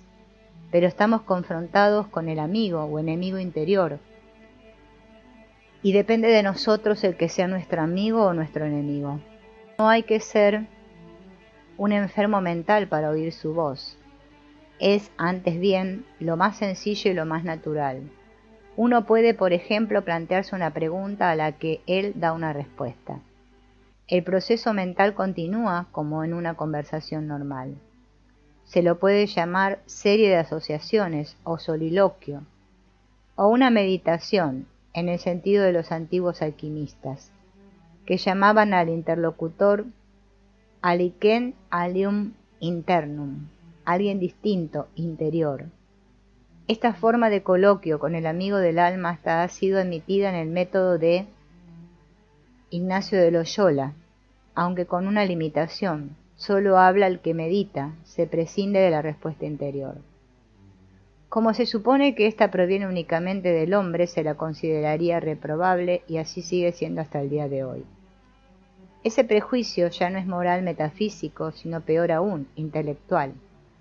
La voz es tildada de estúpida cadena de asociaciones, que tiene un funcionamiento en cierto modo absurdo e inútil, como un mecanismo de relojería desbocado. O se dice también: son solo mis pensamientos, aunque llegara a resultar, examinándolo más despacio, que son pensamientos que uno rechaza, o incluso que nunca se han pensado de modo consciente. Como si todo lo psíquico que divisa el yo siempre le hubiese pertenecido a éste. Esa ibris, por otra parte, es la que se encarga de atender al útil negocio de garantizar la existencia y mantener la supremacía de la conciencia, que debe ser protegida de su disolución en lo inconsciente. Pero fracasa miserablemente si a lo inconsciente se le ocurriese alguna vez convertir en obsesión algunos pensamientos absurdos o generar otros síntomas psicógenos de los que no se quisiera en absoluto ser responsable. El juicio que nos merece la voz interior no conoce término medio: o se la considera un perfecto dislate, o ni más ni menos que la voz de Dios. A nadie se le ocurre pensar que tal vez haya una cosa intermedia digna de ser tenida en cuenta. El otro es seguramente tan unilateral en su estilo como el yo en el suyo. Del conflicto de ambos puede salir verdad y sentido, pero solo si el yo está dispuesto a hacerle justicia al otro y concederle personalidad. Aunque personalidad ya la tiene, eo ipso, igual que las voces de los enfermos mentales, pero un verdadero coloquio solo es posible cuando el yo reconoce la existencia de un interlocutor. Ese reconocimiento no se le puede pedir a nadie, pues al fin y al cabo no todo el mundo es capaz de hacer ejercicios espirituales. No es una conversación, claro, cuando solo se le habla al otro, como hace por ejemplo George Sand en sus conversaciones con su intelectual amigo. A lo largo de 30 páginas es solo ella la que habla, y se espera en vano oír también al otro. El coloquio de los ejercicios espirituales tal vez vaya seguido de la gracia silenciosa en la que no cree el escéptico moderno. Pero, ¿qué pasaría si el Cristo al que se le habla diera una respuesta inmediata, con palabras de un hombre pecador? ¡Qué terribles, qué monstruosas dudas nos asaltarían! ¿De qué locura no se iba a tener miedo entonces?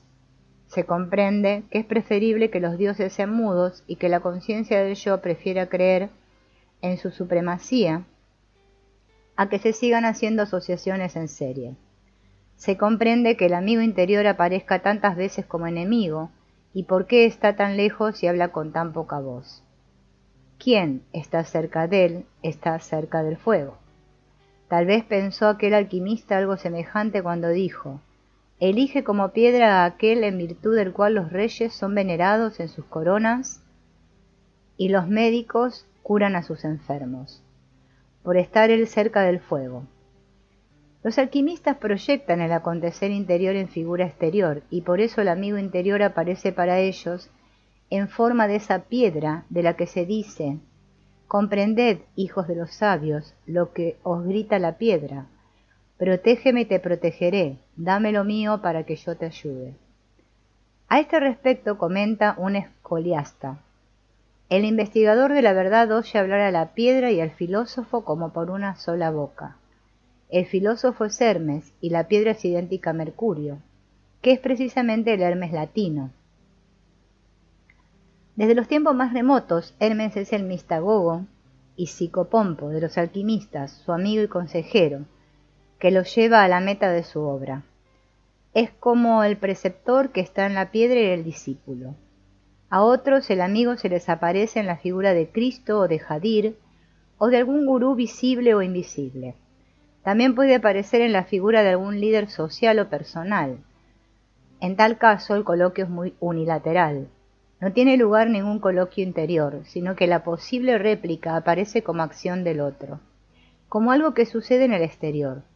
Al alquimista se le hacía visible en la transformación de la materia química y por lo tanto, cuando éste buscaba transformación, la descubría fuera, en la materia, y la transformación de ésta era como un grito: yo soy la transformación. Y algunos eran tan sagaces que lo sabían: es mi transformación. Pero no una transformación personal, sino la de un mortal en un inmortal que está dentro de mí, y que se libera de la envoltura mortal que yo soy y que ahora se despierta a su propia vida, se monta en la barca del sol y tal vez me lleve con él. Es un pensamiento muy antiguo. En el Alto Egipto, en la región de Asuán, estuve en una tumba del antiguo Egipto que había sido abierta poco antes. Detrás de la puerta de entrada había un cestito de juncos con el cadáver desecado de un recién nacido envuelto en pobres harapos. Parece evidente que la mujer de algún obrero depositó rápidamente en la tumba del personaje noble al niñito muerto, para que cuando el noble subiera a la barca del sol y se remontara otra vez, el niño participara de la salvación, ya que estaba enterrado en lugar sagrado, en el radio de acción de la gracia.